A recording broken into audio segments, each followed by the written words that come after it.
Recording in progress. Okay. Actually, we're dealing with a couple of technical difficulties as we have a couple of council members who will be joining remotely. And I just want to make sure before we call the meeting to order that we have everything set up properly.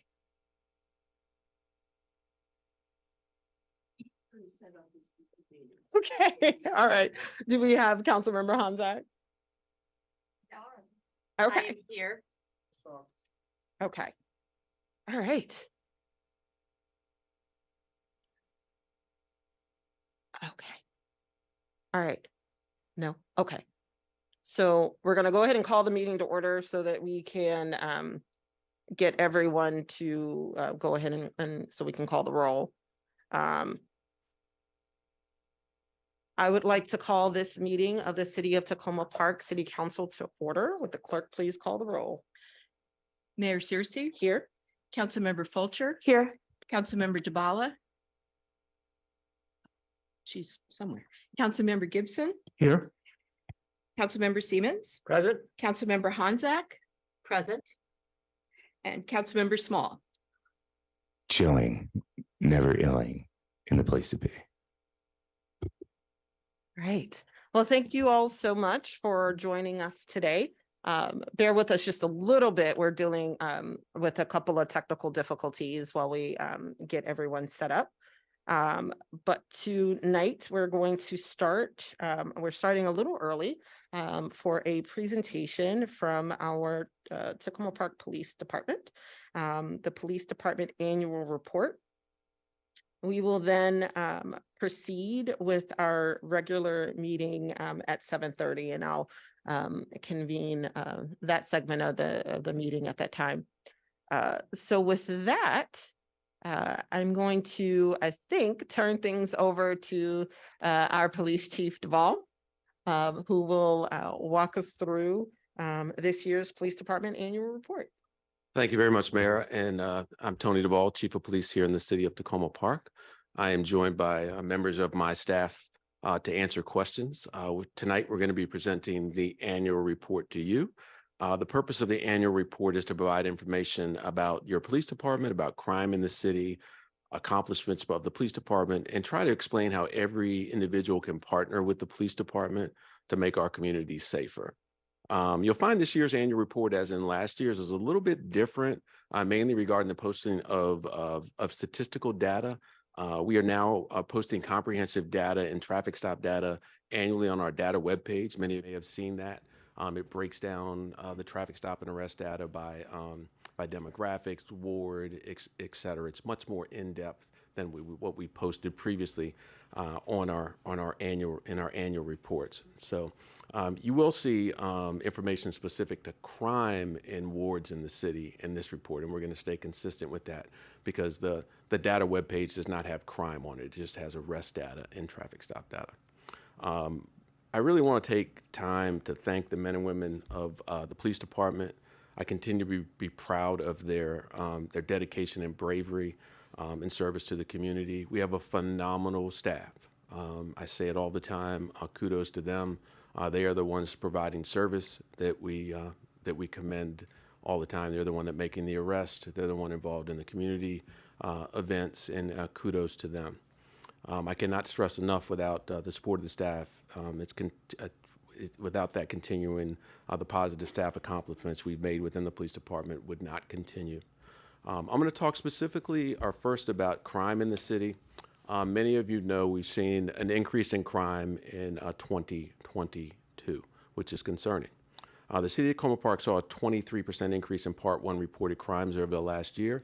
And for those of you who are not familiar, Part 1 crimes are serious crimes, are murders, are burglaries, are robberies, et cetera. This was an increase from about 580 reportable incidents in 2021 to 716 reportable incidents in 2022. This was mainly due to an increase in larcenies, which are thefts, burglaries, assaults, and auto theft. I want to stress to the public, when you're looking at the numbers, don't necessarily look at the percentages because we have such small numbers of incidents. So for example, if we had 1 homicide last year and we had 0 this year, it's a 100% reduction. So don't necessarily look at the percentages, more look at the number of occurrences. I think that's more relative for a small jurisdiction like ours that has less crime than a larger jurisdiction. Understanding that every one of those 716 incidents had a victim. There's the increase is not unique to our agency. Many of you know, and many of you here who watch the news, downtown Silver Spring has had 3 homicides already this year. There have been several carjackings and other incidents.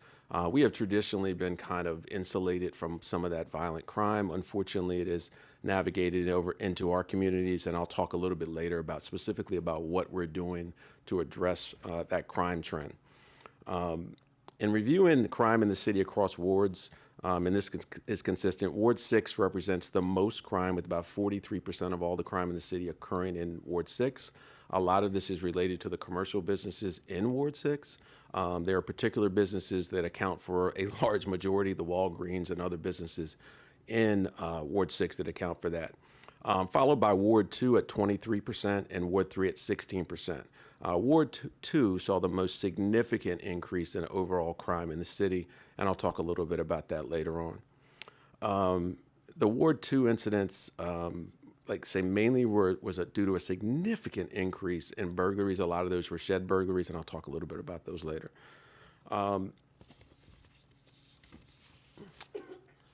We did arrest the subject responsible for those shed burglaries. Many of you know that. Since we arrested him, shed burglaries have gone down significantly. He was also responsible for multiple thefts, which in Ward 2.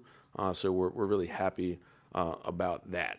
In response to the increase in crime, we have instituted high-profile on-duty and overtime details for crime spots throughout the city. We have an ongoing on-duty and overtime patrols where crime is occurring most frequently.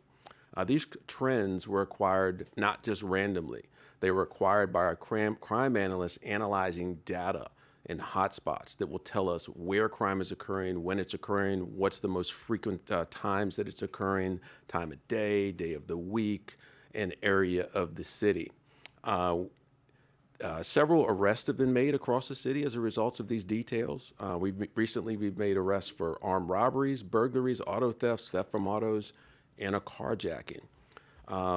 The increased patrols we've done over the last few months have had a significant impact on serious crime in Tacoma Park during the first 2 months of this year.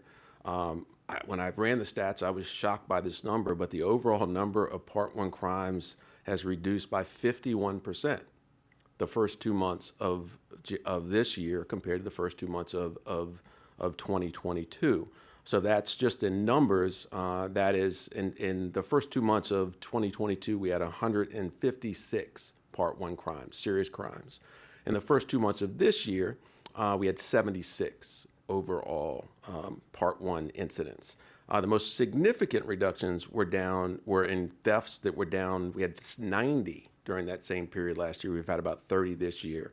And robberies, which is pretty serious offense, we had 18 robberies in the first 2 months of 2022. We've only had 2 this year. At the end of March, we'll be releasing our first quarter crime stats that will contain a much more detailed overview of crime during the first quarter of 2023, and it'll be broken down by ward and offense, similar to what you'll see in the annual report here. In 2022, our officers made arrests for several high-profile incidents to include arrests for the individual responsible for the homicide on Maple Avenue. We made that arrest hours after that incident. We tracked that individual to an apartment over on Kennenbeck. The individual had broken into an apartment there, had secured himself there. We were able to apprehend him there. He was recently convicted of homicide and is going to spend a significant time in jail. We also have made several arrests for multiple burglary and theft rings. One that I mentioned, particularly in Ward 2, that involved shed burglaries, but we also had an individual, Quincy Jones, who was committing burglaries throughout the city. What he was doing, he was going into houses, some of them occupied. He was taking car keys, and then he was stealing vehicles. We were able to arrest him. He is in jail currently. He was convicted He has also been issued a stay-away order from all of those residents in which he committed those offenses. A full listing of all the high-profile arrests for our agency can be found in the annual report, and they are significant.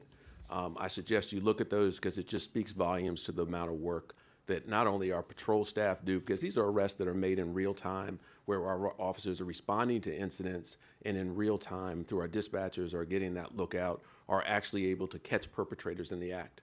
A few weeks ago, we had juveniles in a stolen vehicle that our patrol officers were able to apprehend. That also involves our detectives doing great work in investigating and finding the perpetrators of this crime. I will go into the number of vehicle collisions in the city were exactly the same, believe it or not. We had 196 vehicle collisions in 2022 compared to 2021. We had the same. When I looked at this, I said, "Oh, there's got to be something wrong with the numbers," but it's not. So if you look deep into the numbers, we did experience a reduction in fatalities. So in 2021, fatal accidents, fatal collisions. So in 2021, we had one fatal collision here in the city. We had none in 2022. We also saw a reduction in collisions with injuries, with a reduction from 30 in 2021 to 26 in 2022. This is important. We continue to monitor collision trends and focus on serious traffic offenses, utilizing data to ascertain problem areas and allocate resources. We also use resident complaints about certain areas. A lot of times they know more than we do about incidents that are occurring. I will say that we've also worked with our Public Works and HSA to put some stop signs, some real problematic intersections. And I think that really is making a difference. Many of you know the intersection of Lincoln and Carroll, where that stop sign went in, and also Lincoln and Elm and Ethan Allen, where we had some really pretty bad accidents there. So we're happy about that. That's part of our job as the police department, is to work with Public Works and works with State Highway to get that done. I want to touch a little bit on our training. Training for Tacoma Park personnel, both sworn and non-sworn, remains an absolute priority. It enhances the skills, knowledge, and abilities of staff. It identifies gaps in capabilities and procedures. The Tacoma Park police officers, like all sworn officers across the state, must meet Maryland Police and Correctional Training Commission annual certifications requirements. This includes 18 hours of in-service training. So most of this is mandatory training, your firearms, your mandatory first aid, et cetera, et cetera. This training was completed jointly with other allied law enforcement agents for across the county to ensure a coordinated response for emergency situations, including firearms, use of force, and updates. Our staff do attend training far and above those minimum qualifications. We think this is really important. A full list of the training attended by our police staff can also be found in the report. One of the trainings that I am particularly proud of is Active Bystander for Law Enforcement. Those of you who are not familiar with that program, it is a training program that instills in officers to report behavior by other officers that is inappropriate. You may think, well, that's an automatic. Unfortunately, there's always been a culture within police where that's not reinforced. We absolutely reinforce that here within the police department. We want our officers, if they see somebody doing something wrong, to report it. All of our officers went through this training. All of our officers will get that refresher training. Part of that is for us to give back to other agencies and for our agency to train other agencies, and we're going to be doing that as well. It just reinforces the culture that we've created for holding officers accountable. And I really want to stress that. So we really encourage staff to report misconduct, and we encourage the public to do so as well. We fully investigate all complaints that are received. The department receives 6 complaints. 6 complaints in 2022. 4 were subjected to internal investigations, and 2 were subjected to administrative reviews, which is a lower level of kind of review. 2 of the complaints were submitted by community members, and 4 were submitted internally by employees. So I think that speaks to that employees are willing to move forward. But I do want to say that we had 2 complaints from the public in 10,576 interactions. And like I say, we encourage people to complain. If good, bad, or indifferent, we have a place where you can compliment an officer. But if you feel, and I tell people all the time, if you feel like an interaction you have with one of our Tacoma Park police officers was not satisfactory, reach out to us. We will make sure that we investigate it. It may be a misunderstanding. It may be that the officer needs to be retrained, but we want to know, just because we don't want officers out here interacting with the public in a way that is detrimental to the relationships that we forge with the community. We also received 2 compliments this year. I don't know if a lot of people know that they can do that, but you can if you want to go. A lot of people don't use that format. They normally just email me, or they'll email me one of the commanders. But we've seen some really outstanding letters and emails from our community members thanking them for the big things and the small things. I mean, people don't realize what our officers do on a daily basis. So yesterday we responded to a call for 2 juveniles that were left in a house in Ward 6. Our officers got there. There was no parental guidance. Officers went to the extent of not only realizing that these young kids, I think they were 2 and 4, I may have the age wrong, but around that age, were in soiled, soaked diapers. So they went out and bought these kids diapers, and they changed the diapers. They also made sure that they were fed. This is what our officers do on a daily basis. They go above and beyond. They didn't have to do that, but they did that out of the goodness of their heart. So I think that happens all the time. A lot of times people want to acknowledge, and they do acknowledge when that happens. So, and that doesn't have to be forced. That's natural for officers to do that. No one called them and said, go get diapers. And I think Lieutenant Williams, who's in the audience, was one of the ones that was on the call. I think one of the kids wouldn't let go of her and kept on calling her auntie through the entire process. So there was a little bit of a bond there. So, which something that could have been a really negative interaction between our staff and some young kids. I guess possibly their first interaction with a police officer was a more positive one, instead of ridiculing the mom in front of them and treating them like they were less than. So that's just one example of things that happen on a daily basis. I'm digressing from my speech here, but I do want to speak of, we had a young lady with some mental health problems that took up residence in our lobby. And several of our officers took the time to get her food, to get her resources. Our Deputy Chief, Shabu Philippos, connected her with an organization that actually got her housing. So, anybody, it's a safe haven, our lobby is. We've had many people stay there. We welcomed her staying in our lobby to sleep in her car at night. It's just a way that we think that it's important. But kudos again. No one said to the officers, go out and talk to the woman and engage with her and give her food. But several officers did. So kudos to, I think it was several officers. I know Captain Evans was involved as well, and I know Acting Sergeant Sims was, and some staff that I probably am not even aware of because they don't toot their own horn. So, all right. I want to talk about the complaints received, and I think I talked a little bit about that, and just the overall percentage. So we had 6 complaints that were received in 2022. That's a 54% decrease from what we received from the 13 we received in 2020. These are extremely low numbers. So that represents about 0.00057% of all contacts made by the Tacoma Park police officers in 2022. And it's, if you took the 4 off that were generated by staff members, that's 2 out of 10,576. I wanted to touch a little bit on de-escalation training and utilization of de-escalation by our officers. Part of of ensuring officers are using force only when necessary and proportional, and each situation is making sure all use of force incidents are investigated. Tacoma Park Police has a stringent reporting guidelines for the use of force incidents. The Tacoma Park policy requires reporting under the following situations. And that's any secondary weapon that you use, any physical strikes, pointing a taser or firearm in the clear direction of an individual. Some departments don't report that. Non-deadly force with a weapon that results in an apparent injury. Deadly force, of course. Any intentional or unintentional discharge of a firearm or taser. Any material difference in the description of force reported or used by the officer and reported by the subject upon whom force was used. So even if the officer does not believe they used force, but the individual does, we will investigate it. An analysis showed that we had 24 incidents of which would be categorized as use of force.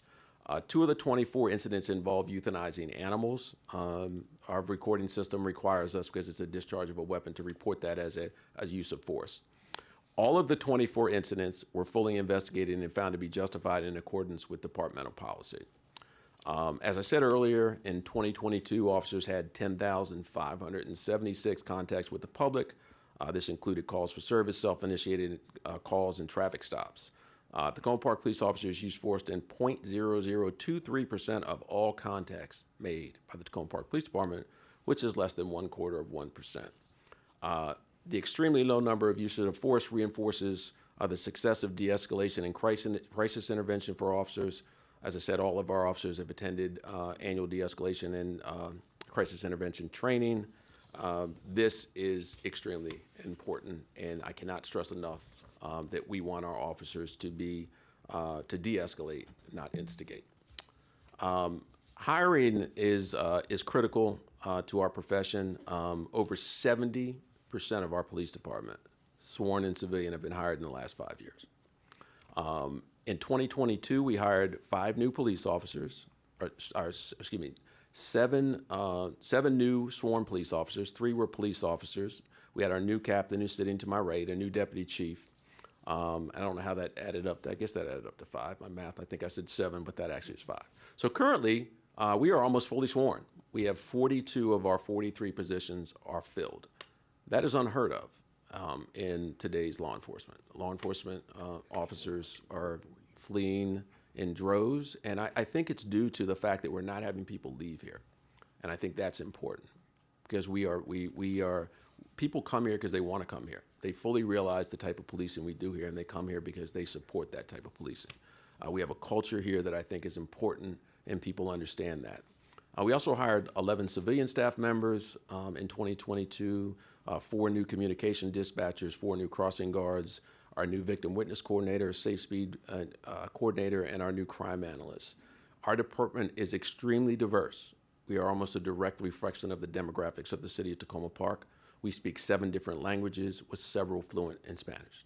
Once again, I think it's very important that when we're responding to call for service, makes people feel very comfortable when they're looking at someone that looks like them and speaks the language that they speak.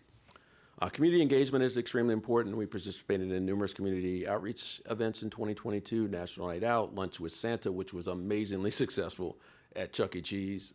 If you've not seen the video, I encourage you to watch it. It was an amazing, amazing event. We've had multiple Coffee with a Cop events, our Faith in Blue weekend, our Community Academy, which is currently going on, the Polar Bear Plunge for Special Olympics, which was extremely cold this year, our annual coat drive, our first responder toy drive, which we partnered with the Tacoma Park Volunteer Fire Department on. We partnered with them on a couple things. The toy drive, as well as the Polar Bear Plunge, they're a great partner. They're public safety specifically here in Tacoma Park, so we thought that was very important. Communicating with our residents, business owners, and stakeholders is critical to relationship building. In 2022, we held numerous community meetings in various neighborhoods in the city, as well as several ward meetings that I felt that we needed to do to touch on specifically what was going on public safety related in specific wards in the city. We recently had one in Ward 5. We just posted that, so if you'd like to go on, it's on our website. We also put it out on social media. All of these meetings are done in a hybrid model where people can either attend via Zoom or they can attend in person, and all of them are recorded so people can watch them later on. We have done every ward in the city with the exception of Ward 4. Drill down part 2. And we are now, on April 27th, going to have the Ward 2 community meeting at the Rec Center on New Hampshire Avenue. These meetings, like I said, proved extremely successful, very great turnout. I think it had a lot to do is we did non-traditional methods of getting a hold of people. Instead of just our social media and our normal mechanisms, we actually handed out flyers.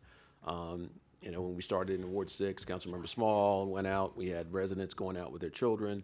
So a lot of people, we think that we live in Tacoma Park and we think that everybody has social media or everyone has the time to look at our social media. They don't. We have people working 3 and 4 jobs. That the only way they're going to know about this is if they get a flyer on their door. So I'm hoping that some of those people couldn't attend will be able to watch it later on. I know Councilmember Honzak reached out to a lot of people ahead of time and was able to get questions from people that didn't feel comfortable coming to the event, and we were able to answer those questions at the last meeting. I think it's important. We try to put out as much information as possible to the public. In addition to our daily crime reports, we now do weekly summaries of crime in the city. That was per request of our residents. All of our crime alerts now have the ward in which the event is occurring. So if people want to know, okay, well, I'm not sure if that's my ward, where that was, et cetera. I grew up in the city, and I still don't know where I'm thinking, is that Ward 2 or 3, especially when we just, you helped us out by redistricting, which makes it even more difficult. So this is important. Good, bad, or indifferent, you're going to hear it from us. We mess up, I'll acknowledge it, and I will tell you. We have, and I will tell you. We've done that. We're not perfect, but we strive to make corrections so that does not happen again. So we try to put out as much information as we possibly can, because I think that's fair to you, and that's something that you should expect from us. I want to end by again, and I cannot stress enough, thanking the men and women of Tacoma Park Police Department. Their dedication, bravery, and service is why we have a successful police department. You should be really, really proud of the people that we have here. I am, and I say kudos every day. It amazes me what they do on a day-to-day basis. With that, I will open it up to questions. And just for people in the audience, I'm not sure if we can get the annual report up on, we can get it up on the screen? Okay, disregard, we can get it up. With that, I'll open it up to questions. Great, thank you so much. Councilmember Small. Thank you, Mayor. First, Chief, I just wanted to say nothing to you. I just wanted to talk about your department and specifically being in a high touch area. So one of the things anecdotally on this little colloquy I was going to start with you is Walgreens and mental health and drug crimes, kind of in the same thing. So I spend a lot of time over at the Walgreens and in the area and even across the line. And as a result, I try to make sure that every one of the high-touch business people has my card. I happen to be going to Walgreens to pick up a prescription of the many that I have. And again, I apologize for making faces or anything while you were talking. And simultaneous to that, someone committed a shoplifting crime that was clearly related to the geographic opportunity and the propensity to have high-touch items on the islands. And so while I was walking in, the people were there, and I said to them, do you want me to stop this person? I think anecdotally I told you that story about how I got juked that one time in the street, and so the cops make fun of me for not, throwing myself in the way now. And so they said no, and I went inside. And I was sort of surprised at the way the whole thing went down because we had had so many conversations about it. And so I asked them if they were having any more difficulties than usual in these kinds of things. And if the manager was there so I could touch base with him again. And ironically enough, he was there, and when I was about to go back there, one of the officers came in and said, I was in the parking lot of the place next door, and a customer came and got me. And it was maybe a minute later, like only a minute later. And when he walked in, they tried to explain to him, and he looked at them and he said, well, how come you didn't just call me? And so I went to the back and I talked to the manager, and I asked him about what had been going on or whatever else. And he said that they are absolutely thrilled with their interactions with your entire department, including the administrators, and that their national organization is completely committed to holding that store open because of the fact that they have such a good relationship with you. And that in fact, they use you guys on some sort of a pre-planned DVD when they go to other regional places to talk about the relationship that you can potentially have between a police department and a store. So kudos to you for that. Ironically enough, like maybe the next day or day after, I had to go back for something familial, and I pulled in the parking lot, and there was a police officer sitting there. So I was able to compliment him for that, but I didn't get to tell you specifically. My question about that is can you talk a little bit about the frustrations about being in an interjurisdictionally competitive and cooperative area? Because you don't just have one, you technically have two, neither of which necessarily do their due diligence on their borders. So I was just curious about what sorts of formalized conversations and things like that you have with those people. And I'd like to reserve the floor as well. I appreciate that. Walgreens is a good example. There was a patrol officer that initiated that participation with Walgreens, and amazingly enough, these type of organizations factor in a loss factor to their overhead. And even as much volume as they've lost from the Walgreens, that is still one of the most effective stores. So we partnered with Walgreens not only to have undercover details there, have a presence there, but we also, part of the problems with some of these stuff is Walgreens staff or staff from these facilities never show up at court. So we partner with them. There was an attorney assigned specifically to cases related to that location, and we were able to drastically reduce those incidents. When you're talking about participation, and we actually have three adjoining jurisdictions. We have Montgomery County, we have Prince George's. Notwithstanding the feds too, like. And we have, correct, and we have the District of Columbia. We also have other police agencies that operate in the city. The Park Police is one example, Metro Transit Police, and other jurisdictions. I will say that we do everything we can to communicate real-time information with them. It is easier for us to pursue, say, a shoplifter or an offender into Prince George's County or Montgomery County because we have full law enforcement jurisdiction in those counties. A recent example was an incident that occurred in our jurisdiction in Langley Park. We ended up apprehending an individual in Langley Park. In Prince George's County section of Langley Park.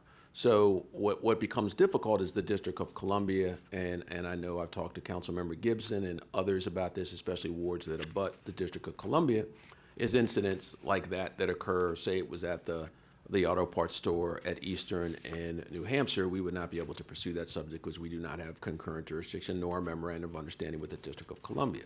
So we've talked about that. We've talked about trying to work with other larger jurisdictions to get a memorandum of understanding with them. We're looking at partnering with the law enforcement officials from Montgomery and Prince George's. Just for background, there is no memorandum of understanding. The Metropolitan Police Department does not have a memorandum of understanding with Montgomery County, Prince George's County, or any agency that is adjacent to the District of Columbia. So we're looking to move forward with our elected officials as well as law enforcement officials, trying to facilitate an MOU with them that would allow us to at least for real-time things, interact. I will give you an example of a success story with Montgomery County Police. Recently, many of you may be aware, we had the rash of food truck robberies along New Hampshire Avenue. We were able to identify a suspect, great work by our detectives. Through our investigation and our arrest of that subject was arrested for multiple food truck burglaries in Montgomery County. These happen often. I'm very proud of our detectives. A lot of times they not only solve crimes in our jurisdiction, the Quincy Jones arrest that I mentioned earlier with the burglaries also solved multiple crimes in other jurisdictions. So I think it's difficult when we say that the Walgreens is there right literally on the line. In the Prince George's County Police, due to call volume, may not pay as much attention as we right, to those type of facilities. But we are a very inviting community. We want people to come here. We want to be a welcoming community, but we're not going to be as a welcoming community for people that want to commit crimes. So we want to create a situation where it's not inviting, and that is by having high presence when we need to, not overbearing. But if we have a location like the Walgreens that's having problems, you're going to see police there. So I think we continue to work with our allied partners, and I think that, overall, some relationships are better than others. And we continue to work on that. I think there's a commitment at our last Ward 5 meeting. We had both the Park Police and the commander of the 3rd District there. So- Really? That's so- awesome, Tony. That's good. So. All right. Well, just to follow up and not to take up too much of the time, I wanted to follow up in relation to that with regard to the presence issue, which is also another kudos inadvertently. In Ward 6, because we have cut through traffic and a variety of other things, we have a lot of people who make contact with your office concerning traffic and other sorts of safety issues. Due to the proximity of the shopping centers and where Jackson Avenue is, we basically have a straight shot through the park. And so there's a lot of high traffic people there. We have any number of issues about that, both within the ward and self-policing and or judging people, and also just the reality of where we are in proximity to opportunity and opportunity crimes. One of the residents called me last Friday about a ticket that they had received for having their for sale sign on the front of their window. And he was confused because he both hadn't had his car on the street very long in front of his house because he was moving them. And he didn't know that he couldn't do that. And so he called me, and I went and walked down there. It was actually another day where I was accidentally pimping, like today. And when I was speaking to him, called, and we went back and forth a little bit, trying to discover which side of the house had made the citation and those kinds of things. And eventually I spoke with one of the lieutenants who explained both what kinds of things would have triggered that and what wouldn't have. And I think the important thing about that is that it was officially just a person driving by in their squad car who saw something that is against our code. And so he just made the ticket and kept moving. And one of the reasons why that was confusing to me is that, generally speaking, the presence hasn't been that way historically. And so I was confused because I was like, why? How can you even get a ticket like this? I didn't even know. And so And there's just some to clarify, stuff. it's not a ticket, it's a warning, and Yeah. normally that would come No. from code enforcement. Well, exactly. So we went through the process of trying to figure those things out. And it was really just somebody trying to be conscientious. And so when I talked to the people, they were cool. And then when my constituent talked to them today, they were also cool. And he sent me a text message to expressly tell you, to thank you guys for the manner in which you guys are now dealing with Ward 6, which is not necessarily to say you weren't dealing with that way before, but given the fact that we're in sort of an economically complicated time and our proximity to those kinds of things, people really do appreciate the presence. And I'm going to get up and walk around, but thank you. Thank you for your question. That's good to hear. So there's an ongoing review. That's a code enforcement issue again. There's a long ongoing review of kind of some of the code enforcement violations that we have in the city, and whether or not we should allow someone to put out an old chair that they want to give away and put free on it, or which now is a violation, or put a for sale sign on their car. So Technically, all that stuff is in play, Yeah. technically. during the ongoing discussion, I've always said I think some of those we should look at whether or not it's in the best interest of the city to have some of those violations in place. But that's another conversation. I would just like to say I appreciate your ability to talk policy at the same time as actual hard numbers. That's cool about you. Appreciate it. Thank you so much. Just want to remind colleagues, we have a hard stop at 7:30. Councilmember Dvala. Yes, thank you very much for being here, and all of the rest of you. It's really, it's a wonderful feeling that you're able to all be here tonight and not just go home at 5 o'clock or 4:30. And thank you to all the officers, old and new, for doing what you do. I'm really pleased with the direction things are going in. And I sent in a bunch of questions from Ward 2 residents, and you've already responded, so we won't take up time with that. I did want to go back for just a minute to saying, so the Ward 2 stats went up very, very much. They went 23% in one year. That And said, it actually that was, said it they actually were- was over 100% in Ward 2. There you go.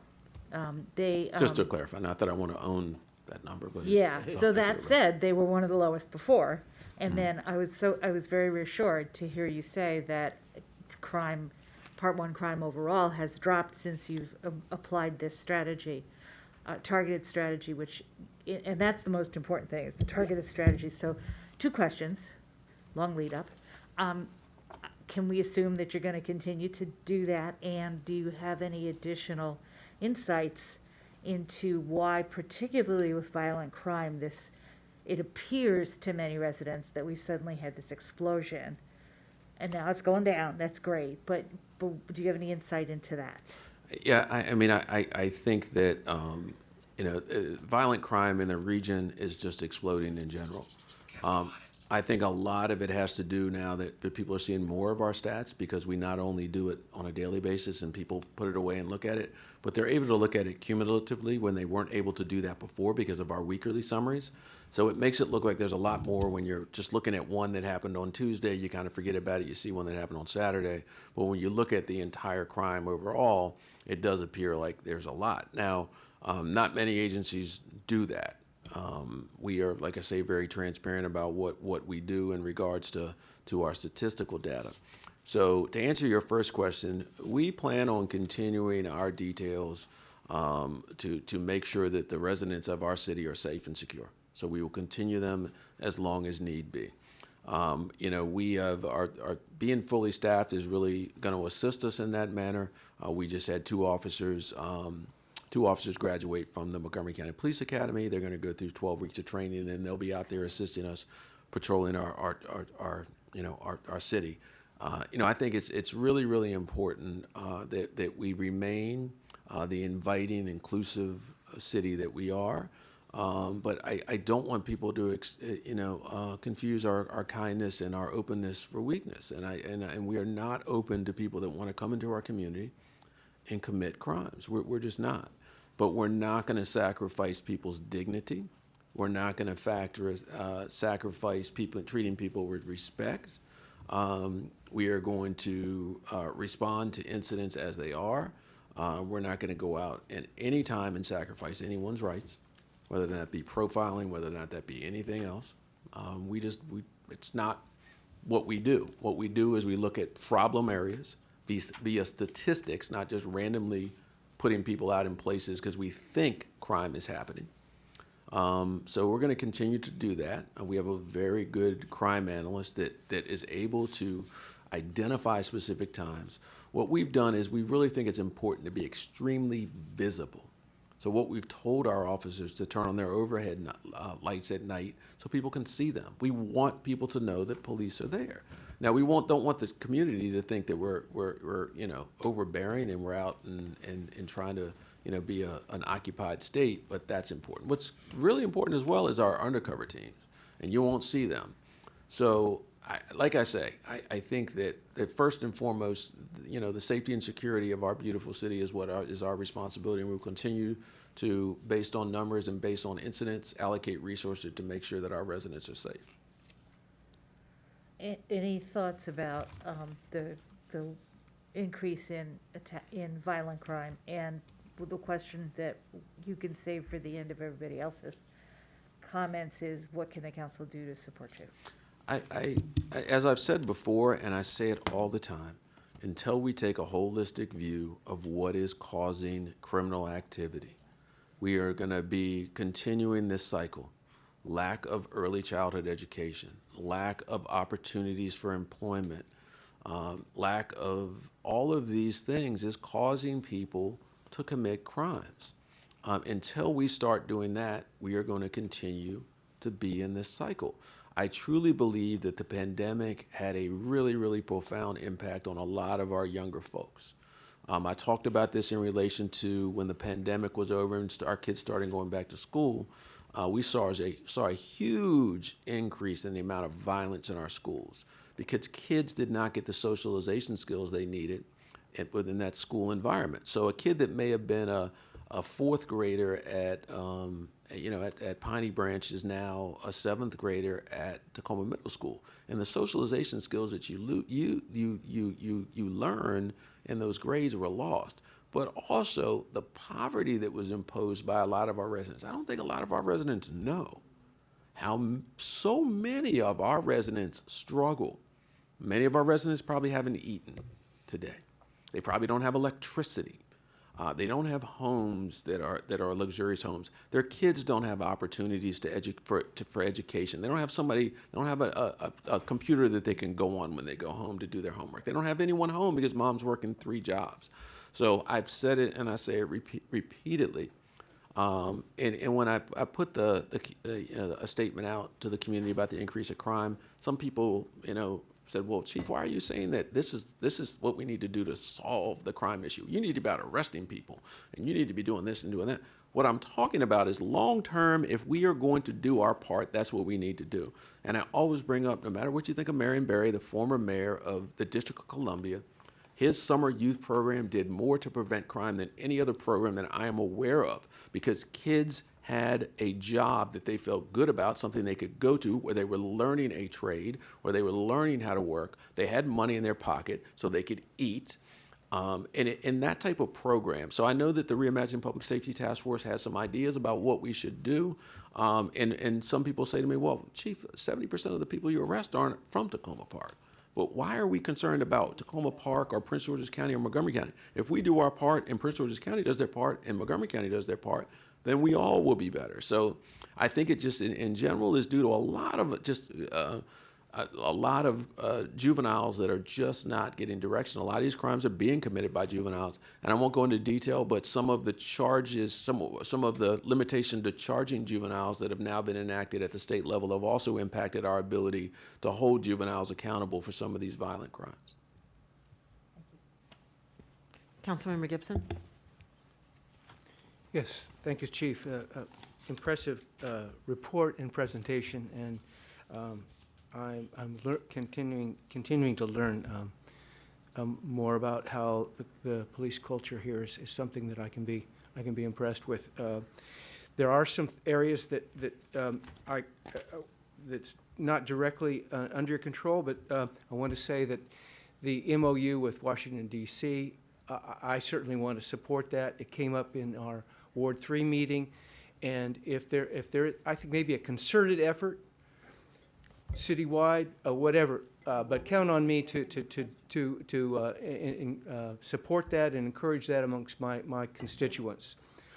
Code enforcement came up, and I have gotten a number of questions and concerns raised about code enforcement. One of the pieces of data that I didn't see in here was a breakdown on what those code enforcement violations are.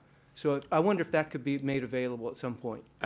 Absolutely. Okay, thank you. Just for the public and for your code enforcement no longer falls under the police. I understand that, yes. So I can. For last year, if you have those records, a question of what were those violations? What kinds of violations? Was it chip paint, or was it, et cetera, et cetera? Yeah, I will refer that to Rick Baravecchia Thank you. and Acting Director Ira Cowler, because they would have all that. That was information we just gathered for the time in which we had the code enforcement. When did that change? July 1st. July 1st. So you maybe have the first 6 months of last year or whatever. I say, Rick Baravecchia would be the appreciate person. that. One other issue that's come up, particularly with the, I forget what the name of the terminology for the crime on Woodland Avenue, where someone, I don't know, it was a strong arm attempt. But the question came up about a 911 call and whether there's some problem with using 911 calls, particularly in these cross-jurisdictional areas, near Eastern, or otherwise. And could you respond to that? Whether we should still recommend 911 calls, or when we should recommend the local Tacoma Park number? Yeah, and I've spoken about this at several of the ward meetings and other meetings. So we had an incident on Woodlawn where there was a delay of someone calling 911. So I'll just give, for the sake of time, I'll try to be as quick as I can about what happens if you call 911. If you call 911, it does not go to our dispatch center. It goes to the dispatch center in Gaithersburg. That's how it is across Montgomery County. We are treated as a district here, so what would happen is a call taker would take the call in Gaithersburg and they would forward it to our dispatcher to dispatch. That happens anywhere in the county. If you call us directly, our line, you're going to get us directly, and we will respond out directly. So I encourage people, our residents, if you are in an area where it's adjacent to another jurisdiction, you're probably best to call our 270-1100 number, because you're not going to be rerouted to DC or Prince George's, and there's not going to be a delay. Now, understand, if it involves, say, a motor vehicle accident, 911 is going to get both fire and police. If you call us about a motor vehicle accident, we are going to have to notify the police or notify the fire department. There's not that direct connection. But if you are in an area that there's any concern that the call is going to be rerouted to Prince George's, and it's mainly Prince George's or DC, because if it's 911 in Montgomery County, it's going to come to us anyway. The thought was, if you don't want to delay, and you're familiar with the number, call 270-1100. But not everyone knows that number, and a lot of them defer to 911. We're working with the Montgomery County ECC to see if we can facilitate a better way to do that. It's not unique to Tacoma Park. Yeah. That's the way the system works across the county. But if you have an incident like the incident on Woodland, I think there would have been less of a delay if the caller called directly into our line. You're also getting a dispatcher who's more familiar with the geographic area of Tacoma Park and may know, okay, well, I know where Woodland is. Let me, when they're dispatching officers, they can be a little bit more familiar when they're dispatching. Thank you.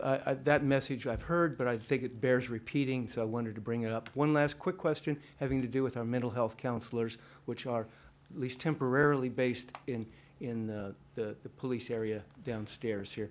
How's that program going? We are going to bring, we had a very productive meeting. Deputy City Manager Eubanks and Andrew, the upper manager, had a very productive meeting with DHHS. We are going to be looking at getting on the schedule in April to review the MOU with this body, and then after that, it looks pretty rapidly that we could get the counselors up and going, and a lot more information will be made available to you as well as the public about the program during that council session on the MOU. Thank you very much. Correct. And I also just want to stress that that MOU is being managed through our city manager's office, not through the police department.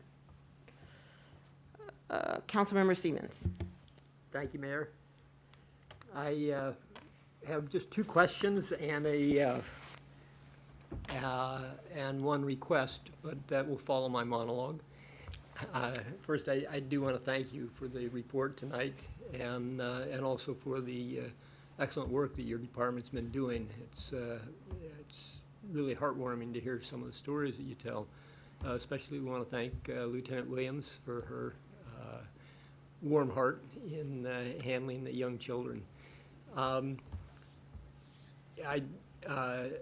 We had, the council had asked you during, when you were first hired, to really work on the culture of the department and try to change that more into being guardians of the community.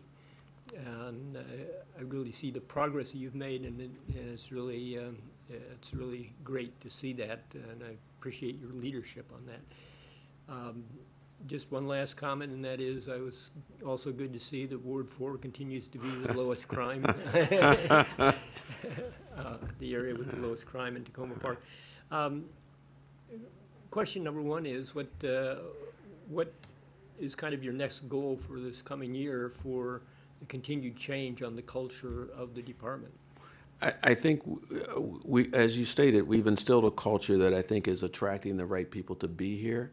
What I really want to focus in, I say this a lot, is I'm so involved in focusing outward in the community, and I think I need to spend the next year focusing inward and rewarding our people to keep the fantastic workforce that we have here.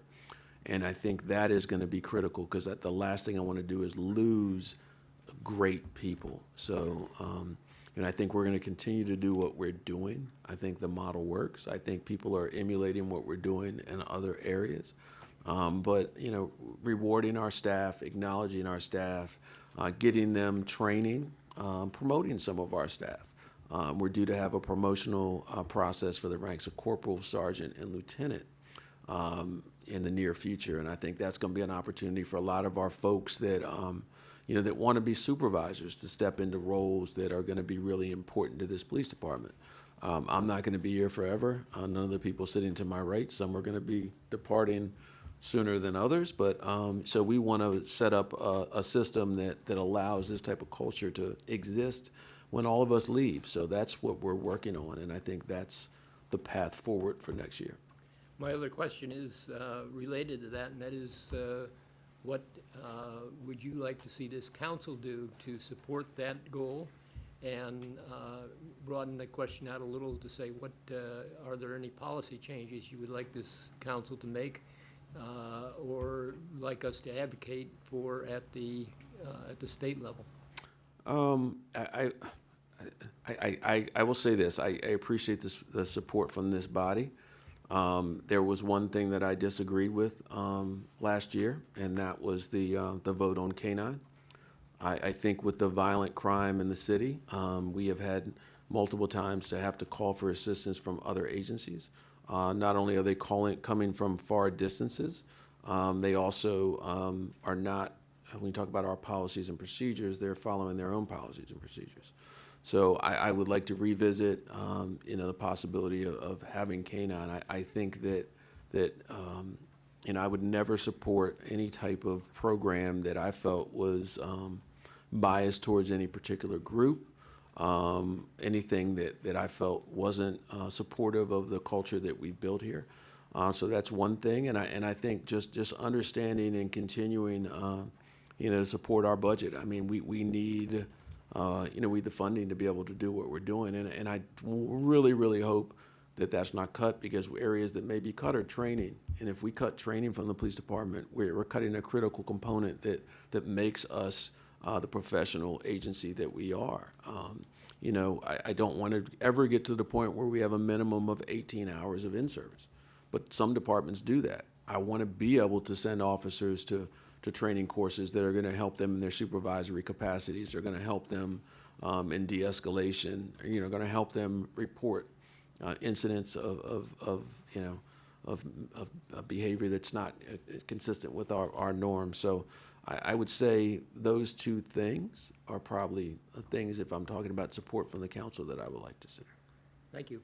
And my last point is to the acting city manager, and it's really a request, and that is, we heard from the chief tonight about, you know, cases where officers find families with real needs, whether it be food or computer for the children to use for their schoolwork.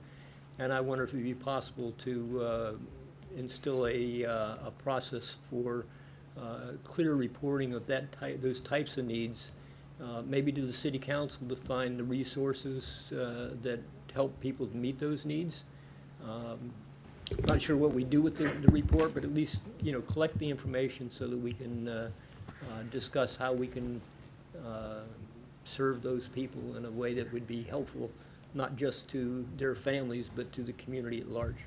Sure. I can't speak so much to the reporting, Councilman, but I can say with a high level of appreciation that the police department does a great job of informing other departments when citizens are in need of other components of life to be successful. I think there are many recent instances of that, but from my former position as HCD director, I had the privilege to work very closely with the chief, and that relationship has continued, not just with HCD, but also with Public Works and a number of other agencies, including REC. That's good to hear. I just want to make sure that none of those families fall through the cracks, that we are able to make our best attempt at filling those needs. Thank you. Absolutely. Councilmember Fulcher? I really appreciate the picture of Officer Keene on here after winning the hot dog eating contest. And I just want to say, I watched a body cam video of him last night at the Community Policing Academy, and the humanity and patience that he showed in a situation where a lot of us would be losing our minds, just, you know, was an example of someone who you want in your community doing the kind of work that he's doing. I highly recommend that video as an example of patience that an officer is somehow able to show for our community. My question is the ability to charge juveniles with certain crimes, how are you tracking that in your statistics? Since you can't charge them with those arrests, or Yeah. since you can't arrest them, how does that factor into statistics? That's a really good question, and you know, it's something that we haven't really thought through. Obviously, if we have someone that commits a crime and we can't do that, we probably do need to find a way to really capture that. I will say that most of the juveniles that we are charging, we are able to charge because they were charging them with pretty serious offenses, so it doesn't really impact us.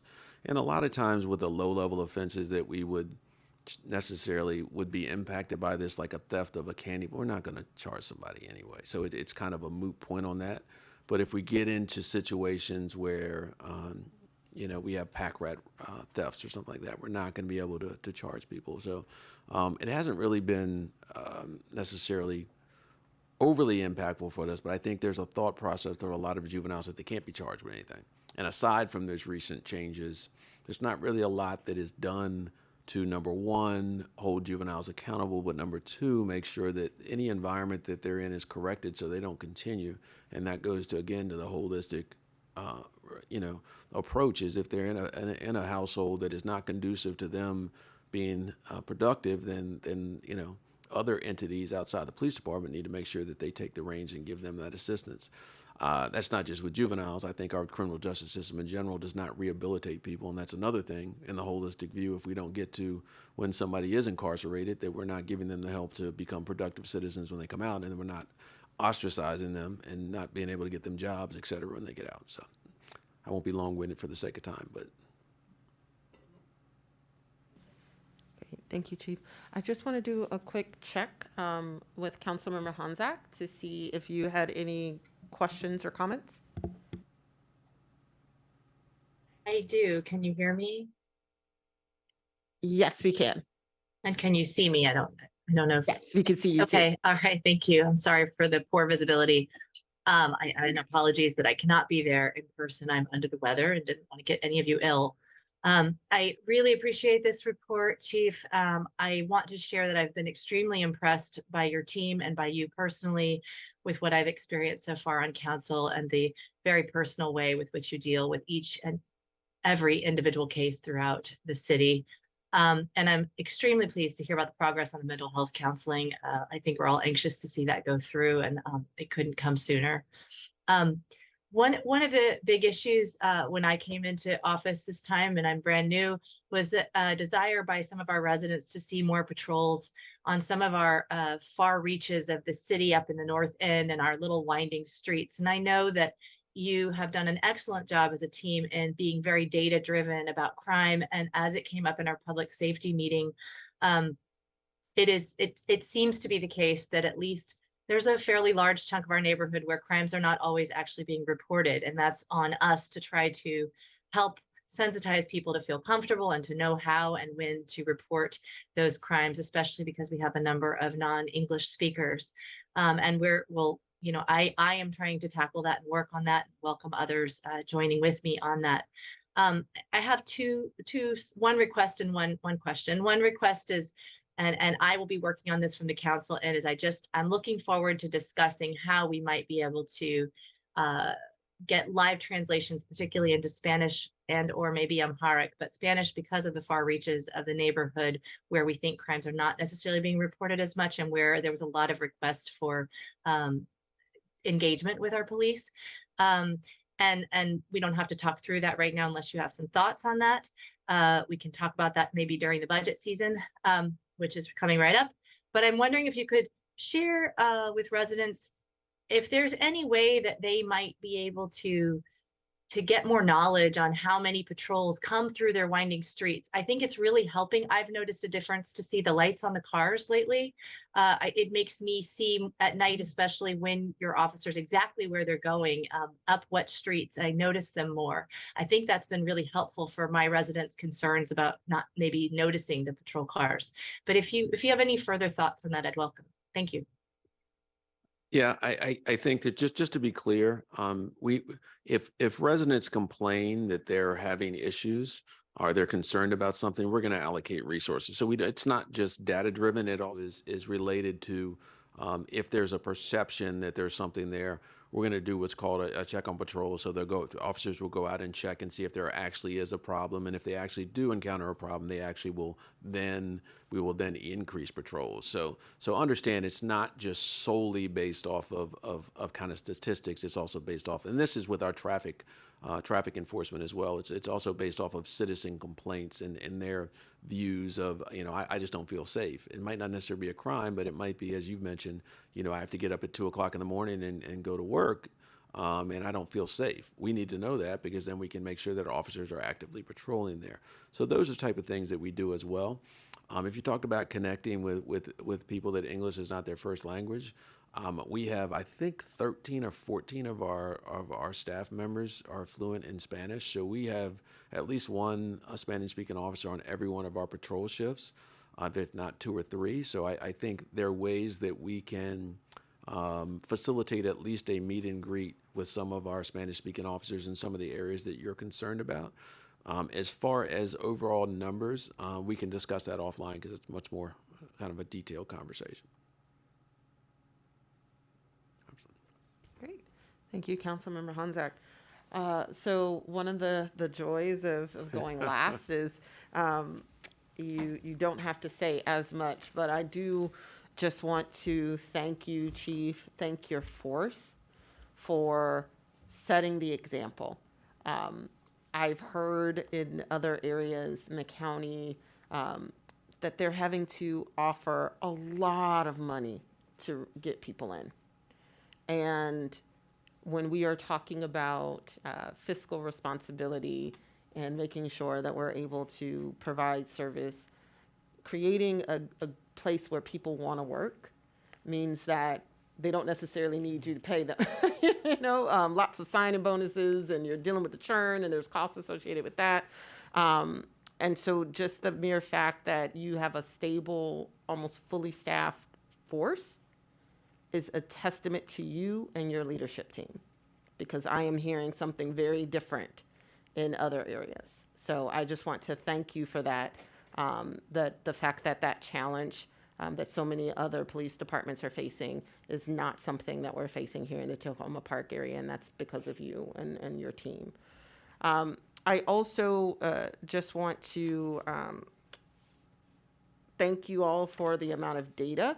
I happened to run into one of the consultants, Michael with Link, who helped with the Reimagining Public Safety Task Force effort, and mentioned, I said, oh yeah, we're gonna get a presentation, and there's lots of data. And it's like, that's amazing. That's so great that so many of the things that came out of that effort that the police force has taken steps on and addressed. And I think it's really important, and Councilmember Siemens had mentioned setting the tone. And one of the things that I'm hoping to include or keep in our priorities is this council revisiting the charge that we had for public safety or for our police department, and making sure that it still aligns with the vision that we hold dear, and look forward to working with you and your staff as we work to revisit that resolution and make sure that we're continuing this path of making sure that our police force embodies the priorities and the values of our community. And then lastly, the community meetings. There has been just so many residents that have had such positive feedback about those community meetings. And again, I just want to thank you all for that, to be able to take the time out, and not only take the time out of our staff, because sometimes I'm like, man, there's more officers here than people. but to also be able to leverage partners, which is huge, to have someone from the DC Police Department, to have someone from the Parks Police to be available to our constituents. It's just really, really, really a testament to not only the valuable work that you do within the city, but the ability that you and your force has to build relationships outside of our community. Again, I just can't stress enough all of the valuable work that you all do, and we appreciate you. And I'm still trying to get us out by 7:30, so that's all I have. I think we're a little over, but that's. All right. Well, thank you all so much. All right. Thank All you right, very much. that's I it. appreciate it.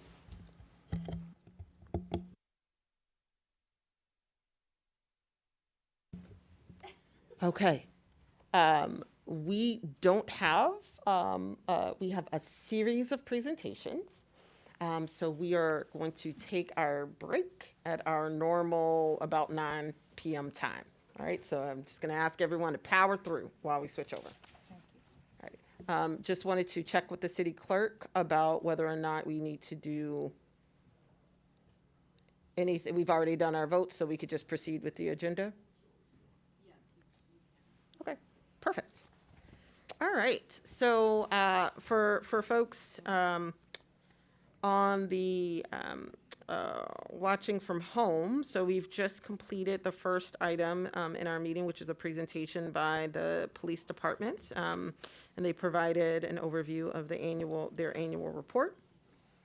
And so now we have a series of presentations today, so I'm just going to quickly walk through the agenda for today, as well as the upcoming agenda. There are no changes. Oh, actually, there is a change to the agenda today. We will not be voting on the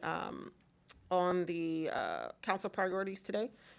We will be discussing having a work session and just cleaning up any final loose ends on that. So we will have a for the record item, a proclamation for Developmental Disabilities Awareness Month. We will have a update from our youth council, as well as a presentation on financial forecast. We will also have today, as I mentioned, another work session discussing council priorities, as well as an overview of the FY 2024 budget process. Just as a quick reminder, next Wednesday, March the 29th, the City Council will not meet. And then on Wednesday, April the 5th, Passover will begin at sunset, and the council will not meet. On Monday, April the 10th, the City Council will have a special meeting at 6:30, and there we will have a presentation on the minor master plan preliminary recommendations. On Wednesday, April the 12th, we'll have our regular meeting, but it will start at 6:30. We'll start with a closed session seeking legal advice regarding litigation on the opioid settlement. We will also have a for the record for the Arbor Day proclamation and a presentation of the city manager's proposed FY 2024 budget. We also have work sessions planned for 37 Oswego Ave, as well as procurement for the police in-car video cameras, as well as the 2 police vehicles.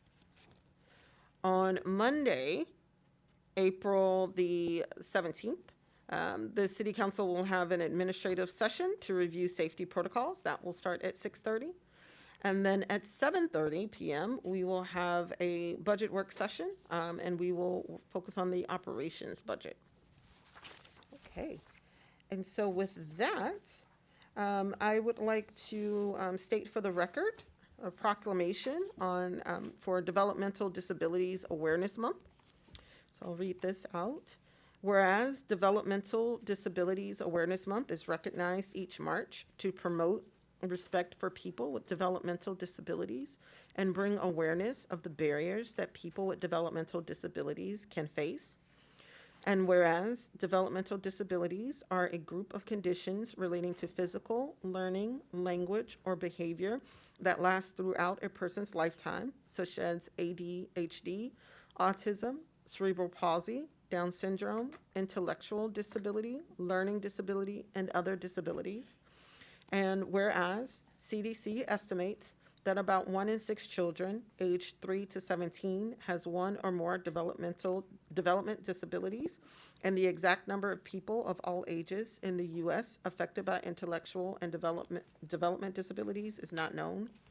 And whereas stereotyping, discrimination, and bullying towards individuals with developmental disabilities is a nationwide problem.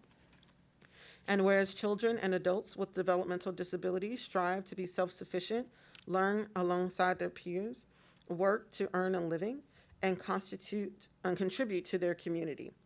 And whereas people with developmental disabilities should be treated with dignity and respect and should have the resources needed to live secure, fulfilling lives and access their communities and services needed.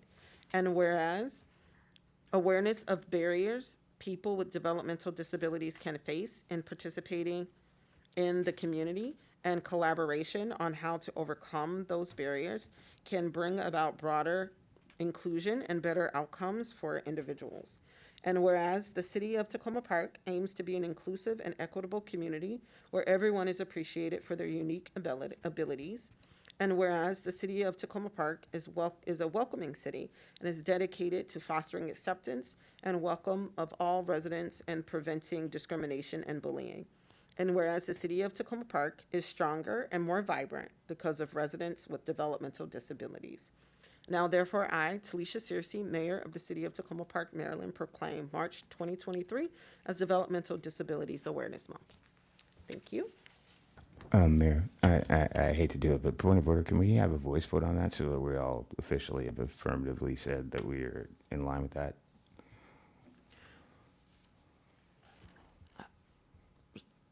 I'm sorry, I'm checking in with the city clerk.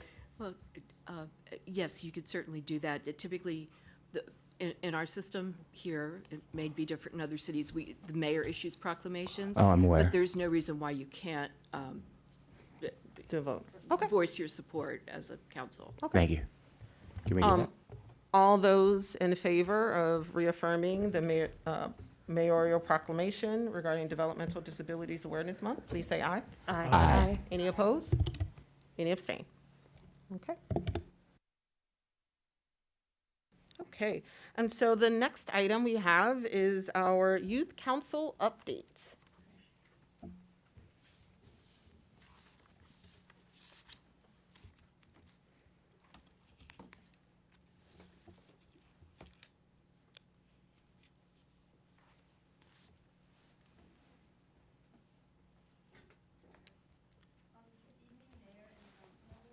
Give me 1 second. Let me get your mic on. Okay, perfect. You're ready. Okay. Good evening, Mayor and Council members. My name is Leah Nagash, and I am the Ward 5 representative of the Tacoma Park Youth Council, as well as the City Council liaison. Hi, I'm Julia. I'm from Ward 4, and I serve as the chair of Tacoma Park Youth Council. To provide updates on what we've been doing so far, we worked to help run on Election Day. We held a winter drive to provide winter clothes and materials for people in our community from December to January. We're also volunteering to help run the April 8th Easter egg hunt and the June 14th end of school year cookout. Over the past few months, our council has been planning a youth forum that will allow the youth of our town to connect with their council members and mayor, as we have a very civically active youth community that is interested in the developments of Tacoma Park.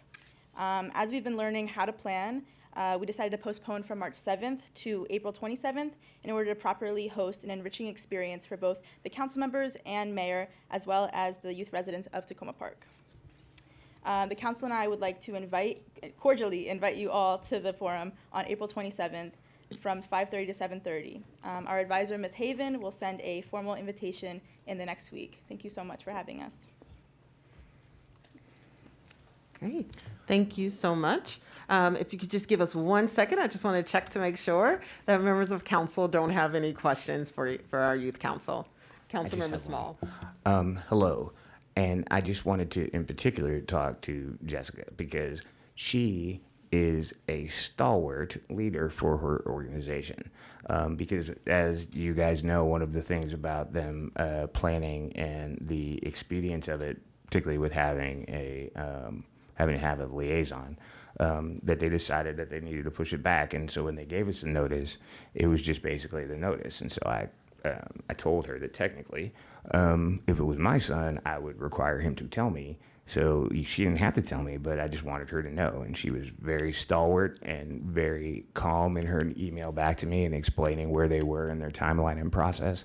And I just wanted to tell you that as a former leader at your age and level, it was really appreciated and you handled yourself fantastically. Thank you. I appreciate that. Thanks. Great. All right. Well, again, I just want to thank you all for coming out tonight. I look forward to attending your event. And I am just so excited about all of the wonderful work that our Youth Council is doing and how you're giving back to the community and bringing youth together. So we thank you so much for coming out tonight and look forward to attending your event. Thank you. Thank you. Excellent. So with that, I am going to turn things over to our acting deputy city manager to cover our financial forecast presentation. Thank you, Mayor. This evening, we have a presentation by two members of a company firm, if you will, called Raftellus. Michael Burton and Will Kerr. Mike is the executive vice president at Raftellus, and Will is a manager at the organization. And the city's been working very closely with the two gentlemen over the last several weeks and months, providing financial data essentially so that they can build what I would consider as a very, very robust model and conduct a very telling analysis of the city's financial circumstances and develop a forecast over the next, that covers the next 10 years, beginning in 2024, I believe it is, right, Mike? Yes. So very, very happy to have Mike here in person and Will joining us via Zoom. And without further ado, I'll turn it over to Mike. Thank you, Mr. Deputy City Manager. Council members and Mayor and Madam Clerk, Madam Mayor, it's a pleasure to be here tonight. I have a presentation to make. It's a PowerPoint, and it's pretty brief. And then I have the model that we've done to develop your forecast that is live here, and I'm going to go through it with you and look at several different scenarios. But first, I'd just like to talk to you a little bit about it before I get in doing a PowerPoint presentation. I may cover it all, but what you retain. We've been working very closely with Susan and with David. And they've been incredibly helpful in helping us put together and assemble the data we needed to do this. And what we're doing, they're going through the budget preparation process now, and it'll be coming to you, I guess, pretty soon. And I've had a lot of experience with this over the years with a lot of cities. And what often happens is they go through the budget process, and it's a pretty onerous process, and they're working hard. Back and forth. They finally get the budget done, and there's usually a carry forward from reserves to plug a gap in it, and everybody says great, and they go have a beer, and the budget's done. But very, very seldom do they look forward and say, what are the consequences of our current decisions that we're making when we're putting this budget together? So back after the financial collapse throughout our country in 08 and 09. A few years after that, a number of our clients were facing a lot of decline in property values, and they were looking at cash flow deficits, and they were robbing from Peter to pay Paul, and they finally got to the end of the road on that and couldn't do it anymore. So we actually developed this modeling process that I'm going to go through with you here today to help them understand really, first off, what is your current situation? What's the status quo? Kind of a diagnostic view of where are you if you were to play things forward for the next 5 and 10 years with the same tax rates you have and with the reasonable estimates on growth in property values and on escalation of costs and your capital needs, all those three components factor into it. What is it going to look like going forward? And what I'm going to show to you tonight, and I'm not going to show you a lot of numbers. I'll show you all the numbers you want to see. It's all in there. But it's pretty simple. We have a graphical format, and it's a lot like managing your personal finances. There's two graphs, cash flow, cash in versus cash out, and then there's fund balance. And in your personal finances, That's your income versus your expenses, how much you make versus how much you spend, and your savings account. And you can spend more than you make as long as you have enough in the savings account, but it comes out of the savings account. It doesn't come from anywhere else. And I want to emphasize to you that what I'm going to show you today is a cash analysis. It's not accounting. It doesn't have non-cash expenses, and it's not any voodoo kind of accounting where you can say, oh, yeah, but we're really going to be okay.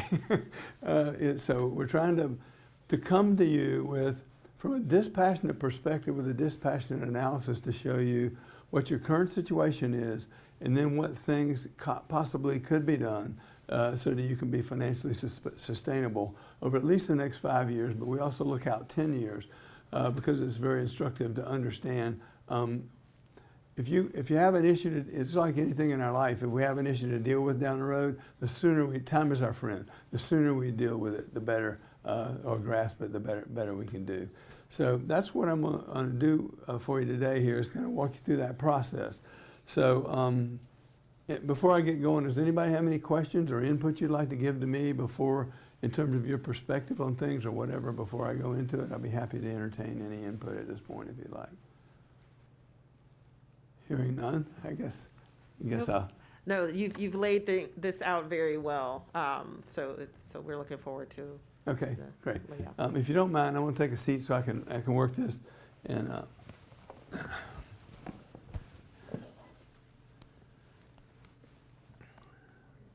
so.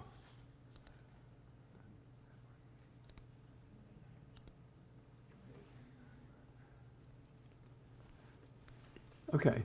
Hold on one second, Mike. We don't, You're we're not not getting seeing it? your presentation. Am I still hooked up to Zoom? Yeah, we might need your help. Yeah, it looks like I am. Oh, maybe I'm not sharing my screen. Huh? Yeah, okay. Go here. Again? One more? Yes. Okay. Can you see it now? Okay, great. First off, I'm Michael Burton. I go by Mike, so just call me Mike. I've been doing this for over 35 years.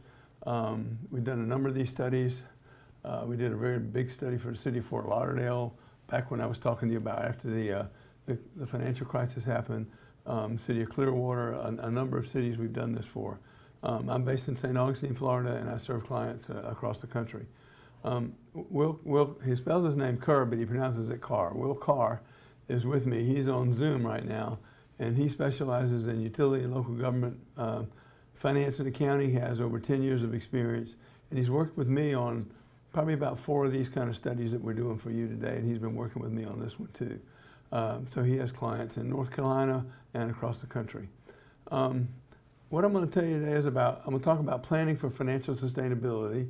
I'm going to talk about what it is, and I'm talking about modeling it. What does a model do? Why do you need a big model to do this? And a review of your interactive financial sustainability model so you can see, one, what your status quo is, what it looks like going forward, and then what different options you have if you take different actions. Your general fund must generate sufficient revenues each year to be financially sustainable. You don't have a resource to go to other than your unrestricted reserves if you're spending more money than you make. Now, if you make more money than you spend, you build up those reserves. It works the other way too. But it's all contained within the fund. However, today there's a lot of uncertainty we're facing in the world and in the economy. We're looking at record inflation. We're looking at supply chain shortages. And you have local government funding limitations. You guys are having, it's coming at you from all different directions as in terms of what you need to fund. In this presentation, I'll try to review with you your forecast in our model. It's a 10-year forecast, and we first look at your status quo, and then we look at different alternative assumptions regarding the key factors such as cost escalation factors, growth, tax rates, that kind of stuff. We'll look at all of that interactively. And by the way, it is an interactive model. It's not just a presentation. If you want me to say, okay, Mike, well, what if you change that to this? I can change it right there. We can calculate it, and you can see exactly what happens right on the spot. So we'll help you understand your choices, and it's all about choices and consequences, and help you develop strategies to be sure that you have a long-term financial plan that's sustainable over the long haul. Financial sustainable forecasting is a cash-based business, just as I mentioned before. And what it does, it overlays your annual budgeting process with a long-term vision, kind of like putting binoculars on top of your budget process and say, if we do this today, how's that gonna play out over the next 5 and 10 years? So that's what it does. The objective is to provide the level of service that your community expects and that you want to provide, while ensuring that your general fund is financially sustainable and you can actually implement the programs that you would like to implement going into the future. Developing a financial plan involves several things. There's cost increases. The cost increases is typically, when I say the word O&M, I mean operations and maintenance. You might think of it as your operating budget, but it's your operations and maintenance costs, inflationary cost increases, and capital project costs, which are a big thing. And in this instance, they are fairly big here. Revenues are based on taxes, other revenues in the general fund, income taxes, any special fees that you charge, that type of thing. And the financial policies help guide that balancing process. One of the key ones is a minimum level of reserves that you want to have, unrestricted reserves that you want to keep on hand at all time, is a policy that you would make. And then policies about contributions to other funds. I know you make right now about $600,000 a year contribution to the the Equipment Replacement Reserve Fund. So those are the types of things that we take into account in this type of analysis. And out of that comes a multi-year financial plan. Okay, this is a little bit like financial planning 101. I don't mean to, if I'm covering stuff you already know, I like to be sure we're all on the same floor. I don't want to start on the 4th floor when some people are on the 2nd floor, okay? So I want us to all be together. The primary measure of financial sustainability is unassigned fund balance. It is the result of your cash flow, and it is really kind of the symptom that can really tell you how sustainable you're going to be long term. If you can preserve that unassigned fund balance, it means that you're managing cash flow in a way that you're able to fund all of the programs and costs that you are going to incur going forward. And as I said, if cash out exceeds cash in, which is called deficit spending by a lot of people, that deficit must come from the unassigned fund balance. We're really not like the federal government where we can just keep increasing our debt. We can't continue to borrow to fund our deficit forever. As long as we have enough in our unrestricted reserves, we can fund the deficit for a period of time, but we can't do it forever. As long as it's high enough, the unassigned balance is high enough, the cash flow deficit can be funded, but it will decrease the fund balance by the amount of deficit spending each year. So if you have it for a period of time and you can bend it back up, then you can be okay, but it just can't go on forever. If it continues, the unassigned fund balance may ultimately fall below your minimum fund balance target. And then if it keeps on going with deficit spending at a high enough level, it could complete the fund completely if the cumulative annual spending deficit is large enough. And we've had several clients, including the city of Fort Lauderdale that I mentioned to you, that faced that situation. And we were able to help them come to grips with it and come up with some solutions to solve their issues.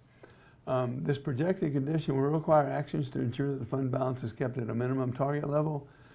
And if the model that we review, in the model that we're going to review to you today, will identify the trends that you would be facing off of your actual data and evaluate some actions that you can take to ensure that you can be sustainable over the long haul.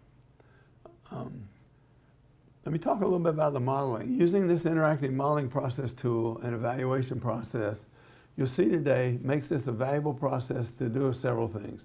It provides transparency with stakeholders. What you see is what you get. It's all open to you today. If you disagree with any assumption about growth or escalation rates, we can change that and you can see how sensitive the analysis is to those types of things. Paint the full picture of your general fund's financial situation over a 10-year forecast. We're going to look at everything involved in the general fund and we're going to look at it over a 10-year forecast. Really, I would say 5 years of that is a true forecast and the other 5 is a projection. So we need to be mindful of looking at those two periods of time. And we can evaluate any potential changes to your current situation, such as staffing changes, capital projects, regulatory compliance. And we've already worked with Susan and David on your budget. And since we started this, David, you can correct me if I'm wrong, but I believe Susan has been able to reduce your budget by over $2 million, if I'm not mistaken. I think the number is in that order of magnitude. That's about right. Yeah. Yeah. So your staff has already been doing what they can to cut things down as low as possible. And we'll identify needed annual tax rate adjustments that might be necessary if you can't cut costs anymore or if you can't cut capital projects. I mean, obviously you want to go to cost containment. Do you really need the projects you're doing? And ultimately the solver ends up back at the tax rate. And the benefit of all this is hopefully to gain employee and constituent acceptance of this plan and ultimately to obtain the approval of you, the city's governing body, the city council. So what's included and what's excluded from the model I'm going to show you. This is important to understand. What's included in the model is your general fund and your equipment reserve fund. Contributions from the general fund to the equipment reserve fund amount to, in 24, $550,000 a year in this budget. And then for the rest of the forecast period, it's $600,000 per year. What's not included is the facility maintenance reserve, because that reserve has no scheduled contributions and the projects that it funds are contained within that reserve. And so it's really kind of a wash. You have the reserve funds, you have the projects, and if you have to increase that reserve some in the future, you'll have to make that judgment at that point in time, but there's no regular contribution being made to that reserve fund at this point in time. The debt proceeds on hand, which I think were primarily for the library project, you have those on hand and you have capital projects scheduled for those. And it looks like in the capital program there's a little bit more of capital needs than the debt proceeds that are on hand. But Susan indicated if that were the case, you would transfer some of those project dollars over to the ARPA funds, and they would be funded through the ARPA funds, and it wouldn't impact the general fund at all. So those are excluded too. And self-contained funds with no regular interaction with the general funds, funds that are supposed to be self-sustaining. Now, any of these funds at some point in the future might have a problem, and you may be called upon to subsidize it for a short period of time, but there's no regular subsidy planned on them. There's the federal ARPA fund, the speed camera fund, and that fund has had to be subsidized a little bit in the past, is my understanding. And that fund may warrant be looking at that to see if the fees and rates for that fund are adequate. But right now we're assuming they are, and that you don't have to regularly support that fund. And the special revenue fund, again, a self-supporting fund. And the stormwater fund, that really is an enterprise fund, I believe, in your system, and it has rates that pay for all of its costs. So the major assumptions in the model, and I'm just about to bring the model up in just a moment, are growth. The source of the growth is the Maryland Department of Assessment and Taxation for 2024, and then we have the 25 to 23 are estimates based upon discussions with staff. And those are numbers that are estimates and they could be changed, but they're running from about, in 2024, the number we got from the Department of Assessment and Taxation was a 4.1% increase in taxable value. And so we're projecting that in the future to maintain at about a 4% increase every year in taxable value. Operation and maintenance, or O&M escalation rate, the source of that is our estimates in light of the current inflation that we're facing, and we're decreasing it in out years, assuming that inflation will lessen. And we have made an assumption that you'll execute whatever you adopt, you'll execute 95% of it, of your operating budget. And that's not uncommon. All of our clients that I've ever worked with only can execute between 95 to 97, 98% of their budget. And when we look historically with you, it's actually been a lower number than that. And that's one of the reasons I think that David and Susan were looking at the budget to try to get it skinny enough to where it's a much more reasonable number. So the unassigned fund balance target, there's two sources for that. One is 17% of your revenue, and it's my understanding that's a city policy. But talking to Susan, as you go through the budgeting process, it's been very difficult to achieve that. So there's also been a practice of adopting a minimum of $3 million. Don't ever let it go between 3. We strive for 17%, but we're not going to let it go below $3 million. So there's the 17% of revenue, and there's the $3 million, which is used in the baseline model that we have. And we have it where we can switch it if you want to and see. It causes a little more pressure on your revenues to do that, to maintain that fund balance, but we can do that. So, yeah, okay. Let me go through. Let me get out of this now, and let me get the model up. Can I ask it a question? Yeah, and let me open it Just to a some question questions of first. fact? Yeah. So one of the assumptions you don't identify is the level of the other revenues that the city has. Did you assume that that remains constant? No, we have on those You're going to other. get to that. Okay, great. We assumed about a 1% increase in those other revenues after discussing with staff and looking at history. Okay. There's taxes and fees and all the revenues are accounted for in here, and all of them have an escalation rate on them. Okay. It's just the property tax revenue that's a function of the property values and whatever your rate that you adopt, your property tax rate per $100 of property value, and how that converts into revenue. So, okay. So I just want to make sure, because I'm piggybacking off of Councilmember DeBala's question. So, for example, intergovernmental reimbursements, things like that. Is that considered at all? Anything that's in your budget, and I think there is an intergovernmental category in your budget, and so anything and we went through a fairly extensive process with Susan and David, reconciling the numbers in our model exactly to your budget in terms of the revenues and the expenses that we're looking at, both operational expenses and capital expenses. Okay. And debt service. You have some existing debt service on that debt that you issued, I think, to fund the library project. Okay. So it basically the model is based on expenses and revenue, expenses and our pots of money right now. And I guess what I'm trying to make sure I understand is, so for example, tax duplication, we get certain amounts of money from the county to reimburse us for services that we provide. Yes. So are those income streams accounted for here? To my understanding, David, is your It should be. understanding they are they? Yes, absolutely. Yeah, they Okay, are. so They're- all of it they're is in there. So every revenue source that we have that affects the general fund is included in the model. Okay, Yeah. perfect. And Thank you. that, and that all That was comes the out, 1%? and I'm that, sorry. yeah, same question. Go ahead. I just want to confirm, I believe you said that those other revenue sources are calculated at 1% increase each year Yes. equally? Okay. Okay, thank you. And I do we have a can question. test the sensitivity of that too if you want to. We can change it to a 2% or whatever, but right now they're in that 1%. Okay. I'm sorry, Mike. I do have a question Okay, before go I go ahead. back into the other room.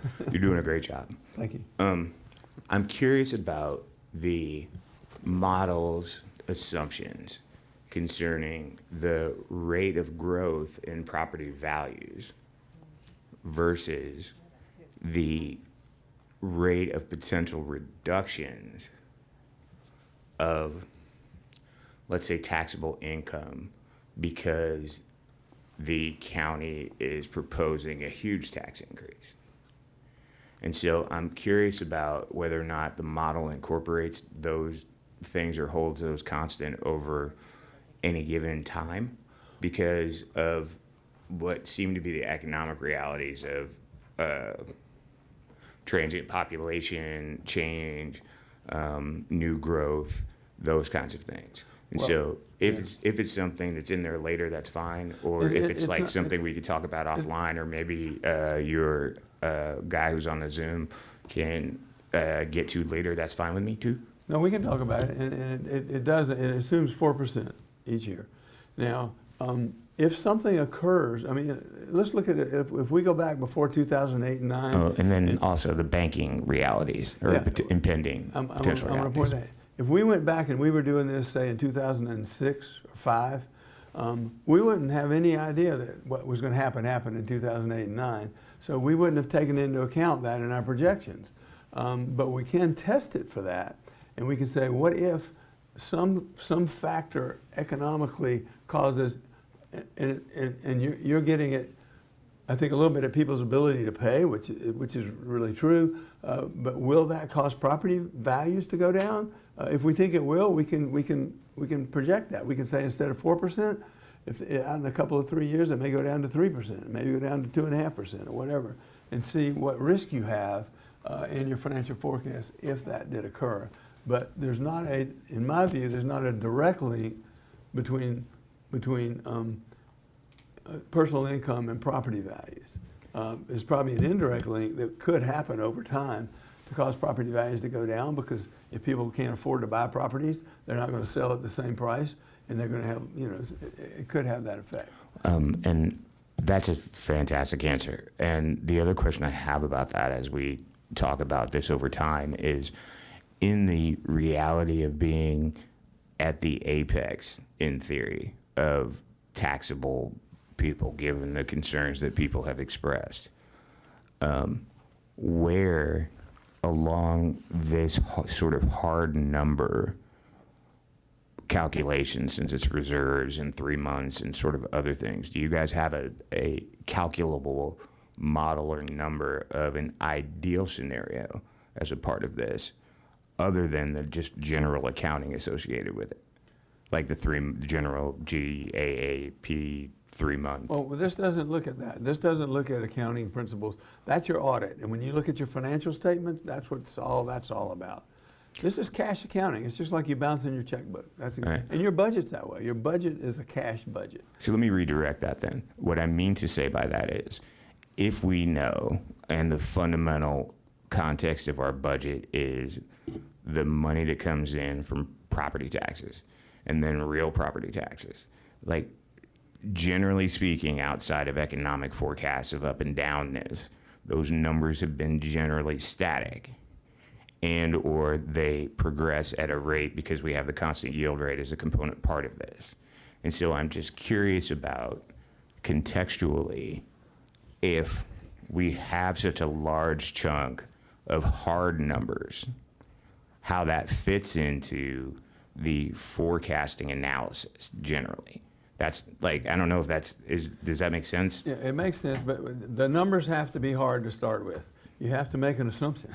Yeah, no, I'm not hating, I'm just asking. No, and then we can say, okay, where could these numbers be softer? Where could they be not so much? I mean, like if we started this off at the 17% of revenues minimum requirement for your unassigned fund balance, we might go say, well, maybe that's too high because we can't really afford that. Excellent, thank you. So That's a we can look at fantastic those answer. kind of things. Yeah, okay.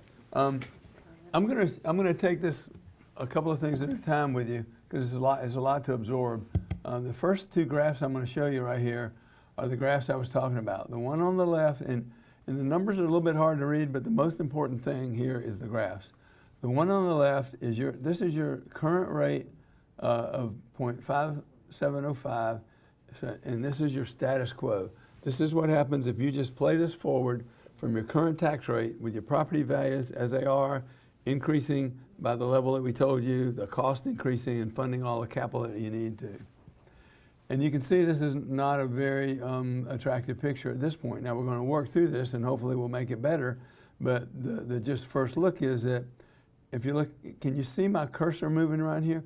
If you look at 23, this little line defines history behind us. 23 is done. Over here, 23 is done. We started the model with the end of year 22 audited fund balances. And so then we move into 23, and what happened in 23 causes those balances to change. And then in 24, that's the real projection going forward. So 1, 2, 3, 4. You got 5 years of projection there, and you got 5 more years out here. And so what this says is for 24, and really even 25, you would still maintain that $3 million fund balance. But starting in 26 is when that fund balance starts going down.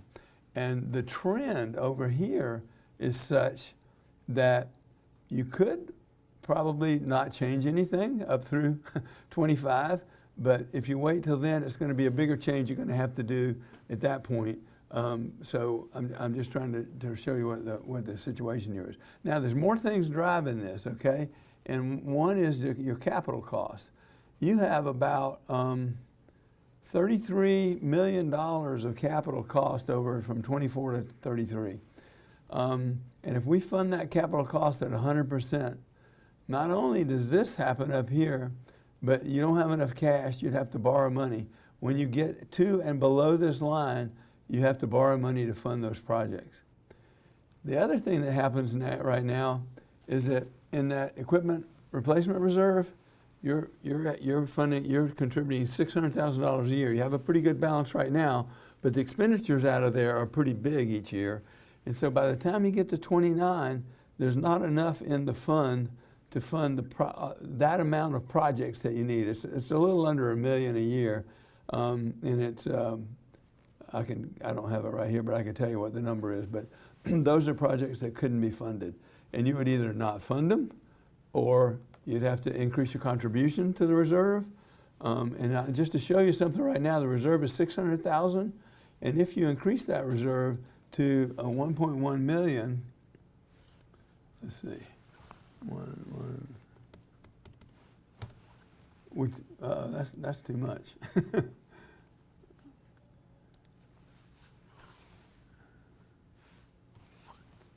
Okay, let me tell you the convention here. These black bars represent the current scenario.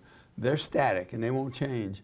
When I calculate the model, the green bar, the turquoise bars will change, and you can see what happens when this happens. So when I calculate that gets rid of these reserves, and it helps your fund balance, but you have and it reduces your borrowing because now you've been able to fund those projects with that cash.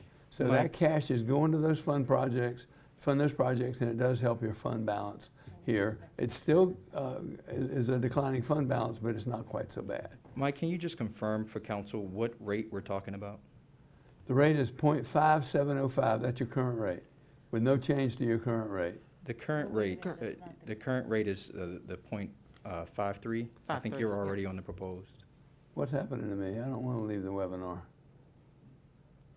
I think you're freezing. So if I'm getting this while you're doing that, the first set of turquoise was with the current tax rate going out 10 years. Before we answer, I just want Mike to just confirm what rate it is that we're looking at. We're looking In at the the current tax rate, which is 0.5705 per $100 of value. So that's the proposed. So That's the current rate. That's what it is right now, without changing it. No. the 0.53 is the Yep. current. Oh, no, that's not the current rate. Right. You're right. So I think, yeah. we I'm just- sorry. I have the wrong rate in here, and I have the wrong, hold on just a second. Let me get this squared away, guys. Can you get this mine? So, sure, give me 1 second. Let me acknowledge folks. So while, Let me start Mike, this over again. you're working to get these numbers up, I do have a quick question. The ARPA expenditures, and maybe this is a question for the acting deputy city manager. So there's a number of activities that would be likely in our budget, that would be expenditures, that would be ARPA, but the expectation is not that we're going to continue them necessarily. Those activities that are being funded by ARPA would expire when those ARPA funds expire, right? So how did you all think through that as well? Because I'm just wondering whether or not there's a lot of expenditures that may be in our budget as it pertains to implementing things under ARPA, that once the funding is no longer there, I would expect to see a drop in our expenditures or our overall budget, right? Because those funds aren't there. Do you know if that was something that you all took into consideration when you were putting together this model? No, so this model does not take into account any monies that would come back to the general fund that have been temporarily moved over to ARPA. Now, it does for FY '24 because it's a part of our proposed budget, assume that $1.1 million have been moved out. Okay. Councilmember Small. Yes, I just had one more question about the modeling because when you went into the capital expenditure part, and this is probably for the both of you because this is exceedingly helpful, but given that we have some of those numbers diverted to a fund and project planning and whatnot, is there a mechanism or a generalized, I don't know, delta of what you would expect that we would be spending over time on capital expenditures? Like insofar as those are hard numbers that can be amortized and whatever in terms of accounting, but that's different than spending the money on it. So I was just curious if that's in here. It doesn't have to be, I'm just wondering. Well, the only way it's in there, the only way that gets amortized is if you borrow money for it, because then it spreads it out over a 20 or 30-year period, the cost of it. But if you don't borrow money for it, you have to pay it in cash.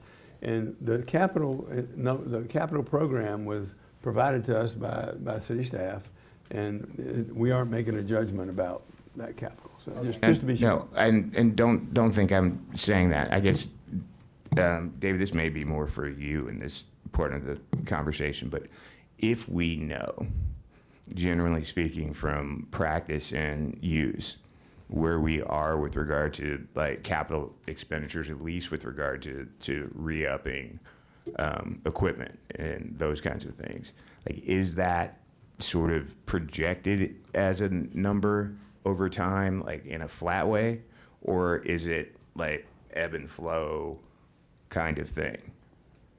If I'm understanding you correctly, just Yeah, speaking restate it for me because you're probably better at it than me. Okay, so the equipment replacement reserve specifically is limited in this model to not be funded by any borrowing whatsoever. So you'll see, and Mike will go into more detail here, but if you look at the third chart on the second row, okay, I'm sorry. I don't know how else to. There's a section in Mike's model that shows the impact of being unable to fund via cash equipment replacement reserve. Okay. And so what it displays is the rather than like the CIP budget where it talks about what you would need to do from a borrowing perspective in order to fund capital improvement projects, the equipment replacement reserve describes the amount of money that you would have been using to fund your equipment replacement that is not being utilized. So essentially, it shows all of your unfunded projects and the total amount of those unfunded projects. I can go into just what he said in just a moment and show you that, and it'll make me clear. I want to be sure. Am I still hooked up to this? Yes, we can see you, Mike. You can see me? And is that the right rate now, David? I just Yes, so that's the current rate. That's the right one. That's the current rate. So this is. Mike, give me 1 second. Councilmember Gibson, did you have a question about what was discussed? Yeah, it was actually back a little bit more with City Manager Eubanks. There was a quick exchange that the staff was able to save $2 million. Did I hear that correctly? That's something that I'm just didn't know how we did that. Can you speak a little bit more about that? Sure. It's slightly premature, and those details will come out as a part of the presentation. But essentially, as a part of the budget process, the first step is receiving from staff a proposed budget. The next step is for the city manager's office and finance to try to solve for any gap based on an assumption of revenues to be received in the coming year.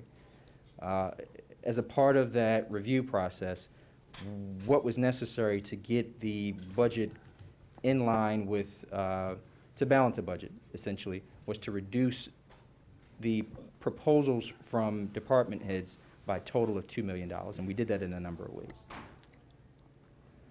Okay, all right. That's helpful because it was just kind of, that's an important starting point in terms of this modeling here, is that the budget is $2 million less than than what had been. But the reduction, to be clear, would not show up as a part of the model. It also wouldn't necessarily show up as a part of the budget process. It was an internal process that staff had to conduct in order to get to a point where we were comfortable proposing a budget. So you said that there's two steps. The one was that there's a proposed budget, then you, you and the finance looked at various assumptions, and then you were going to reduce the proposal by 2 million. So I just want to be very clear that particular process was a process that occurs in preparation for what we Right. present to council. Right, and So it's an exercise in an attempt to get to a proposal for council to review. So it's not outside of this conversation. Yeah. It would not come up as a part of the conversation that staff has with council when we present on April 12th.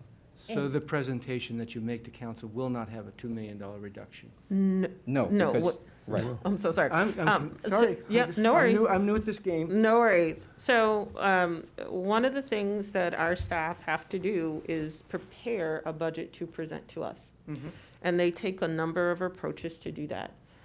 One, they listen to all of our council meetings around priorities to get a feel for what it is that we want to prioritize in terms of the work. They take a look at all of the activities that they have underway and the things that they would like, the ongoing work they have to do and the things they would like, additional things they would like to do. And then as David mentioned, they then have to present those, submit those departmental budgets. And then David and Finance kind of collates all of that to say, wait a minute, we need to streamline this because we can't present not picking on my neighbors, but a 7-cent tax rate, right? So we have to streamline that down to put it within the bounds of something that is presentable for the council to make the decisions that it needs to make regarding what is the final tax rate and what are the final activities that are included in the budget. So we're not going to see that deliberation, right? What we are going to, and we never do.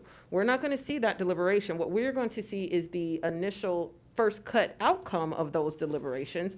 That's basically, I like to describe it as, cleaning up your baby before you give it back to its mama, right? You're not going to give it to mama with a dirty diaper, right? So you're trying to clean it up and then hand it over. So what they are trying to do is clean up the budget to get it ready to present to us so that we can then make decisions about recommendations we have or things that we think need to be included or excluded, ideas around a tax rate that we may want. And so we would work through the budget process, and I'll kind of talk about this a little later. We'll work through the budget process to get to the point where the budget includes the things that we feel comfortable with at the tax rate in which the council, a majority of the council votes to approve. So that's the process. So when I believe Mike is talking about what staff may have been able to do is because they're in the process, and David, I don't want to speak for you and Susan, but because you're in the midst of the process of presenting the budget, it makes sense to try to use as current information as you have at the time for an exercise like this that involves modeling. Right. So they gave the best guess that they have right now for what that FY24 budget would look like, and that is what we are now looking at in terms of the modeling. Absolutely right. Thank you, Mayor. That's a good summary. So if we could, Mike, because we started off, I think at the point that you didn't intend to start off, if we could just hit the reset button Yeah, and go back through the current budget? Yeah, let's just start. This is the current rate, and this is what the projections look like.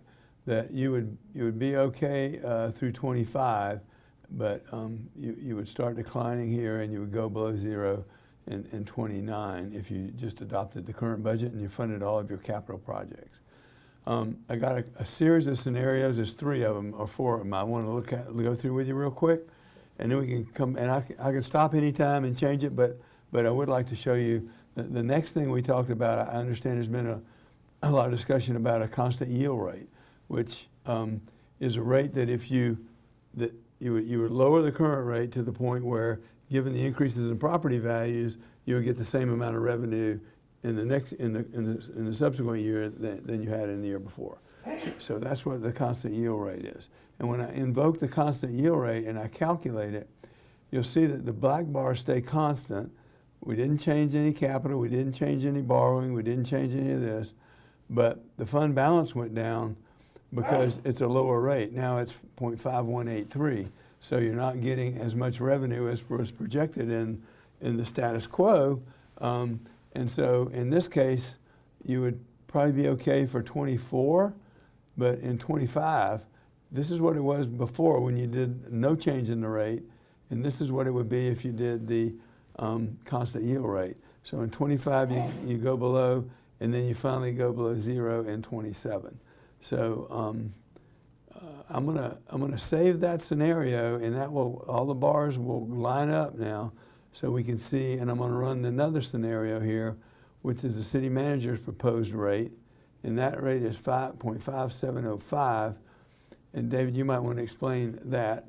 I think it includes some escalation factors in it. Sure, yeah. So the 0.5705 takes into account some personnel adjustments.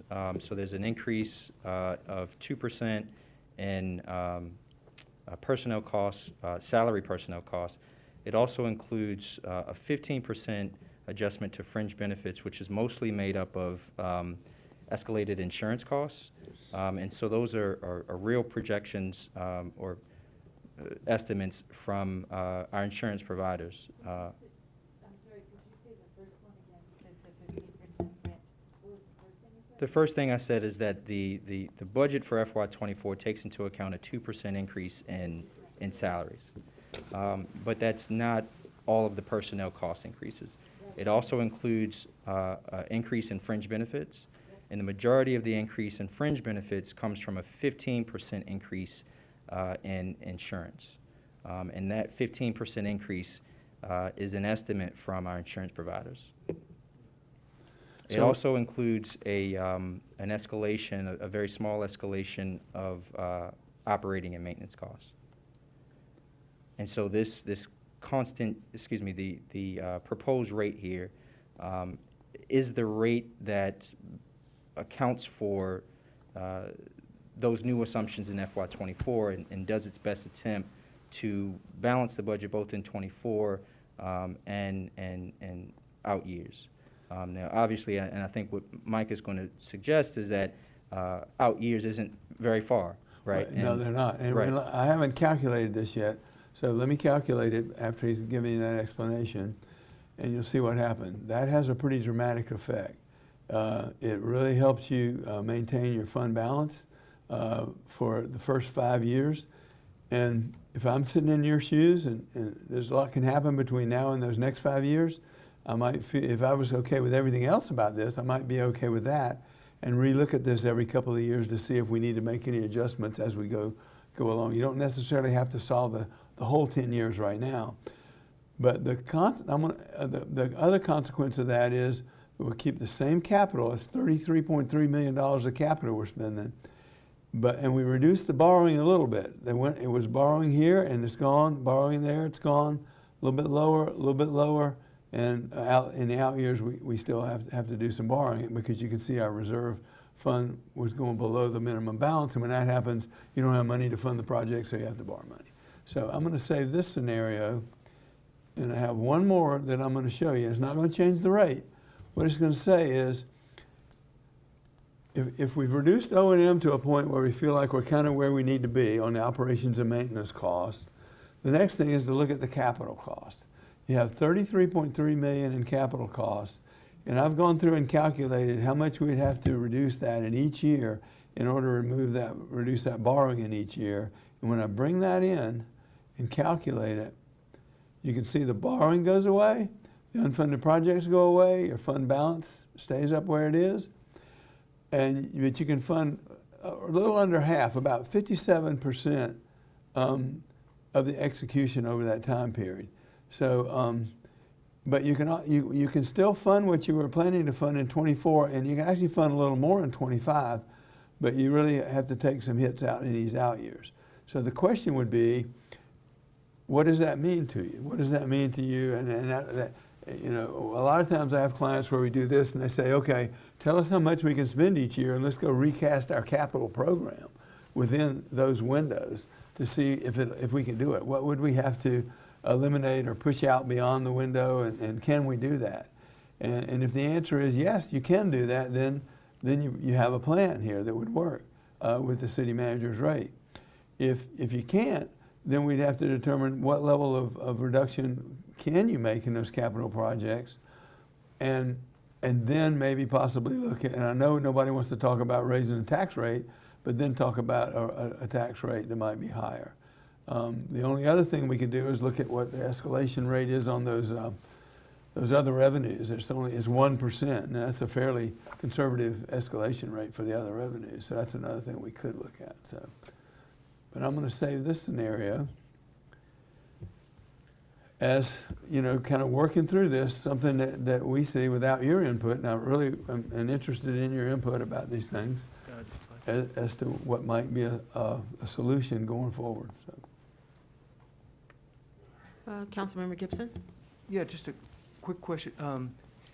One of the assumptions is it, you use the word O&M, operations and maintenance. It's your operations budget. And that's both staffing and program expenses and that sort of thing? Everything. So where's the scenario to reduce that? In other words, to perhaps through attrition lose staff, or to remove or delay some programs? Is there a way to calculate that? That's a really good question. We have the O&M budget that was reduced already by $2 million or so that was in here. And then we're only including 95% of that. So we've already reduced it by 5%. Mm-hmm. And that typically, for cities like you that do this, they always have vacancies. They have positions that aren't filled. They have vacancies, and people try to manage their budget and they spend less than the budget was. So that's a pretty common thing to do. So, but in terms of looking at programs specifically that you might remove, no, we haven't done that. And I would have to ask David, and you may not know what Susan looked at either. I'm not sure. But we haven't done that, no. I mean, as a part of the budget process, and we understand that council wants to see this as a scenario, one of the things that we will show council is a scenario in which we have tried to match the city services to the constant yield rate. And so I think what that will ultimately show is the delta from the proposed budget and the what it would require in terms of monetary reduction to get to a balanced budget at constant yield. Now, in order to determine, what programs that involves and what projects and how much, staff attrition or mandated reduction we would have to do, we would absolutely need some guidance from council. And I know that's a part of kind of the exercise with the priorities. Without that guidance, we'd really be shooting in the dark, which is why we can give you an analysis of what the delta is, but it would really be up to council to let us know where we should proceed in terms of identifying where those cuts should be.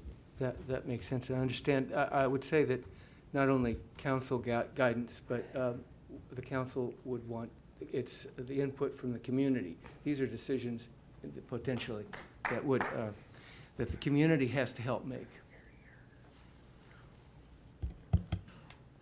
I do want to acknowledge and just check in quickly with Councilmember Honzak because I can't see any hands. So Councilmember Honzak, I don't know if you have any questions or anything.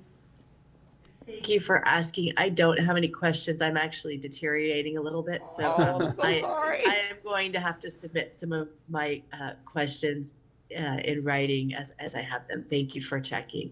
Great, thank you. I have one other thing to show you here about this scenario, and I could run them and show you on every scenario. What's really probably important to you is, well, what does that mean to the average taxpayer? And we do have an analysis here of the property impact.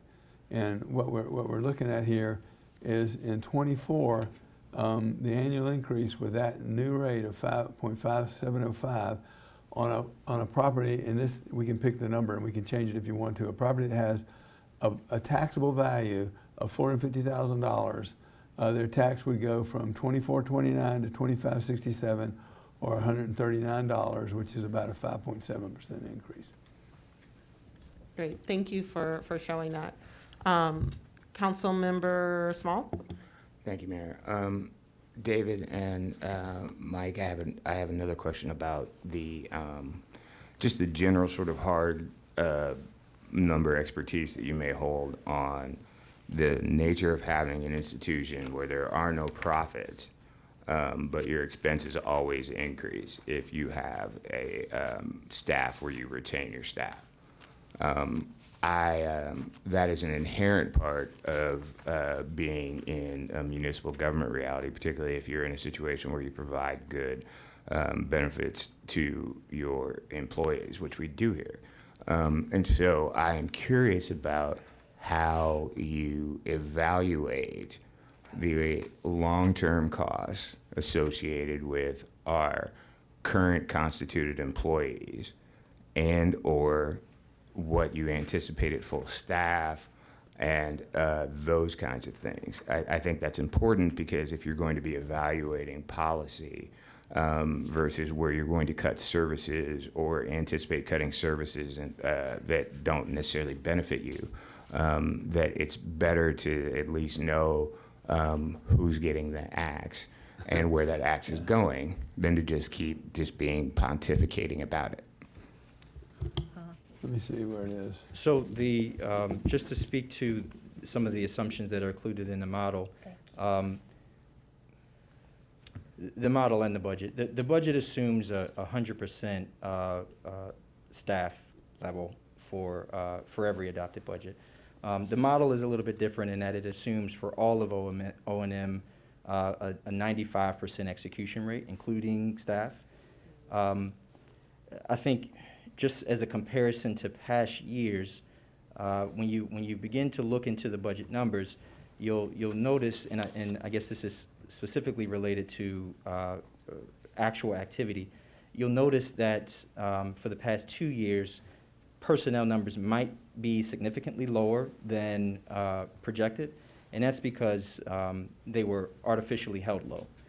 And so we don't expect— Outside of the bounds of the will of the council as well. But Right. And so moving forward, we fully expect, unless we get direction to do otherwise, that we will be much closer to 100% of staffing for the city. Long-term then, as you model out anticipating costs, where are we with regard to people who would, where's natural attrition, presupposing that people, once you get a handle on things. I mean, the first time that I ever saw everybody smiling in the town hall was yesterday when I was up there. And so there seemed to be at least some more positives about those kinds of things. Like if we were to hold or presuppose that people are going to want to be here again, do we have any sort of analysis of who is going to be attriting or where the attrition is that is natural versus evaluating people or their ability to execute on either their programs or their personal efficacy in a job? Sure. It's something that we can circle back with you on, Councilman. It wasn't a part of the analysis that Mike and team conducted, but it is likely something that our HR team keeps track of or something that they can pull together. I mean, it's labor statistic stuff, so like it would be disaggregated necessarily, but I was just curious, or like if you could add that somehow. We can try to get some stats from HR and then make it a part of the model. What's in the model now is a 3% increase on personnel costs each year. Okay. And that, I'm sorry, one last thing. And that's, professional expertise, that's normal for here, part of this model, or? Well, it just depends. It depends on the time you're doing it and the governing board and how they feel about these things. It does vary. I mean, particularly when you get into police and fire cost escalations, they typically run a little bit higher than that. But we've just done an average of 3%. And we can refine that if you'd like. But I'd say that's a fairly normal number to start off with on an analysis. That's kind of a steady state look what staffing. I That's mean, but we're awesome. having high inflation right now, so I mean. The other thing I have about that, the last one, I apologize, is related to where we have these sort of hard-ish costs, is us being responsible for the police pension and its operations. Since that's a state, there is a state function there that could potentially reduce those costs and or be of a better benefit to our officers. Is there any analysis of where those costs fit vis-a-vis the other things? Because in addition to operating it and maintaining it and therefore having to have, borrow against it or whatever else, we also have to deal with the fact that we have to constantly analyze it. So that's an additional professional experience cost. So I think that that is a question both best answered by Finance Director Chung. Okay. Unfortunately, she had a family emergency Oh, no, and that's she was fine. unable to attend. But again, we can get that. I'll note that question and try to get you an answer. But to the extent that any of those obligations are in the budget, they're in here. If they're not, they're not. And the salaries are kind of blended for all personnel at about 3% per year, so. Great, thank you. Councilmember Gibson? Yes, I guess the question is, how I can use this information. It's a lot to take in real quickly. Are we gonna have access to this? So, Yeah. because I couldn't write fast enough to write down the numbers, let alone fully grasp it, think about the assumptions, whether there's other scenarios, current rate plus 2%. I mean, I just want to know, what are we going to do with this information, which it's a very, powerful tool here, but right now it's on a screen, not in my head, or on paper for me to use. I've added to the PowerPoint presentation these screens I didn't show you yet. This is scenario 1. It kind of tells you some of the features of it. No change to the current rate. Annual CIP is 100% execution. Unassigned fund balance falls below the target in 26. It goes 0 in 29. It's first required to borrow in 25. Total borrowing is that number, and then it talks about the ER fund, and then it shows you the model. And I think I have the borrowing number wrong, but anyway, it shows you the model there that you just saw, and it shows you some salient features of it. Same thing for the one with constant yield, all the things that we depicted about it, and then it shows you the model, and some of these things are already there. If you can see on the left-hand side, the 33.3 is already on that panel. And then the city manager's recommended rate in the model run that you just saw, and then the city manager's recommended rate with the reduced CIP to avoid the borrowing, and that's the last model you saw, and I haven't saved the dark ones to the same. Thank you, sir. I don't have, we don't have these PowerPoint present. You don't have them right now? We don't have them yet. Presumably we'll get them. Yes, these were and- some last minute updates that we'll Well, add there to was the. Yeah, a and lot, they're a lot of great. things that we didn't have just from the introduction on, so it was kind of hard to follow. I understand. And then, is there an opportunity to suggest some different scenarios? And Yes. could that get run at some point? That's absolutely part of the reason for doing this. I don't want to do it, I mean, I can't do it now. No, I guess. know, but Yeah. you take your time, and this will, we can come back and do this again, and we can look at different scenarios for you. And just to complete this picture, Thank you. I put a table together that shows the scenario, status quo, constant yield, city managers, and then reduced borrowing, and it kind of brings all the different points together here that you can kind of see all in one place. So at any rate, and then you'll be getting this. I'll get this to the city manager so he can get it to you. So. Great. Yes, thank you so much. And so to Councilmember Gibson's question, so this particular modeling tool, Deputy City Manager Eubanks, is it something that Director Chung would have access to, or is this something that we would have to go through our contractor to run scenarios? I'm trying to keep in mind, we don't have contracts for forever. Yeah. And we have a specific amount of time to kind of do these kinds of things. And so if there's a desire to kind of play around a little bit with something like this, what would be the approach that folks would need to take? I think the best thing to do, Mayor, is if you have certain scenarios that you'd like Mike to run with his software, if you could submit those in writing, we'll pass those along to Mike. Mike will put together a graph as well as a summary description of the changes like he did in the presentation that you'll get, and then we can just provide that to council.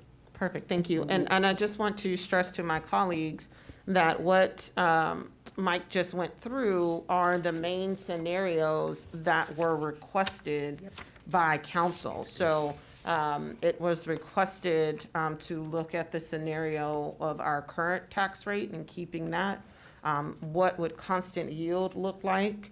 And then, it is helpful to see what a potential proposed tax rate would look like and what the impact of that would be on our revenues in addressing some of the longer term impacts of the budget. So again, I think that there's, in my mind, the scenarios are somewhat appropriate. I guess the question is more around the nuance of whether or not this is a tool that could be used for something like, let's say we cut capital by 40% or 30%, and that would kind of be a place where you would play. But for newer colleagues on council, one of the things that you will see when we start talking about the budget is the budget is people and capital. People and capital. Yep. People and capital. So it's either cutting those sidewalk projects, cutting some of those big infrastructure kind of things, it may be, Firing people. yeah, or it's firing people. And so we do have a pretty streamlined budget because the programs require the people to implement the programs, right?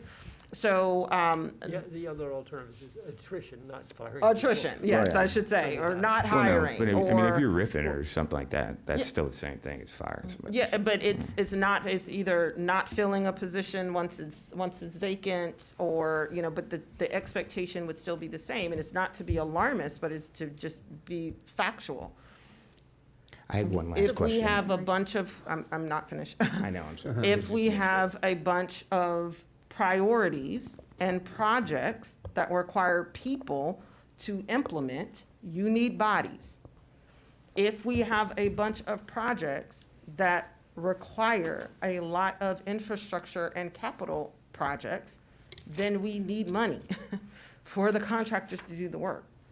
So again, I think that this presentation is very, very helpful, because when we start talking about priorities in a few, the goal should be to prioritize the priorities so that we can send a signal to staff around the types of projects and a level of effort that we are expecting, right? Because we can't have it both ways, right? All right, Councilmember DeBala. Thank you. One broad brush scenario that I had been interested in was what it looks like if the property tax rate is at the ECI level, which I think is not 5.7. I think it's something less than that, but maybe I'm wrong about that. This year's 4.7. Yeah. So that I can write that down, but just FYI, that's something I'm interested in. To do that as a one-time and then start to give us the chance to ratchet down on the other stuff, because it takes a while to, Can I get some clarity on that? Yes. So you mean for FY '24? yes. So the FY '24, if I'm not mistaken, that number that you've included in that model is the number from SDAT. So that is, it's, if you play with that number, it would be a difference from reality. So we're using a real number to estimate FY '24. I didn't quite follow. Are you talking about the tax rate? Are we talking about the tax rate, or I'm sorry, are we talking about the real Right, property? Councilmember DeBala, I don't want to put words in your mouth, but I know in the past, we had talked about trying to account for increases in labor costs, right? So constant yield plus, Plus ECI, and the employee. yeah, it's like ECI plus something or other, Yeah. but I think I misunderstood. yeah. So it's about, what would happen, what would be the impact of using ECI plus, and I'm blanking right Yeah, now so on that what the could- plus that's is. a percentage. That's a and then great it can fourth number. convert to a property tax rate that would give you that. Gotcha. And I have that somewhere. And then what does that mean for the long-term budget? It would be somewhere between the current tax rate, which is bad enough in the long run, and the, in this 5705. So just as a number that's a little more based in it's based in a different set of assumptions. My other question is, it would be, I think, helpful to put down a couple of the assumptions that we just all talked about. So and it doesn't have to be now, but, this is something, maybe a little more detail on the assumptions. So you had, and I appreciate you didn't load it all up in the front, where you said an O&M expense escalation rate is 4%, but that's got components. You just said that the personnel-related costs were 3%, something else is a little more detail on that. Yeah, so sure. We can, I can do that. Ground ourselves in the reality of that rough 4%, and we can be thinking about the major chunks of that.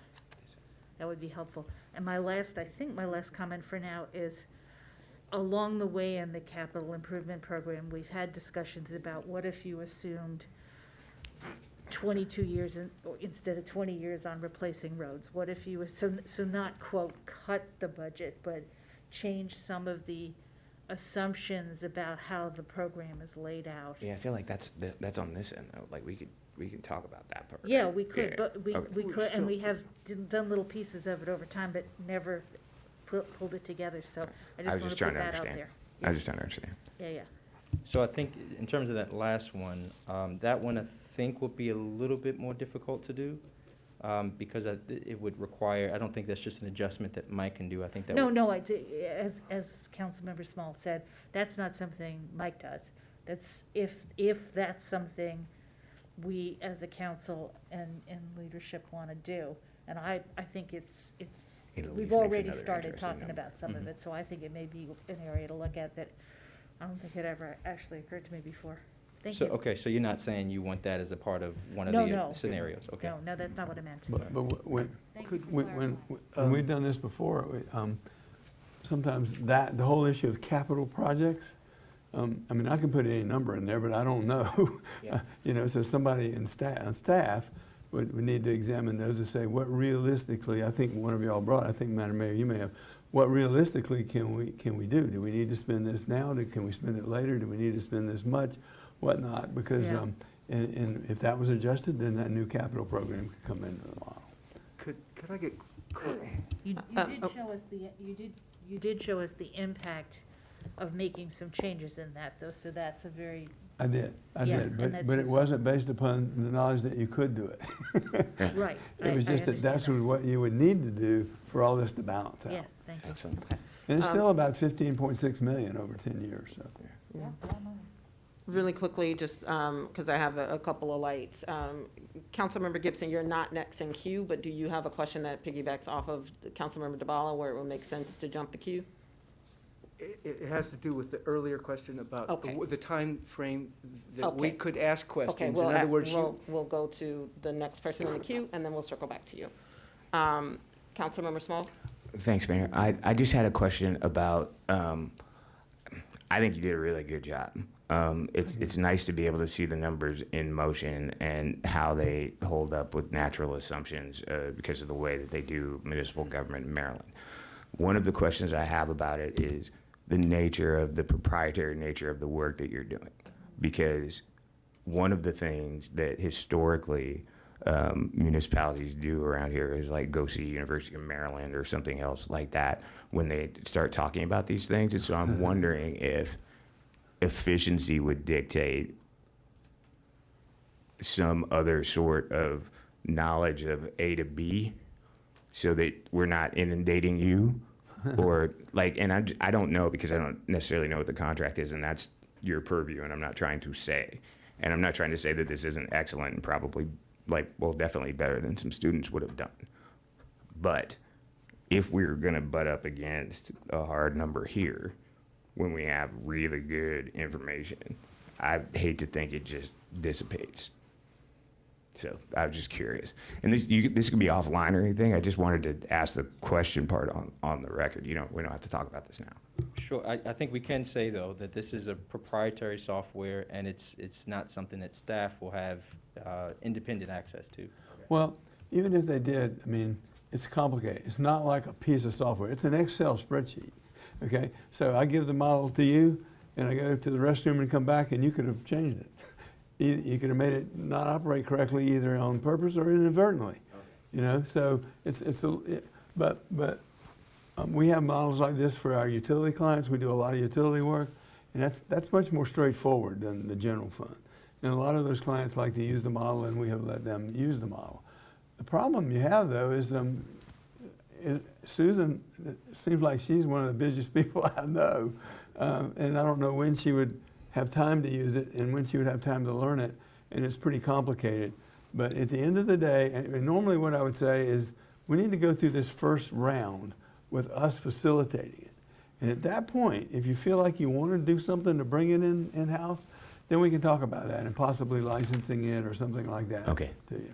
And I think That's acceptable. I just was curious. Thanks, man. Yeah. And I think that's a great point. And I think you can tell us a little bit more about how other cities have used this model, Mike. But we can run endless numbers of scenarios based on a ton of different assumptions. But I think what you've laid out are the probable assumptions, right? And you can deduce, I think, between the different scenarios what some of the changes might look like. Right. And so is that how municipalities often use this tool? Everyone I've worked with, and I've probably done 20 of these, they have us come back, maybe not every year, but every couple of years to look at it and update it. And the update isn't nearly as, we already have the model, so it's not as expensive as doing the model, not anywhere near. And that's a prudent way to do it, I think. You don't need to solve it for 10 years, okay? Because you don't know what's going to happen. I can't tell you what's going to happen beyond the next 3 years, probably. And I can't even tell you for the 3. I can be closer. So I think it's something that, and the other thing is, I found that the professional facilitation by someone like me, who I'm not the city manager, I'm not the finance director, I'm coming with a dispassionate perspective, and I do this all the time, okay? And so I think it really helps to have that facilitation to get you to where you need to be. Most of the clients every client I work with, their staff really doesn't have time to do this, And if you buy a piece of software off the shelf, you can't really make the changes we're making here because it's compiled programming. And all you can do is change the setups. If you have to change something that's down in the source code like it is right here, you just can't do it. So it isn't necessarily as robust as doing it this way. This really makes it model it exactly like you do your business is what it does. And so just as a consideration to your time and perhaps staff time, if we could just, if council, and this is a preference, not a mandate of any sort, but if you could give us maybe 3 scenarios that you might want to see at max, and then we can provide that to 3 per person is a lot. So if you could give us just a limited number of different types of scenarios that we can send to Mike, I think that'll be helpful for him in producing it, but also getting it back to you in a timely fashion where it'd be useful. Yeah. All right, Councilmember Gibson. I had a question. How long, you had asked that we could provide some other scenarios. How many days do we have to do that? How many hours do we have to do it? How much? I have a budget meeting planned for Ward 3 on Sunday. Maybe I'll get some ideas and come back with a scenario. How much time do we have to provide you with those requested scenarios? Mike, do you have a It's sense? up to you in terms of how you want to integrate this into your budget process. In Fort Lauderdale, when we did that project, they even had us with this model in their final budget hearing. So one of there's a city commission down there. One of the commissioners still wanted to look at a few different scenarios. So it's really up to you. So I think we do have a limited budget. So however much, I'd have to look at that, and we can reconcile all that. But Right. But it's up to you on the timing. If it's a couple of weeks for you to get some stuff together, I mean, you tell me, would that work with you guys? So mean, I Susan's- think it would be informative for council, right? It doesn't, this scenario wouldn't necessarily inform what we present to council, because we are already in that process. And so as a part of your reconciliation, as a part of your conversations with your constituents, I think it would be an informative portion of your process. And so just given if I can recall the calendar, I think we begin the presentation from the city managers on April 12th. And Mike, if a week to turn around, I think. Yeah, something like that. Yeah. So the last week, I think in March is probably when we would want to. By the end of March. Yeah. Okay. And then we could either do this again, or now that we know each other and we kind of got a feel for how this all works, we might could do the whole thing with Zoom without having the expense of the trip. I mean, I love coming up here. But as a matter of fact, my niece lives in Annapolis, so I'm kind of getting familiar with Maryland now, so. Councilmember DeBarlo. Yeah, just one other thing that I should have mentioned. The other thing I would like to see broken down a little bit more is the revenue assumption. So you assumed 1% per year in other revenues generally, and we talked a little bit about the different categories. And so I could either ask it as, could we have a scenario with a higher revenue projection in the future? But before I do that, I want to know a little more, Michael, about how you and Susan got the 1% as opposed to 2% or whatever. That was an assumption to run the model through. Yeah. I don't know if there's any empirical way to come up with that necessarily. Oh, so, okay, so there wasn't averaging of the different. There was, so Yeah, that's Susan, what I would think. the assumption was based on Susan's analysis. Susan's Okay. analysis. You So could, maybe all of these, that's what I'm asking all of for. these revenue, little all of more these detail on categories that. are in the revenues, if you see here. And you could we could literally go put a different escalation rate on every single one of those if we wanted to. But Susan, after, like David said, based upon her experience and knowledge of this, she's felt like a 1% aggregate for these type of revenues would be a reasonable number to do. Okay, thank you. All right. Sorry about that. No worries. Okay. So first, I just want to say thank you so much, Mike. This is really, really, really helpful. And I think it is a great level setting tool for us as we start to have conversations about our budget. So just in terms of next steps for members of council, we were provided the slides with these. I just want to make sure that we have the scenarios that were shared today, so everyone has those. Each council member can submit up to 3 scenarios that you would like to have Mike work through the model to provide us with those results. And those scenarios are due by the end of March. And if folks can send those scenarios to the acting deputy city manager Eubanks, that would be great. Madam Mayor, you have a presentation, but I need to get the new one to David to send to you with those added slides at the end that summarize all this. Perfect. And yes. I need to make one correction on it tonight, so I'll do that and email it to you so you'll have it tomorrow. Excellent, thank you. And acting deputy city manager Eubanks can make sure that that's uploaded. Perfect. Great. Is there another? Okay. All right, awesome. Well, I'd like to thank you for your attention and everybody, and it's an honor to be here, and I hope it's helpful. It is very helpful. I mean, the number of questions is indicative of how important this is for our community. So Yeah. thank you so much for coming out and traveling up. You're welcome. We really appreciate all of the hard work that you and your team has done, and we look forward to engaging you more. Thank you. We appreciate it. Thank you. Okay. Okay, so it's 9:13. We haven't gotten to public comments just yet, but I am going to give everyone a stand break. So if we could reconvene at, let's do 10 minutes, so 9:25. Thank you.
right.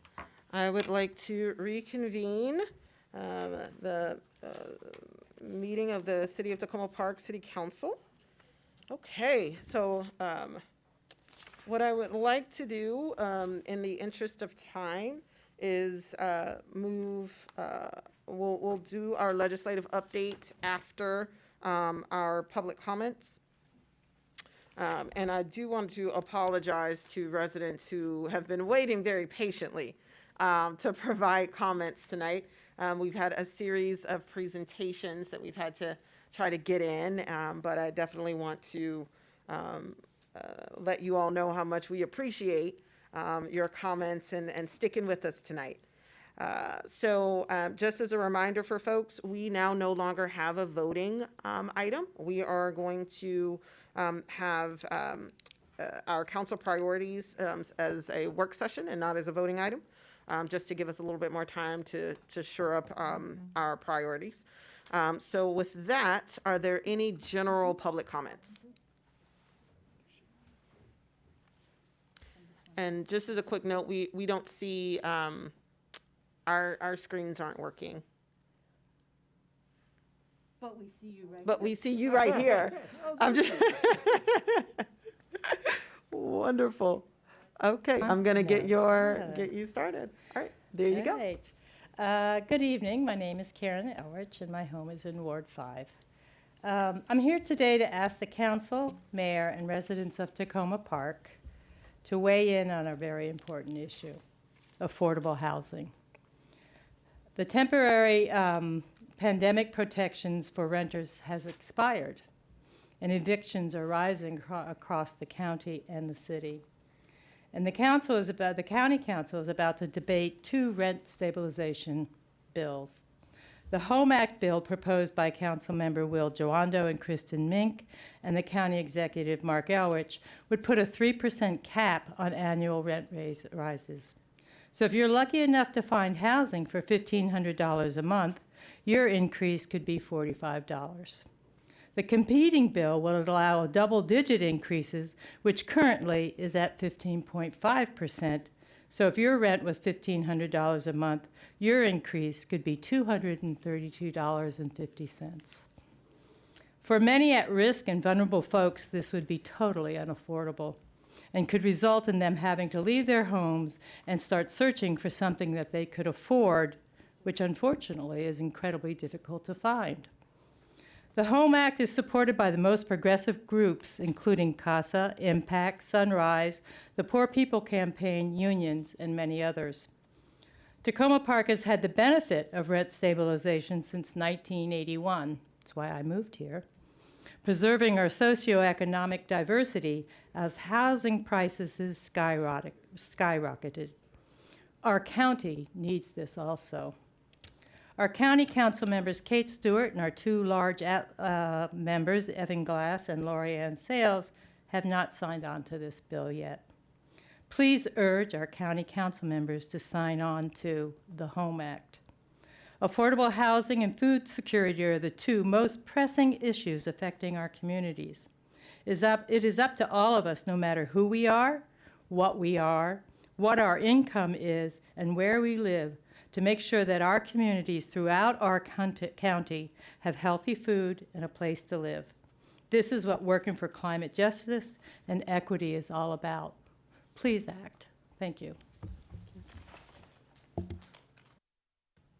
Thank you very much. Do we have any other general public comments?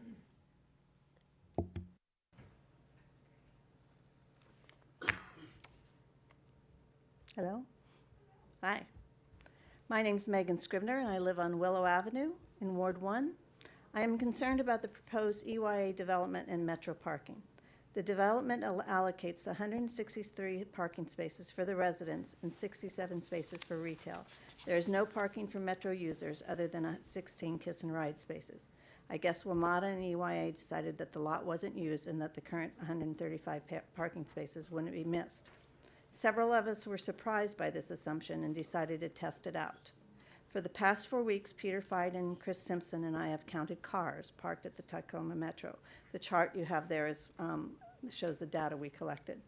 The data shows that EYA's numbers about the use of the lot are incorrect, and many of EYA zoning decisions are being used on this based on this incorrect data. Tacoma Station parking lot is actually used a great deal, particularly on Tuesday, Wednesdays, and Thursdays. This past week, there were 101, 114, 116 cars parked on those days. And this past Monday, the lot was completely full. All 135 spaces were taken. We also looked at the license plates to see who was using the lot. We found 6 to 10 cars on the lower side of that most often, from the district, the Virginia, and other states. All the rest are Maryland. Even on the weekends, between 45 and 65 cars are parked on the lot, nearly the total of the 67 retail spots, which are not even meant for Metro's users. I can't imagine the store or restaurant owners will be happy with that, or with people who work or have business in DC taking spots meant for customers. I am fortunate that I can walk to the Metro, but many people in Tacoma Park cannot. Plus, some of us drive to the Metro when we'll be returning late at night due to safety considerations. So not having parking spaces available will greatly impact those who live in our city. Some suggest that the Metro drivers should just go to park at Fort Totten, so we counted the cars there as well. We found that often there weren't enough spaces to handle all the Tacoma Station cars. For instance, on this past Thursday, there were 116 cars parked at Tacoma Station and only 54 spaces available at Fort Totten. This is all when Metro ridership is only at 50% of pre-COVID ridership, so it's only going to go up from this point. There is also the issue of where the visitors will be parking when they go to visit their friends. Under the proposed development, it is likely that those who currently use the lot will either drive to their destinations, adding to the environmental impact and reducing Metro use, or park on our streets, which are already close to capacity.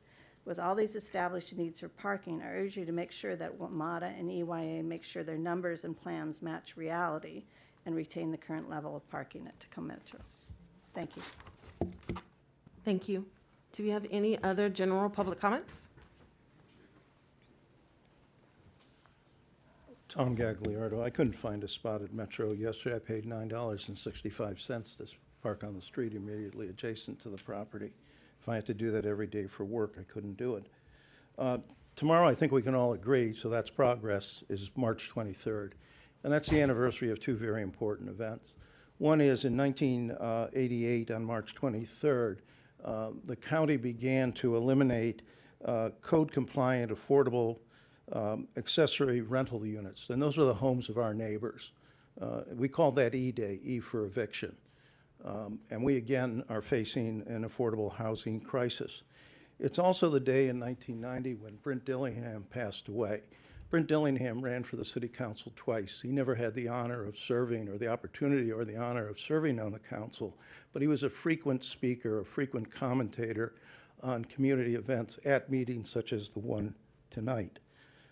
I call those things to mind not out of sentimentality, but out of a particular purpose. And as I said, we're facing again an affordable housing crisis.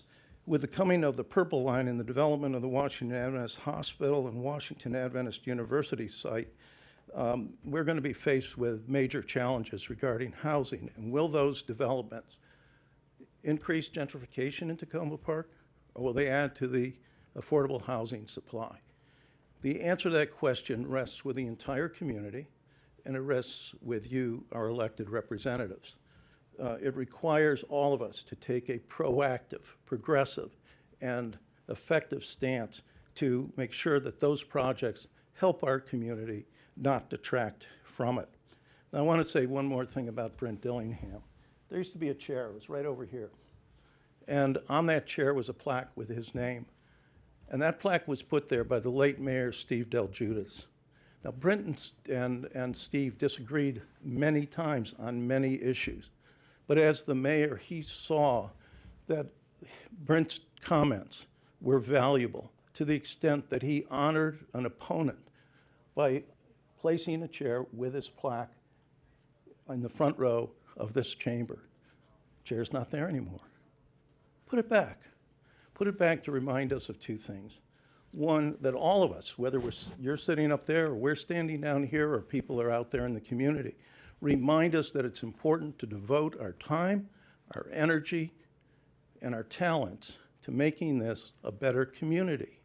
and put it back to remind yourselves that citizen comments are important, that you should listen to them, regardless of who makes them, regardless of what you think of that person. The way Steve Del Giudice honored and respected the comments that his political opponent, Brent Dillingham, made. Put the chair back. Chair's not important, the symbol is, though. Thank you. Do we have any other general comments? Do we have any virtual comments? We do have one person online.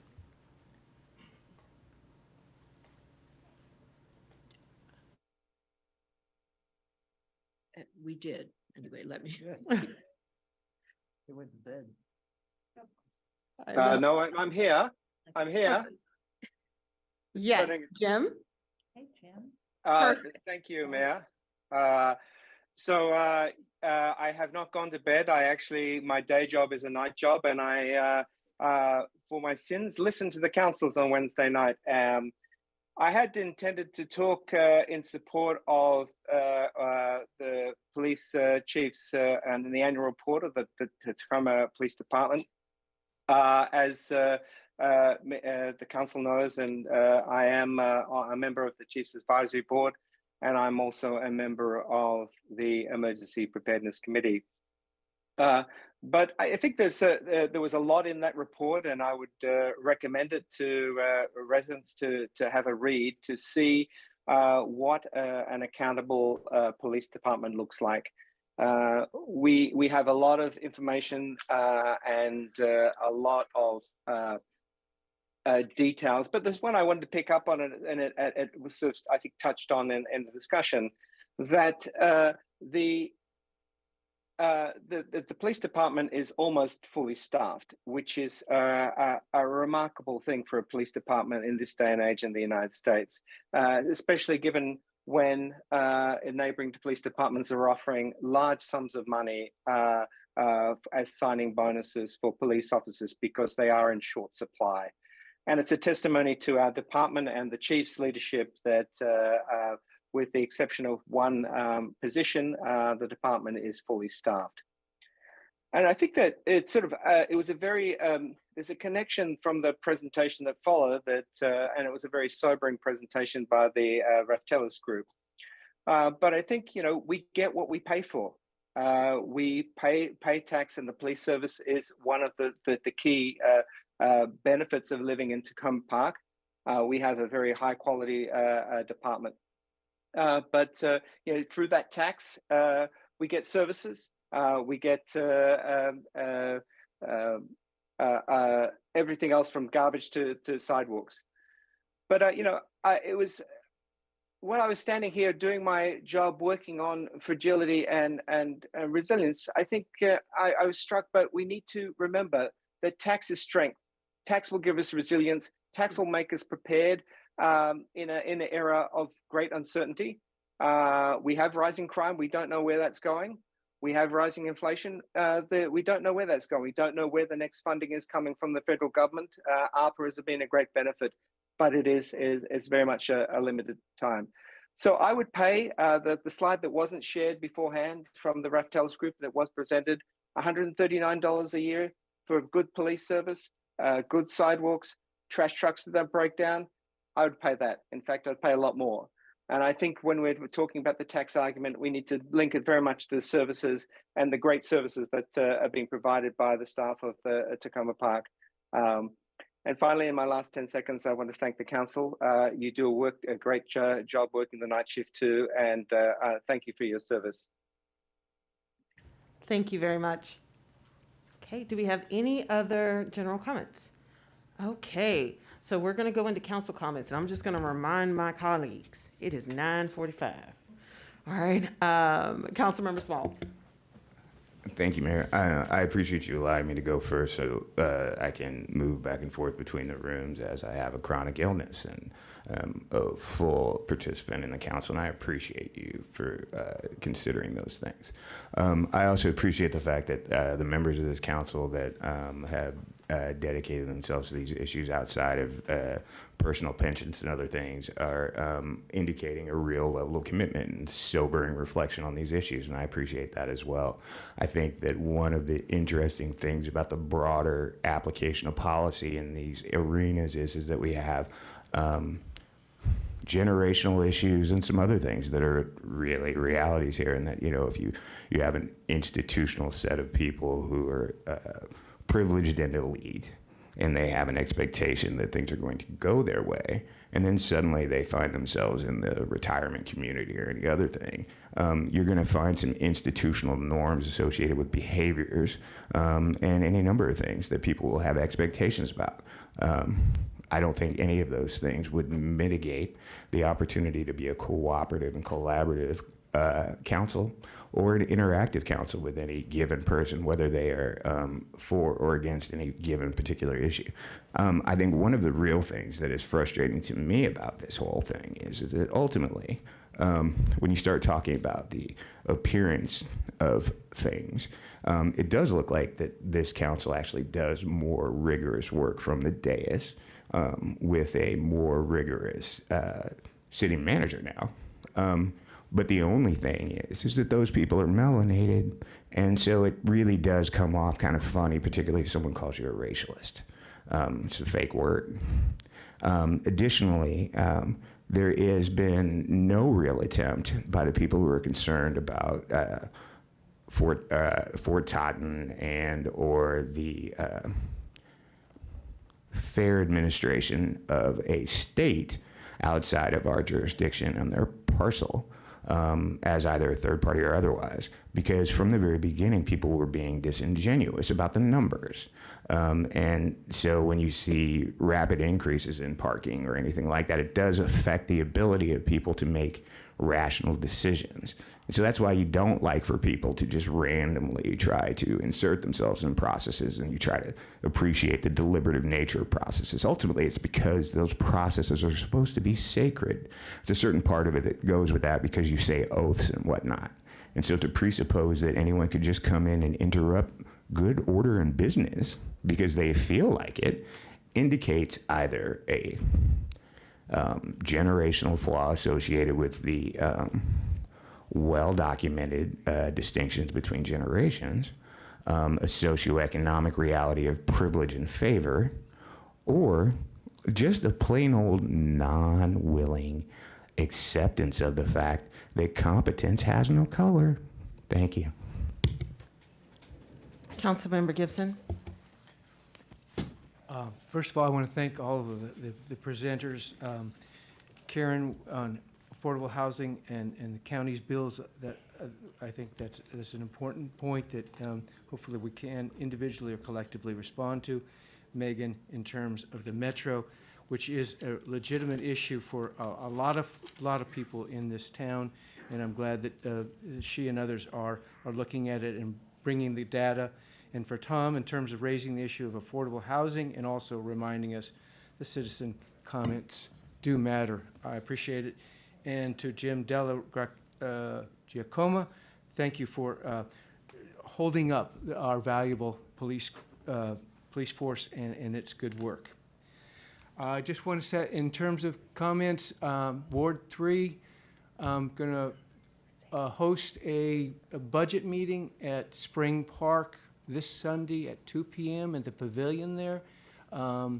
We'll try and learn from each other, and I'll gather what information I can from you in terms of your preferences and interests and needs. Thank you. Councilmember DeBala. Thank you. Yeah, speed announcement time. So local meetings, there's going to be a sidewalk meeting for Belford Place on the 18th. It will be, there'll be an announcement sent out to all the residents who are in the immediate area with a link to the sidewalk designs online and a Zoom link to sign up. There'll be, I'll be having a Ward 2 budget meeting on Thursday the 13th, right after the grand unveiling on April the 12th, and public safety meeting for Ward 2 is Thursday, the 27th of April, 7 o'clock, Rec Center. And if I sound tired, that's because I have 3 more events coming up. Well, one just happened, excuse me, this morning. The Council of Governments, Regional Council of Governments, Energy Committee met, and I wanted to just point to everybody on the council that there is now a regional EV deployment group as part of the COG. Yes, to track how it's being, to track how the chargers are going in, where they're going in, coordinate all of that. And I think it's long overdue. This weekend is the National League of Cities Congressional Conference, and I'll be going to a bunch of things there. And I'd like after the meeting tonight, anybody that is going one of the days, I'd like to coordinate. And on Tuesday, I'll be participating in the Hill Day session, so I would like input from the acting city manager about what, if anything, we should be pushing. I can share the NLC agenda with their issues are, but I'd like to also know what we particularly wanna key in on. And last but not least, the Montgomery County Energy Summit is next week, Tuesday and Wednesday, at the Civic Center. Wednesday's live, Tuesday's remote. For people who are interested in that, it's usually a big crowd. It's a great place to find out what the county council's been up to, that they were supposed to have voted on a couple of energy-related bills yesterday, including the leaf blower ban. So stay tuned. And so thank you, one last thing, thank you to the acting city manager and other staff who worked on the property tax numbers that you sent us. It's going to take a little while to absorb it, but it was great to get it. Councilmember Fulcher. I'll be super quick. Just a reminder that I am holding a Ward 1 budget meeting tomorrow night, 7 p.m. in the hydrangea room, and it is available virtually for those that would prefer to join us online. Okay. Quick, I know, I feel so bad because I know Councilmember Honzak is holding on. Councilmember Honzak, do you have any comments? I just want to say thank you to the speakers. If you don't mind, I'm not going to speak too much.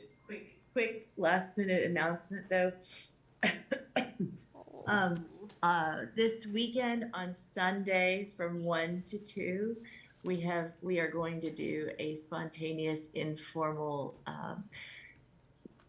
celebration. Hello, new playground, goodbye old playground, before the old playground is demolished.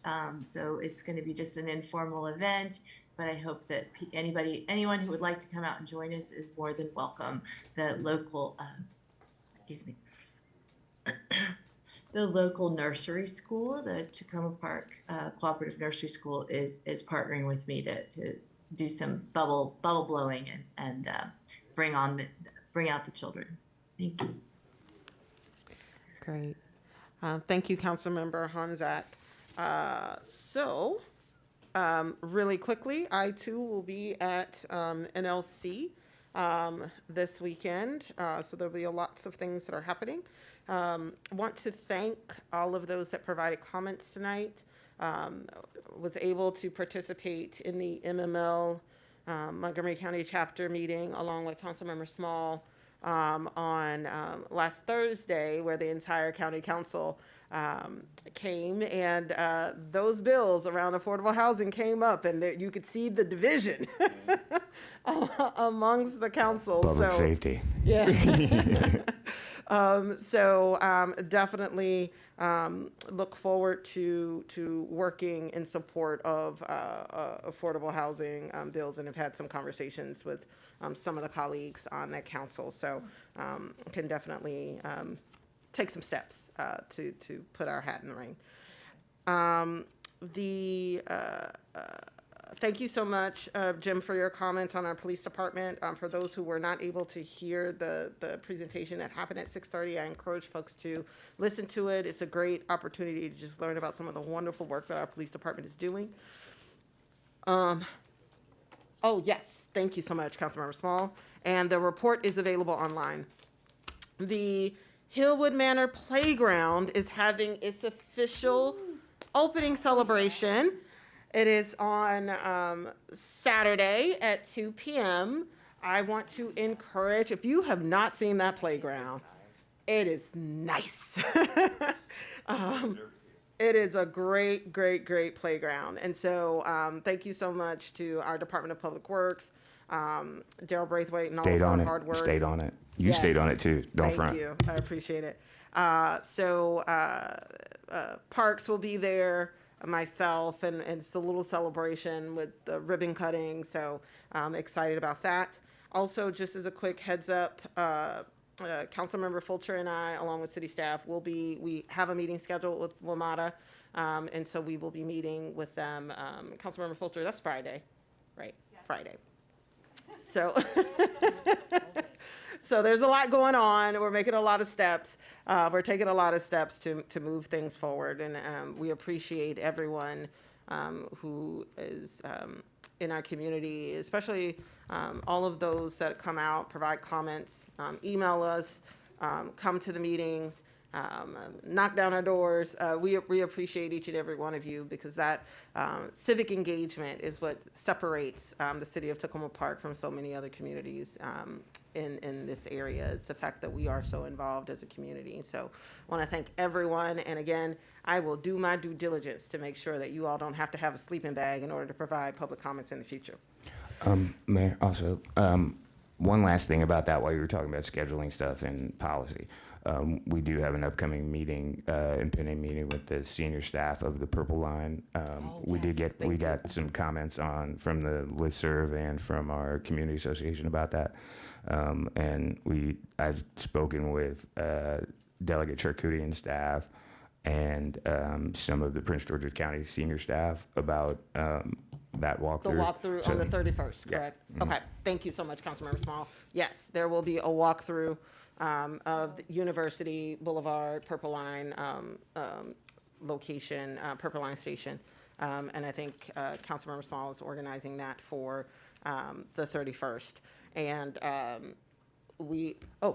Councilmember, I'm sorry, Acting Deputy City Manager Eubanks, if we want to, yes, let's make sure city staff is fully aware. All right, excellent. Thank you all so much. And with that, I will turn things over to Acting Deputy City Manager Eubanks I'm so sorry. We don't want to forget our legislative. Oh, yes, I am so sorry. I meant to, all right. Acting Deputy City Manager, are you okay if we go on pause and I'm not switch going over? anywhere. Okay, excellent. All right, and I am so sorry about that. I started just moving through the agenda. How are you? I'm well. How are you? We're I doing know all it's right. getting late. I'm fine to sit here and get some work done while listening to all the great work that you all are doing. So I will be brief. What we passed Monday this week was something called crossover. It's a deadline to help. It's an incentive for the House to move bills over to the Senate and Senate to move bills over to the House. Bills that make it by crossover are not guaranteed to pass. They just don't have additional hurdles in front of them. Bills that don't make it by crossover are not automatically dead. Again, they just have an extra hurdle to get through. But it's a good sign about just greater chances or lesser chances. An example of that I want to give you is the Safe Roads Act. That is, so as I reported last week, the bill, there was a letter that was, I look stopped. Can you all hear me? We can hear you. Okay, good. Something froze. It might just be my internet. On House Bill 70, the Safe Roads Act, the legislature got the State Highway Administration to put in writing a commitment to do a great deal, implement a great deal of what's in the bill. And the House committee then kept one thing in the bill, and they passed that bill. And that's really just a safety measure.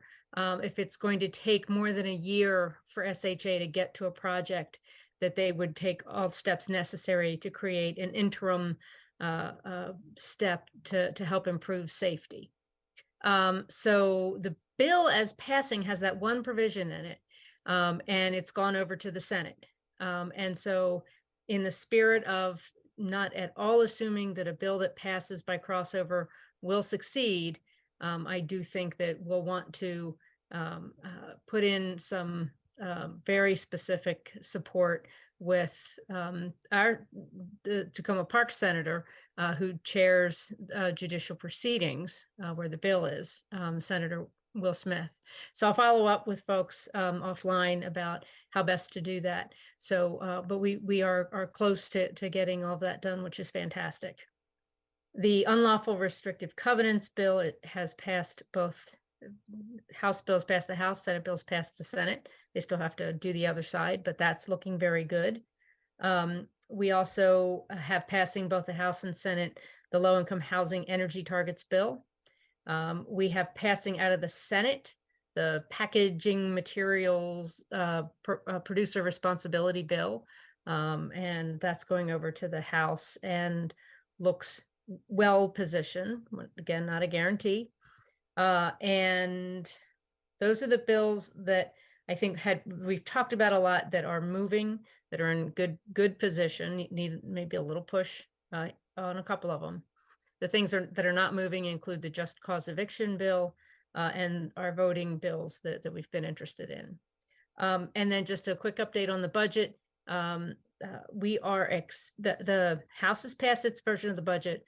The Senate will pass its version by the end of this week. And at that time, we expect to see one or more supplemental budgets from the governor. So he will offer some additional funding in different places in the budget. I will say that there is a great deal of effort going on right now to try to get the state to put in some money for an emergency rental assistance program. It was referenced by a member of the public earlier about how evictions, there's a great deal of concern about evictions skyrocketing soon because the federal assistance has run out. So there's a lot of work going on there. And then finally, early next week, we believe we will see decisions being made on the capital budget. And when that happens, we will have also the list of the legislative bond initiatives that are successful in getting some funding.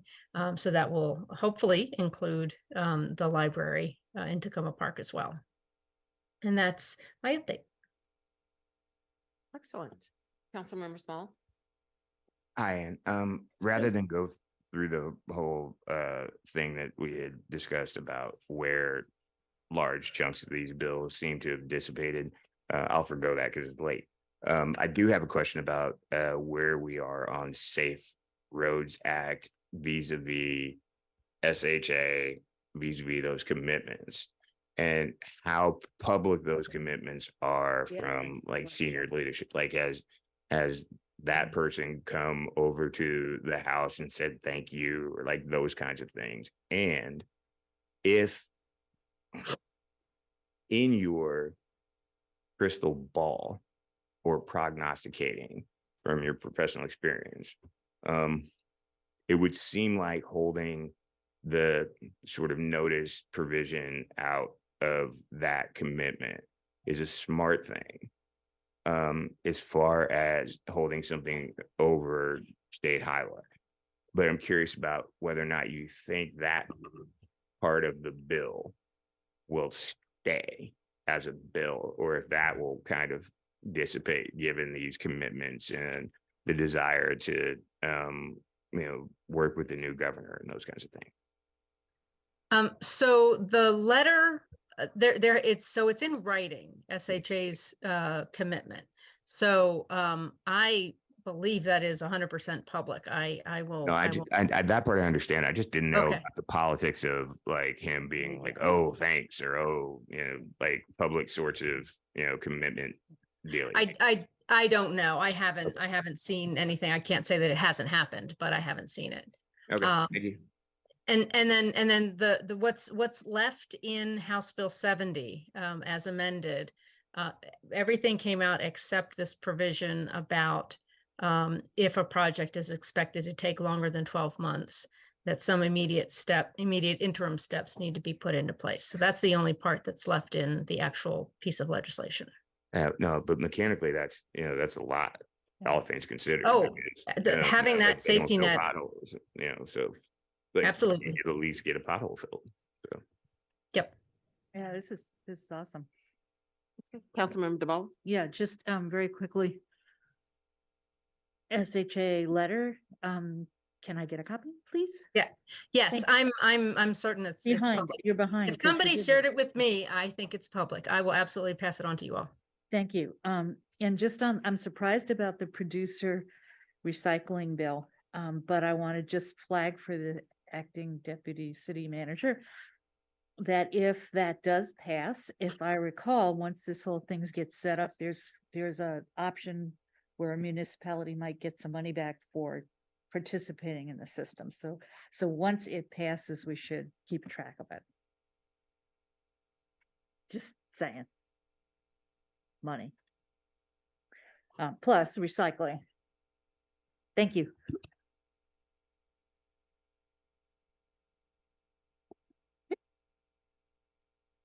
Okay, I got my mic on now.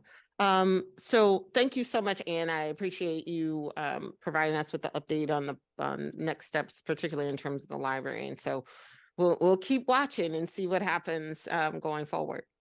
I'll let you know as soon as the decisions are made public. I will let you know. Excellent. Thank you so much. Thank you all. Have a good one. Thanks.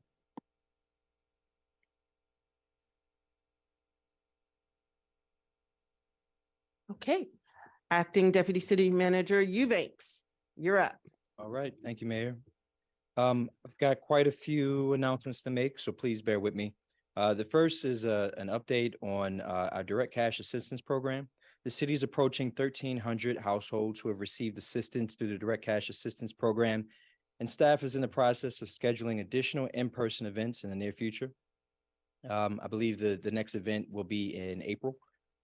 If the city continues to average around 5 applications per day, as it did in February, the city would hit its target 2,100 households by the end of the year.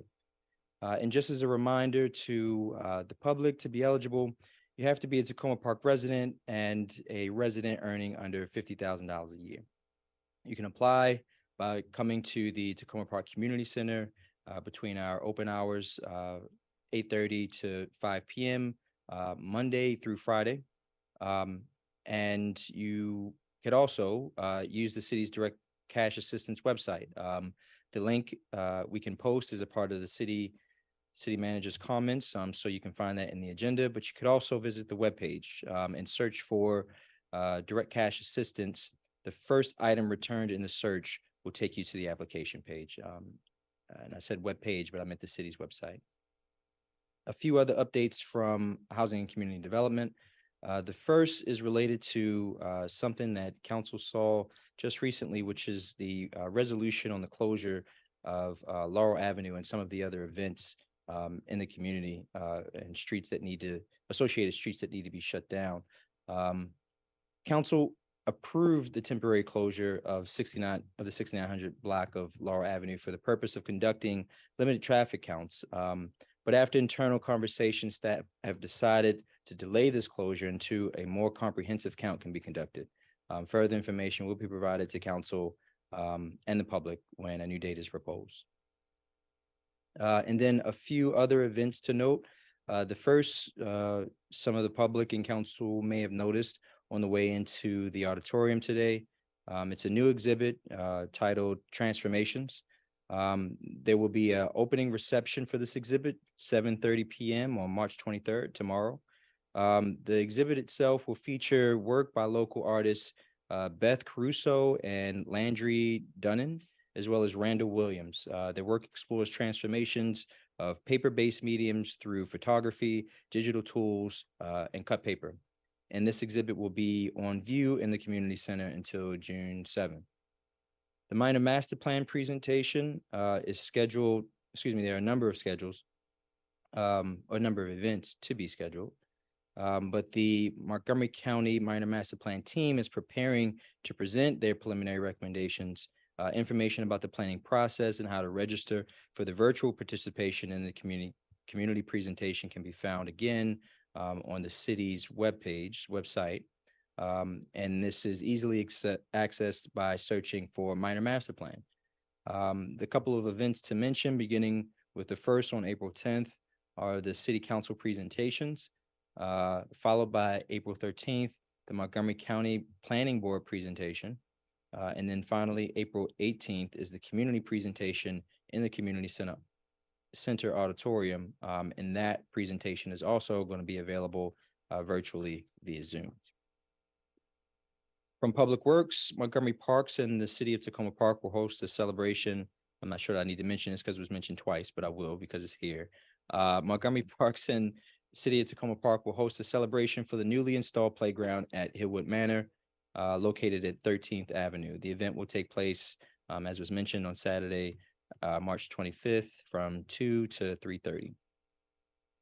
And then finally, from Recreation, in celebration of Good Sportsmanship Month, and in partnership with the Tacoma Park Library, the Recreation Department is having a Meet the Author event at the Tacoma Park Community Center this Sunday, March 26th at 3 p.m. Everyone is invited to meet the author, former collegiate athlete and recreation professional Al Hondo Handy. He will discuss his journey from being a part of an integrated Stephen Decatur High School in Berlin, Maryland, to his experiences with collegiate sports at the recreation profession, in the recreation profession. There will be an interview with Mr. Handy, followed by a book signing and copies of his book, Defying Expectations, Family, Sports, and Recreation, will be available for purchase. This event, again, is on March 26th, starting at 3 p.m. in the auditorium. And then before I forget, I do want to just mention that our hearts and minds are with Finance Director Susan Chung, who, as I mentioned earlier, is experiencing a family emergency. So I want to make that note, and unfortunately, Susan will be out for the rest of the week. So please, if you have any questions, you can direct that to me, and I'll direct it to the appropriate staff member. Thank you. Thank you. And our thoughts and prayers are with Susan at this time. So let's get into priorities. So I want to level set because I want to get us out of here by 11. All right. So there's a couple of things. Everyone should have received the draft resolution and the draft city council priorities. Thank you so much, Councilmember Dabala, for going through and catching my copy paste mistake. So I don't want us to spend time going through this particular copy paste error. It's one of the environmental strategies. The natural resources one was an old version, and we'll correct that. We'll get that turned around to folks, so I don't want to belabor the point. But there was one talking point that I believe we may want to discuss in terms of exploring ways to provide more equitable property tax assessment system, including providing property tax adjustments to residents in need. So it's my understanding that we were just informed that staff had looked into that and that there was a recommendation. Councilmember Dabala? Yes, so personally, I still think it's a priority to explore these, finding ways to ease the property tax burden on our lowest income homeowners. However, I do feel it's important to let the rest of the council know that the word explore is the key word here, because the city staff has just sent a memo saying that they believe that that there's a better strategy than changing the actual tax strategy. So, before we commit to having that remain as a priority strategy, I just wanted to make sure everyone understood that. Have I characterized that? You've read it also, right? Yes, the analysis that was done by the staff was useful. I think it's a good exploration, and it doesn't mean that exploration is done, though.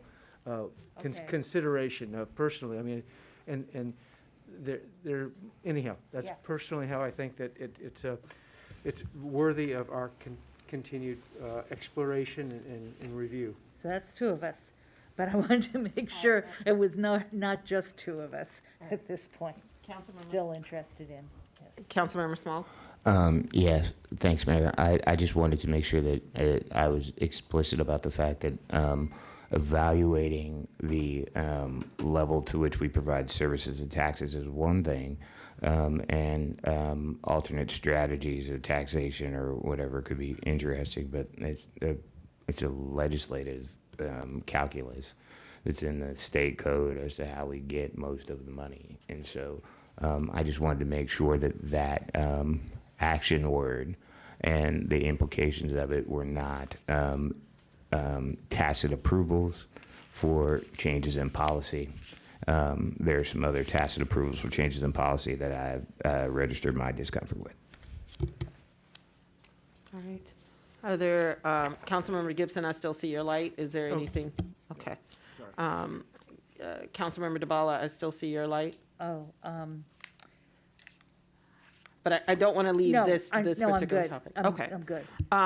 So we need to make a decision on this particular item. So I want to make sure. So what I did want to say was that the first bullet in this section says advocate at the county and state levels for changes in their rules so that we can do, oops, it looks like he's left. Oh, no, he's here. I'm here. I just can't. Oh, I can't see through Sorry. through two people. Oh, my There we are. Yeah, so, Well, Terry and I will just lean back. that's acknowledged in here, that it's likely to be not something we do as a city, but that it involves, and the more I learn about the $60,000 limit and the Social Security percentage increase, and all the people that are calling me that are hitting that limit right now and not thinking they're not eligible anymore, I still think it's a live issue, but because in deference to the staff and their opinion, I thought I wanted to make sure everybody understood where we are with this issue. I'm comfortable. I'm comfortable with it. People good? People good with keeping it in? I want to make sure though that I'm clear. So because I gotta reconcile all this stuff, and I got 50,000 versions happening. So is the proposal to remove the second bullet of explore and promote city property tax credits deferrals, or are we keeping that? I'm not proposing to remove it. I was proposing to just point out the status. So I'm pointing out the status. And particularly, if I might promote, we have to promote. I mean, that's really, we need to do a better job of promoting what we have. Existing tools. Yeah, I mean, there are a lot of people that we only had 97 people that took advantage of the tax credit last year. 97, there's analysis, what was it? Anywhere from 400 to 430 that would be eligible. So we have to promote it, Okay. in my opinion. It's page number 6. Thank you. I'll put page numbers on there this time. I appreciate it. I'm comfortable with anything that indicates that we would be promoting existing policies that are under representative or underutilized. I would be comfortable with that. Okay. All right, so we're good. Okay. All right. I could do that. All right. So we're keeping that bullet and explore and promote existing city property. Is that correct? And continue to examine changes, yes. Yep, keep everything the same. Okay. Sorry, just, checking in with everybody. could you tell me which one of the environmental ones that's going to be changed and what it's going to be changed to? I just didn't catch that. I think the point is to not get into the. Yeah, we don't Just wanna tell me get- where it is, Yeah, just where it's it a is. Natural resources, which is. The natural resources one. Third one, The third bullet in which natural, is Page 10. page 10. Thank you. I just want to kind of get And my we'll eye- fix that. And again, it was just a Yeah.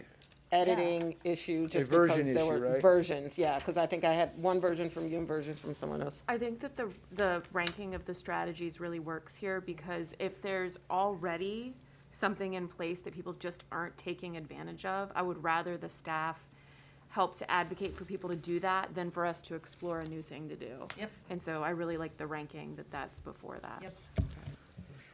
And Mayor, as I'm Oh. walking back and forth and you're trying to get this done, I don't, the only other thing that I really, based on the changes that I think I've seen from what you did, is I really think it should say sustainability and resilience in that heading. It's okay with me. Okay, sustainability and resilience in which heading?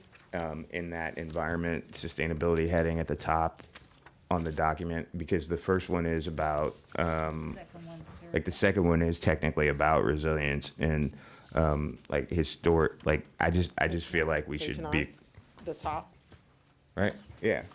Yeah, environmentally sustainable. we found it. Yeah. Just make that one, or somewhere in there, there was a thing that said environmentally sustainable and resilient. Yeah, so that could say resilient, that'd be fine with me.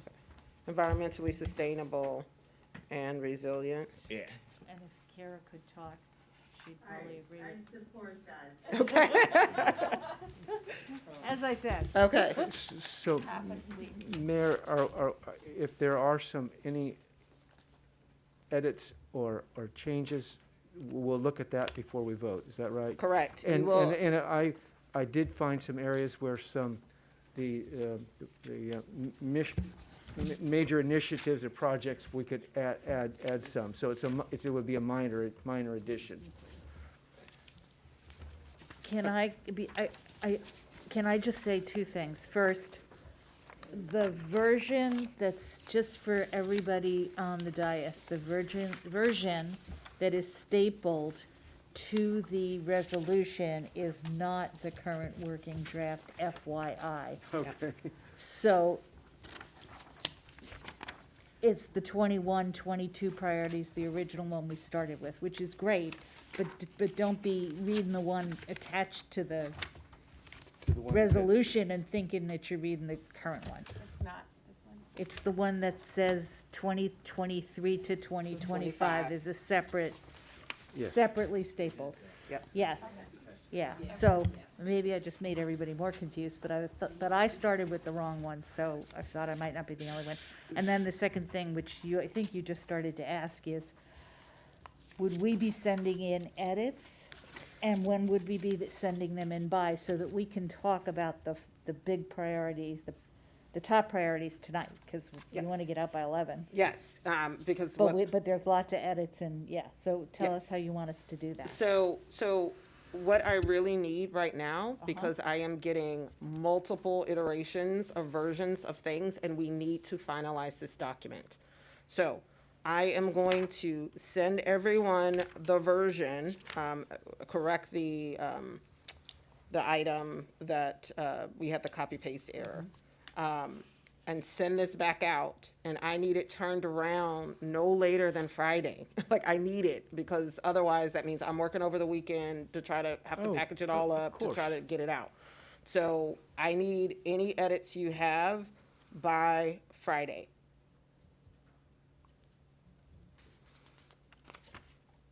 Okay, and then that way we can send it out to everyone else so that we can finalize it. The only other edits that were made was for this version, I made sure to include hyperlinks and the actual activities that we have planned for each of the areas that we were able to, that I was able to easily identify activities that we have underway. Okay, So again, my hope is that these are just really small little things and I do not have the capacity to go through a full-on markup. Okay. All right. So now I would like for us to, yes. By what time do you need the edits up, I need them by COB. When I wake up on Saturday, because I only have a certain amount of time, I need to have all your stuff. And then that way we can reconcile. And if I need to give folks calls on Saturday to just make sure that I'm capturing everything correctly, I'm happy to do that. I'll have some meetings on Saturday, but if I need to do that just to make sure that we have everything accurately accounted for in the document, I'm willing to do that. But if everyone can turn in your edits by Friday, I'll try to turn around the couple of minor edits.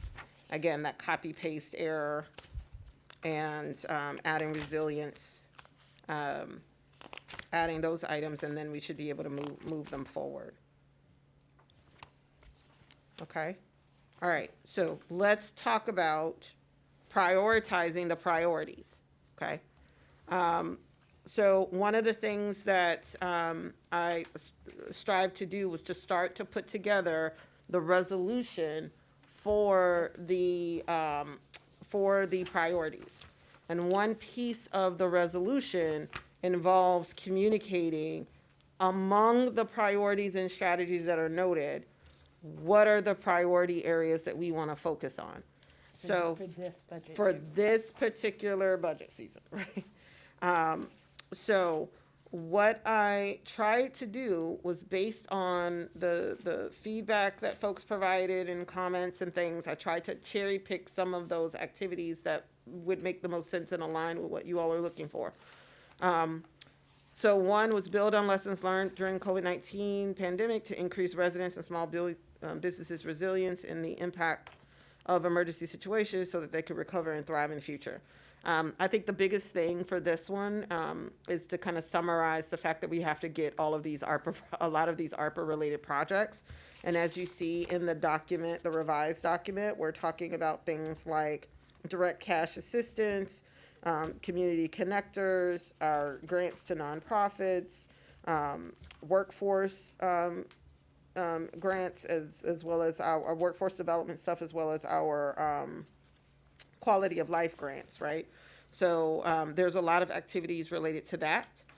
And it was very timely. When it comes to the fiscally sustainable government, the one item that I did pull out was establish the city's long-term fiscal sustainability strategy. And that seems to align with aspects of what we heard today. Hire and onboard a new city manager. Think we need that? Maybe.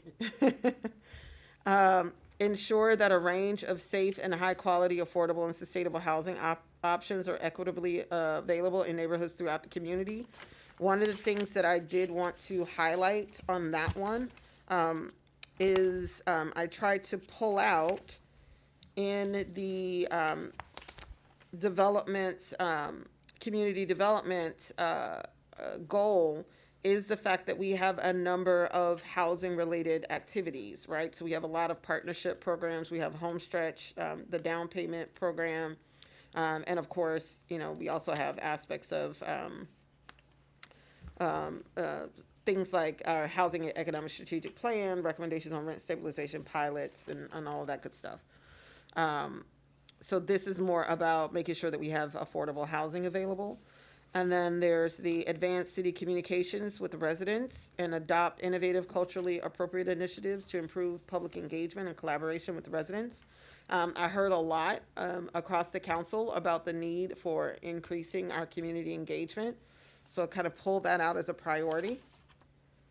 And then there's climate change mitigation, work towards net zero greenhouse gas emissions by 2035, and that's our climate change sustainability framework item. And then plan and prepare for development in the city and region while maintaining the special character and economic and racial diversity of Tacoma Park, including the library and community center renovation, recreation center development, and minor master plan finalization.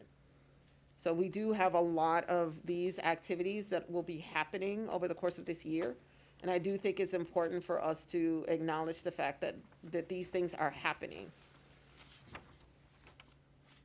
So I want to pause a little bit to see if there are any thoughts around the priorities of the priorities. Councilmember Gibson? On item number 4, ensure that a range of safe, high quality. I don't think we can ensure it. You mentioned some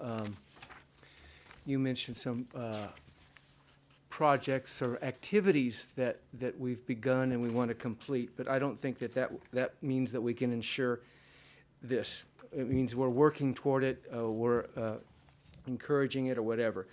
And in terms of item number 6, the climate change mitigation, I think that not that we shouldn't do that, but the biggest threat to the city in terms of climate change and environment is stormwater.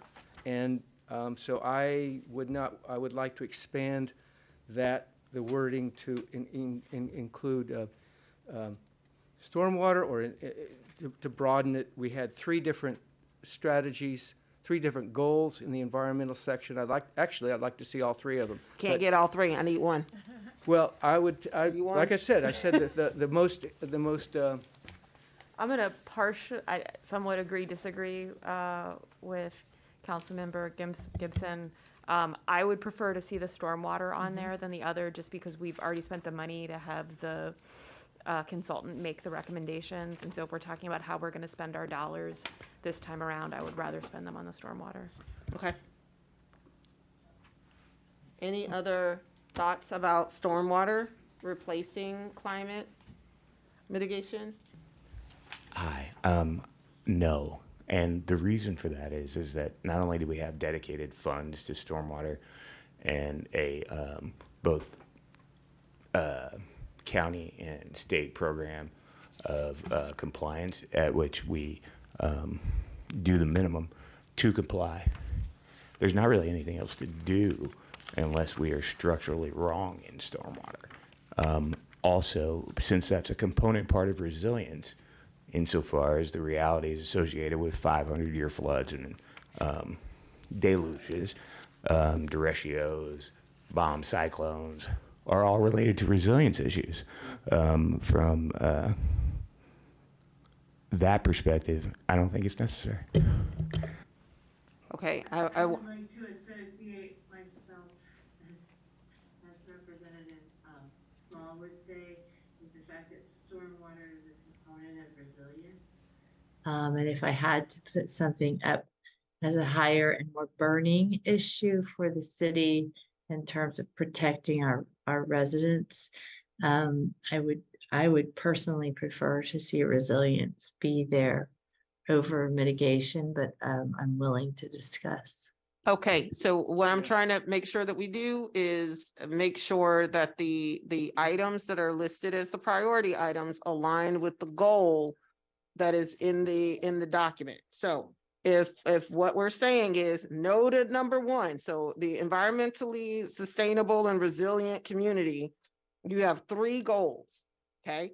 I said we're gonna do number 1. And I agree. Because that relates to our framework. But what I'm hearing is that people are saying, no, let's not do number 1. We're gonna prioritize number 2, which is climate change resilience, improve our ability to adapt and be resilient to local impacts of climate change. Councilmember Duvall. Go. Councilmember Saul. I'm sorry. I thought basically that all 3 of those were just fine, and that we would give those to the staff in that order personally. We're trying to prioritize in our priorities. So I would say in response to that, then, that I would, since we're educating people about the realities of the resilience framework, I'm comfortable leaving sustainability as the first one, resilience as the second thing, and climate as the third one in that order, just because I think that the overall aspects of 1 and 2 invariably affect the third one. And like, if there is any place where the overall structure is integrated, I would think it would be in this area. So- I mean, Cindy, I don't know. Yeah, so Might I, oh, apologies. Can I suggest something here, though? well, I appreciate It might help you Sure. with what you're about to say, Cindy, and maybe you'll respond if you don't mind.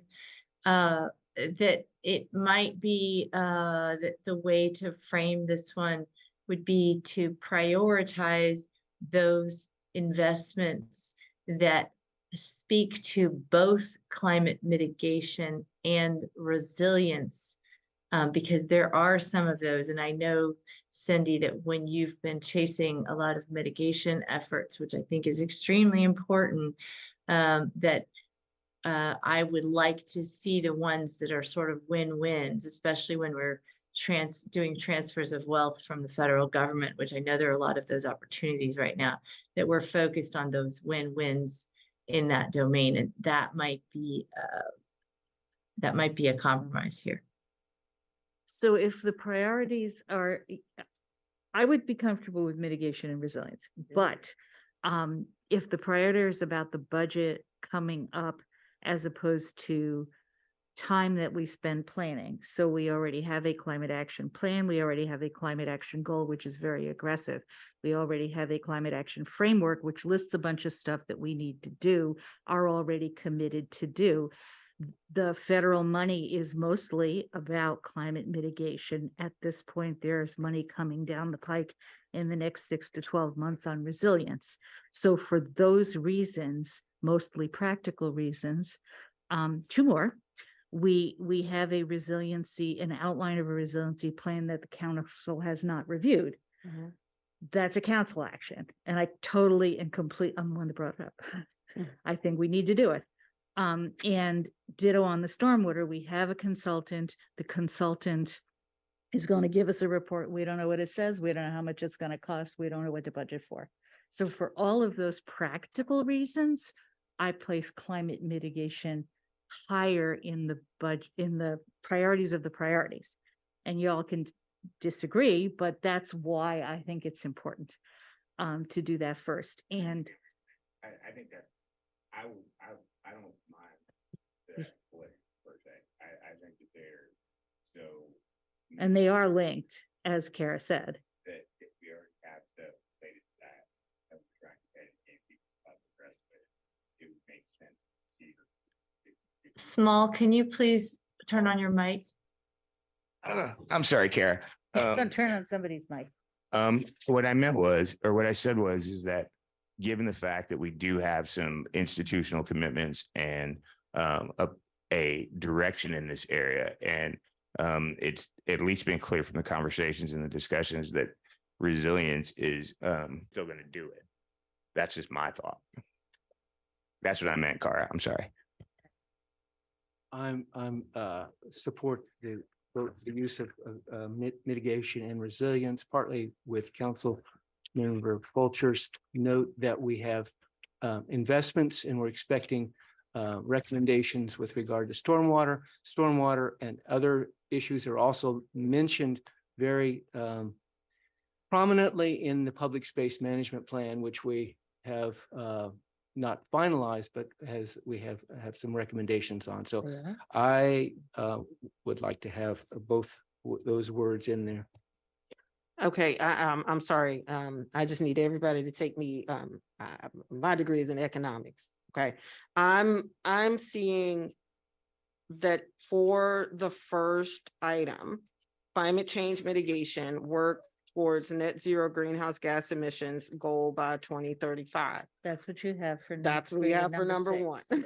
Yeah. And then the desired outcome for that goal is progress towards cities' climate mitigation and resiliency goals. Mm-hmm.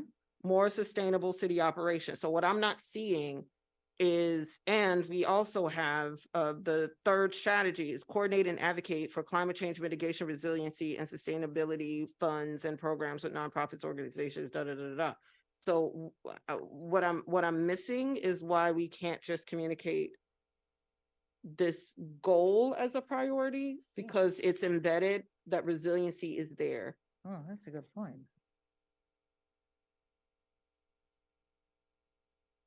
So, Which goal? We're talking about goal number one, the climate. Mm-hmm. Well, Yep, because it's page 9. If you want to go to page 9, the but first. I think for residents of the city, if somehow we can clear, and I'm sorry, I'm not clear-headed right now, but it reads, when you read that as the top line priority, just focused on net zero, it sounds purely like it's about mitigation with no aspects of resilience. And that's where I'm struggling. Yes. I get the sort of deeper issue here is that the plan contains resiliency elements, but in terms of where we actually prioritize time within that plan and chasing funding within that plan, it should, in my humble opinion, say something about the need to chase those win-win opportunities within the plan, which yes, may be inherent in the plan. Maybe, I'm sorry, I'm not able to offer alternative wording there, but it seems like it needs some changing. So again, I'm pushing hard because I don't want us to find ourselves in a situation where we're prioritizing everything. Mayor? Right. Yes. Thank you. I, just looking at this from my constituents' eyes, I think the thing they want to hear is that we're going to focus on stormwater problems. And I wonder if that doesn't really fall in here with our decision. Mm-hmm. so adding resilience to the number 6 Okay. would. Mayor, would I don't know where we be are in the conversation, I don't mean to be rude. I don't know why, like, if we just added that word, it would be fine with me. I'm probably as big a resilience advocate as Cara. So it would seem like that would make sense. And then it's basically still both things. And we've been explicit. I'm just, so here's where I'm coming from, everyone. These priorities to some degree equal work, right? So if we're saying both, then we're sending a signal that we want folks to work on all of the things related to the climate action, the climate emergency response framework. And maybe this is okay. Maybe it's all right. The stormwater resilience study and resilience and the adaptation memo or all of those things associated with those items. So in other words, one way to make number 6 is to say climate change mitigation and resilience work towards greenhouse gas emissions goal, comma, results of stormwater study, comma, and adaptation and resiliency memo. And so 1 is more about money and 2 and 3 are more about time to look at it. And they're more council tasks.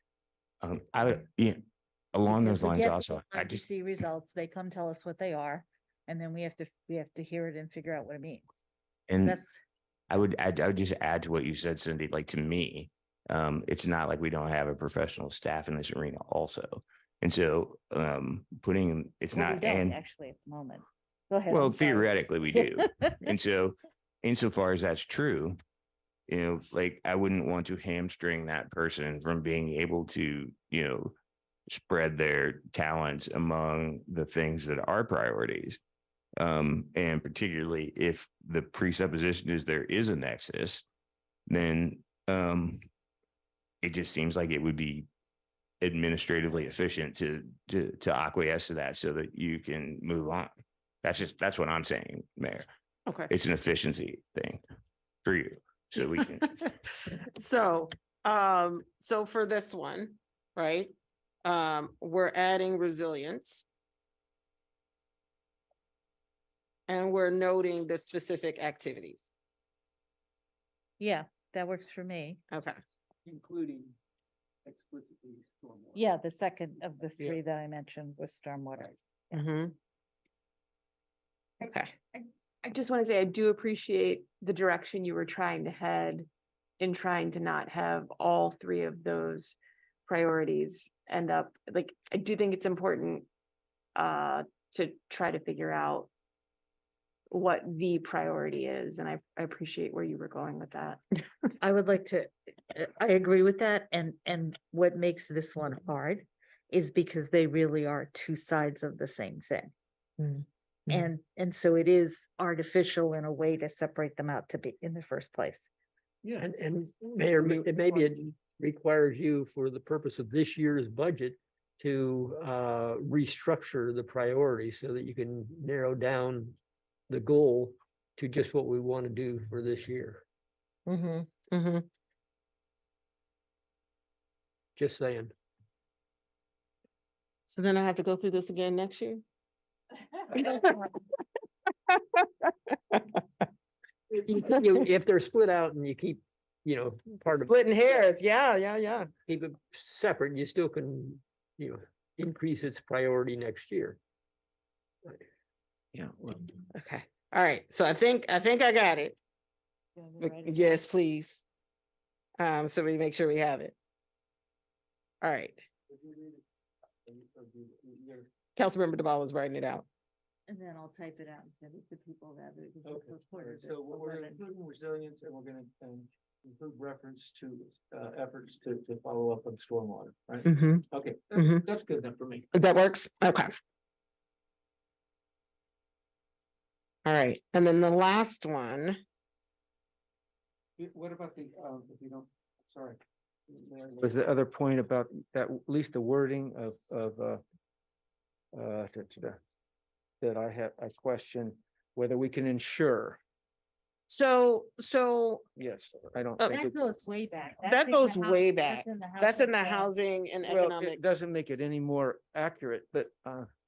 But the reality is that we can, like, we have policies that are designed to protect the affordability of our city. Protect. We have activities underway that are designed to increase affordable housing in the community.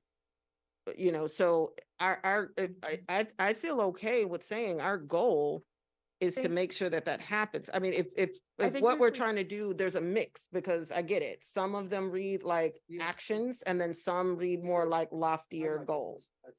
I think if we can address climate change, we can try to ensure housing, right? Like addressing climate change is also a big, huge thing to do. And so I think that if we're gonna do that, we should also ensure the housing.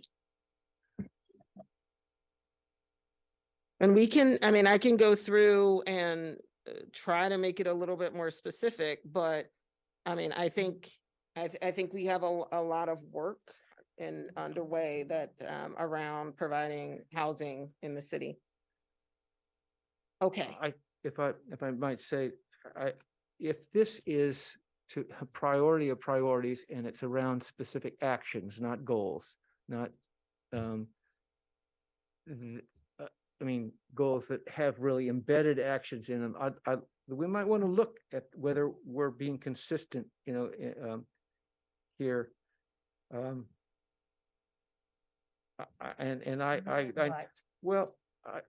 As the mayor was just saying, some of these read kind of one way, more practical, and others are more. Well, that's a fair point. I mean, that's a fair point. I mean, versus more aspirational, and yeah. Anyhow, I'd like consistency, and I would support looking again at the wording here to have that.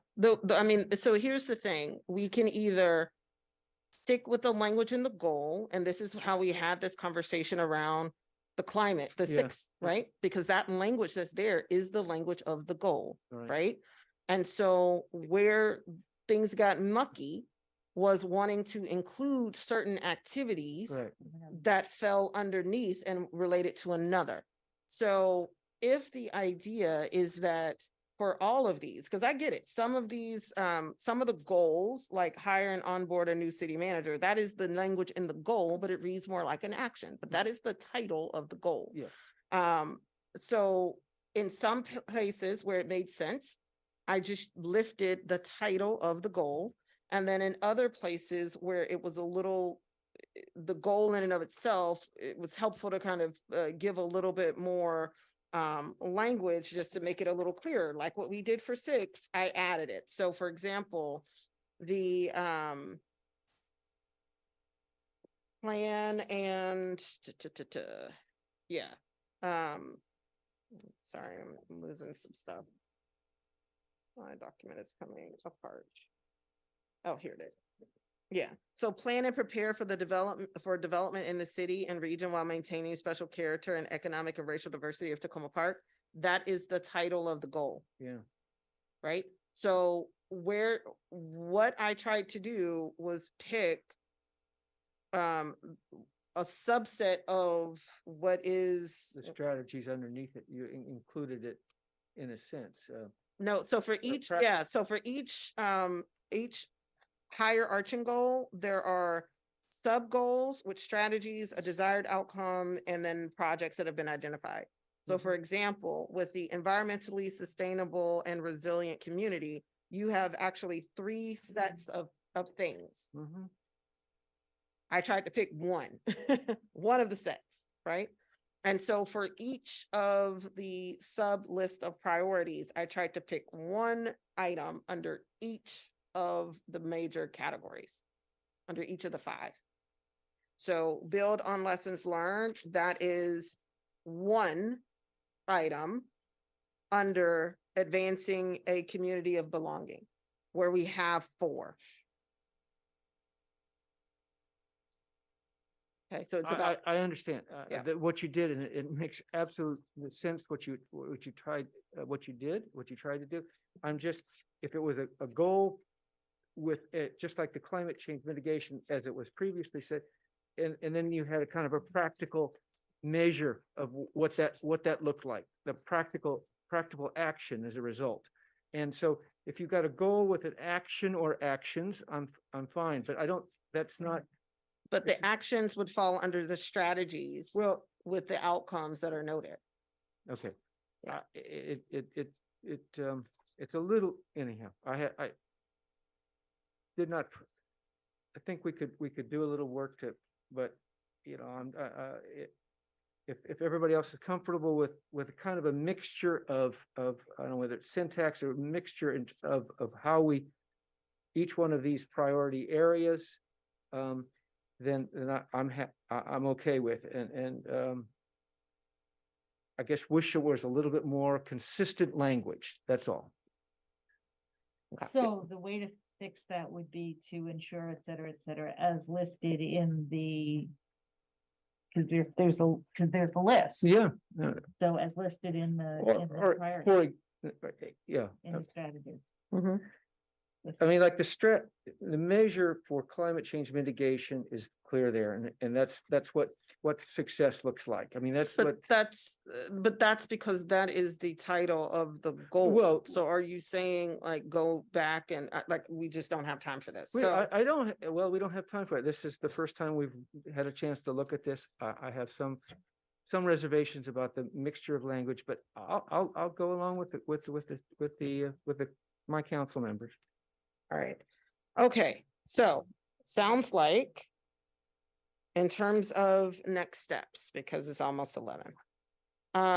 What we're going to do is send around the updated version of this document based on what we talked about, fixing that the natural resources section and tweaking the resolution language. If folks have any other edits to these items, if you can provide them by Friday. And then that way we can turn this around, and hopefully I'll have to figure out, because we're not meeting next week. how we can get this resolution on the agenda for a vote. It'll be our next live meeting. So it'll be the next Wednesday. Okay. See the page with number 6 on it. With number 6 on it? Yep. Yep. Grammatical mistake. Okay. All right. So now at 11 o'clock, I want to quickly go through the next agenda item, which is just talking through the FY 2024 budget process.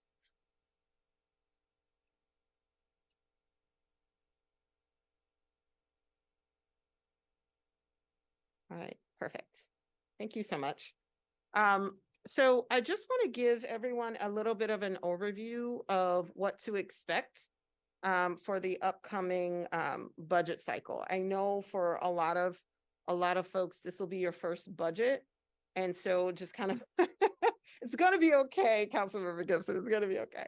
And so I did just want to provide folks with a quick little blurb to kind of walk you through the process. Next slide, please. All right, so the goal is to develop a budget that addresses the council priorities, meets the city's financial goals, and provides the level of service that residents expect. Like overarching, that's what we're trying to do, right? And so in terms of, I kind of want to just take a couple quick minutes just to walk people through some terms, right? So we're gonna have a number of work sessions. Work sessions are just meetings where staff will present to us on specific sections of the budget. So we'll talk about the operations budget. That's the one section of the budget where it talks about staff participating in the number of staff that are in the police department, number of staff that are in the city manager's office. It just kind of gives you the basic operations budget information. Quick question. Sure. So I understand that it's going to be presented, but is there back and forth? Can we ask questions? Yep. Can we get it ahead of time so that we can, okay, so. All of that. so Oh, wow. present and dialogue on. There'll be a two-way. Just for a point of clarification, we are so tight on the proposed budget that it will come out a day before the presentation. That's better than, Right. it's better than, right. If there will be because I'll be traveling that day, will there be a paper copy? When will the file be available? Do you know yet? And when will be the paper available? The entire document in its final form will be available on April 11th. The Tuesday. Which Okay. is the Tuesday before the presentation to Got it. council. Okay. But I do just want to clarify, right? There's going to be a series of meetings and we'll walk through that, but yeah, but I want to make sure that folks understand when we're talking about work sessions, those are for us to work, right? So it's staff maybe walking through specific sections of the budget. It could be the ARPA budget. It could be the capital budget where we're talking about those things. Now, I've mentioned reconciliation. Reconciliation are the meetings when council can propose items to add or eliminate from the budget, right? We keep a running list of those items along the way. Once we get to the end of the reconciliation period, council tends to vote on which items we want to include in the reconciliation, right? Which items are going to go forward, which items aren't, right? So let's say during reconciliation, you may say at any point in the budget, you may say, hey, I want to add this bike lane project to the reconciliation list. And when that happens, we keep note of it. And then we monitor where, at the end of the day, we'll monitor where everyone is in terms of where our budget is, right? And people are open to saying, I want to cut this item. Yes. It could be savings that you're talking about. It could too. be cutting, it could be adding. So we would do it in terms of not only what the activity is, but the cost of that activity and the staff time involved in that activity. Is that, so if we have that, I mean, that would be helpful, essential to being able to add or subtract, is to have both costs and staffing. Sure, and I'll show you an example of what the reconciliation table looks like. It's in the slide. So we'll have public hearings, right? So we'll hold public hearings on the budget. The city is required by law to hold a constant yield tax rate public hearing, the proposed tax rate. Yes. Before you do that, if you don't mind, I would like to just clarify that the reconciliation list that I have seen before is about dollars. It's not about FTEs, unless it's the dollars to cut an FTE. Right. Well, I guess I was asking for both. Yeah, I don't know that that's physically possible to be, I mean, to be. I mean, blunt. there's I don't know both, that there's, that's physically possible between now and then. well, okay, I mean, I I'm just mean, saying, I I'm guess just saying I'm- that's what I'm I'd like to speaking have, out. whether we can or can't. I'm speaking out of turn, but I think it'd probably be important for the mayor to finish, and then Yeah. I can Thank answer you. any. Let any me finish, follow-up yeah, questions. and then I will show you all what a reconciliation example looks like, and then you can see what I'm talking about.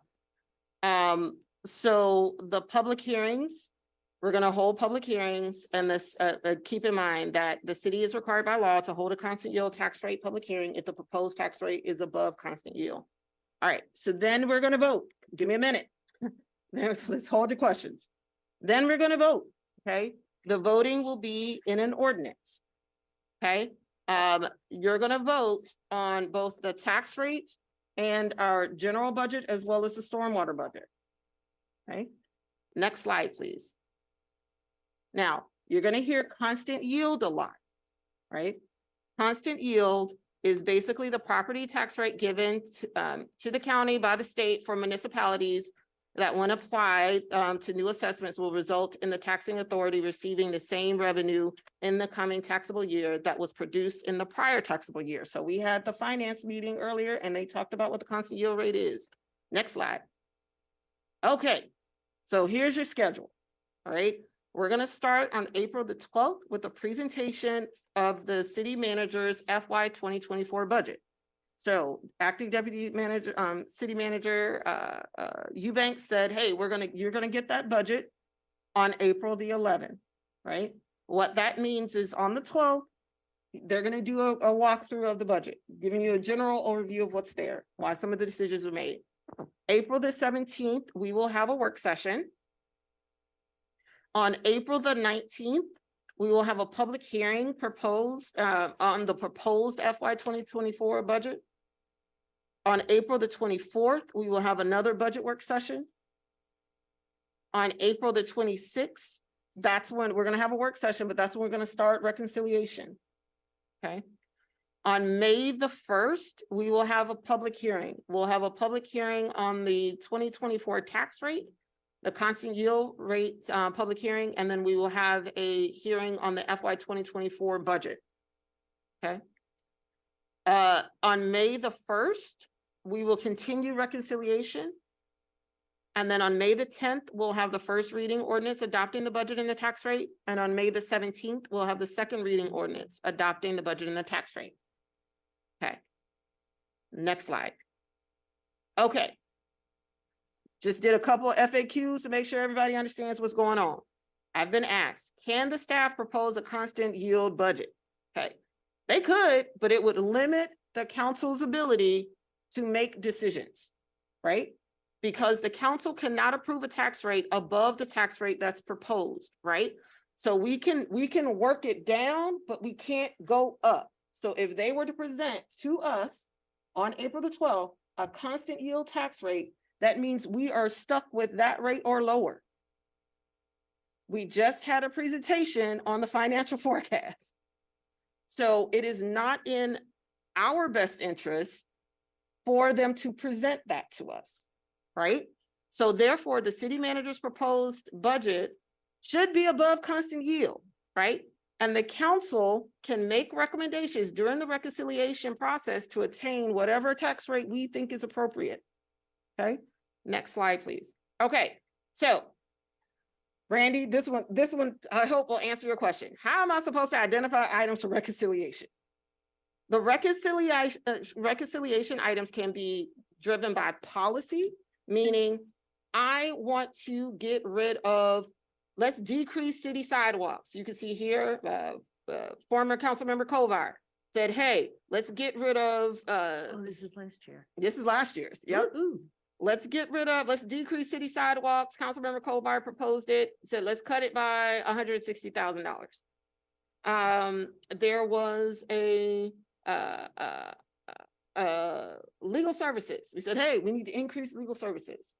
there was a commercial corridor. Let's cut that. That was an item in the budget. Let's cut that by $100,000, right? So this is just an example. So what you will have is a spreadsheet. And in that spreadsheet, they will back in the numbers, right? So you'll have your revenues at the top, and you'll kind of have an idea of what you can do when you muck around with the revenues. And then you'll have your expenditures. Off on the side that's kind of cut off shows you what the original proposed tax rate is versus what the tax revenue and the tax rate would be based on the modifications that you made. And I can send the spreadsheet that was used from 2023 out. So you all can see how once you start adding things and subtracting things, and once they populate the numbers, you can start to see more or less in real time what the changing those items will do to your tax rate.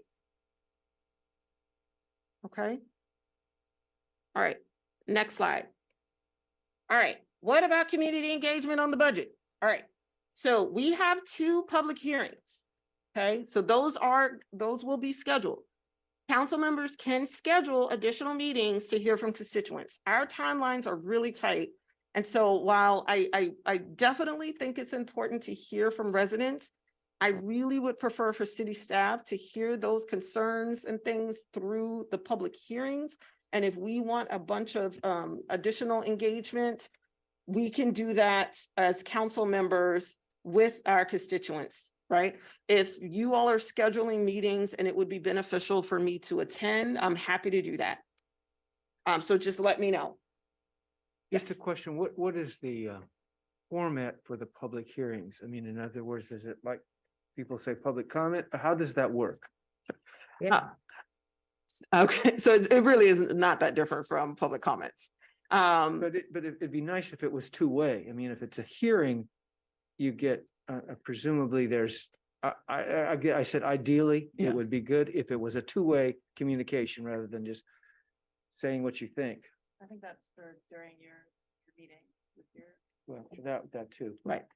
So if the goal is to have lots of engagement with your constituents around the budget, then you would need to schedule your meetings with your constituency to get that feedback so that they understand and you understand what it is that they're looking for in the budget.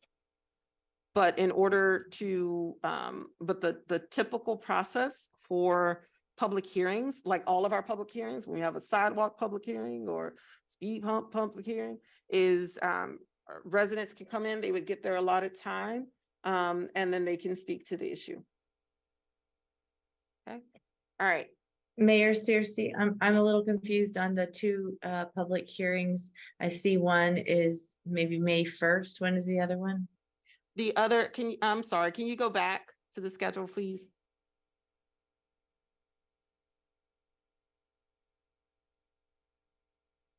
Oh, thank you. Back one more, please. Another one. All right. So there's, the first is on April the 19th, and the second is on May 1st. And do we, while you have the schedule up, do we know yet which topics are gonna be in which budget work session? So for Yes. example, I don't know who to look at. Oh, Do you have it down? Oh, yeah, it's on your sheet. It is? Uh-huh. So the April. Oh, it is. Thank Yep. you. Never mind.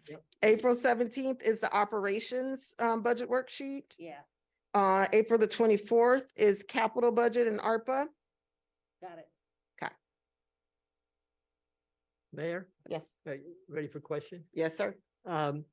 You mentioned the rule that the city council cannot raise the tax rate above what the city manager or acting city manager puts in the proposed budget. Is that a rule that's written in the charter, or where does that come from? So the answer is it's the constant yield tax rate public hearing is the issue. It has to be advertised between 7 and 21 days. I think that's, I'm right on that, before the public hearing. And the tax rate has to be advertised as to what it's going to be. So if you were if you have a constant yield rate, you don't need to hold the public hearing. But anything above the constant yield rate, you must hold a public hearing on it. And before you adopt a tax rate. And once you advertise that hearing and say the rate is going to be 57 cents, you can't reduce it. I mean, I'm sorry, you can't increase it after that point because you've advertised the tax rate at a certain level. And Does that is make a sense? state. That's the state It's not a requirement. It has to city. do with, it's not, the council can raise or lower the tax Mhm. rate as it wishes. It's just when it's above the constant yield rate, you have to advertise it at a certain, at what the level. My recollection is that the councils in the past have occasionally raised that rate and advertised it after adopting the budget. Really? Not after adopting it. Oh, well, she's been clerk apparently. Before all the work sessions on it? The constant, unless the law has changed in this legislative session. No, I'm not suggesting, I'm working on an old memory here. Yeah, yeah. So you cannot, you could have a second public hearing That's if, right. and if you advertise it in a timely manner, but you have to have the public hearing before adopting the tax rate. It could be the same night that you adopt the tax rate or any time before. My then. recollection is that we have increased what the city manager had proposed in the draft budget. Really? In a second hearing? Whether it was a second, I don't remember that detail of it. That's the city clerk's job to keep us honest. So I want to make sure I'm clear. So if we're not talking about constant yield, right? If we are talking about submitting let's say the city manager proposed a tax rate of 0.57, right? And we decide, you know what, we really are taking this financial forecast to heart. We want to increase our reserves. We're going to take it to 0.6. We could do that, right? Because we're already above constant yield. If the city manager were to send in a constant yield tax rate and we don't plan for the public hearing, we would have to make sure that we're advertising the public hearing, right? If we don't do that, then we technically we have to figure out a way to have the hearing. And we have to, my understanding is we have a deadline for when we have to submit our budget, correct? You have to submit your tax rate to the county so that they can send out tax bills, so that they can prepare the tax bills. Right. That's the deadline. So it's a combination of the deadlines for when we need to submit the tax rate to the county. And when we would need to make sure that if we were to, after all of this reconciliation, want to go above constant yield, we would then be legally obligated to make sure that we hold a public hearing. And then we would have to make sure that we're able to get all of that done By May 17th by May 17th. or May 10th, as the case may be. So I, so again, it's, from my perspective. I have a question before you. Yeah, sure. The May 17th is when we're scheduled to do the second reading of the ordinance to adopt the budget. But at what date is the rate have to go to the county? The county is expecting it the following day. Yeah, this is about. In the past, so they've had a date that they wanted to get it, or that was a deadline. I mean, there was a deadline to it. That's the deadline they've given us. If there weren't that deadline, you could adopt your budget in June. But the county sends out our property tax bills. It's on the county bill, and they require us to provide the information by a certain time. Right, and that was what I was asking. What's the time that they say? Just, I mean, if we finish our budget in February, they're not going to say, well, we have to have it by tomorrow. We asked for some Yeah. flexibility and they essentially told us there is none and we need to submit the tax rate by the 18th.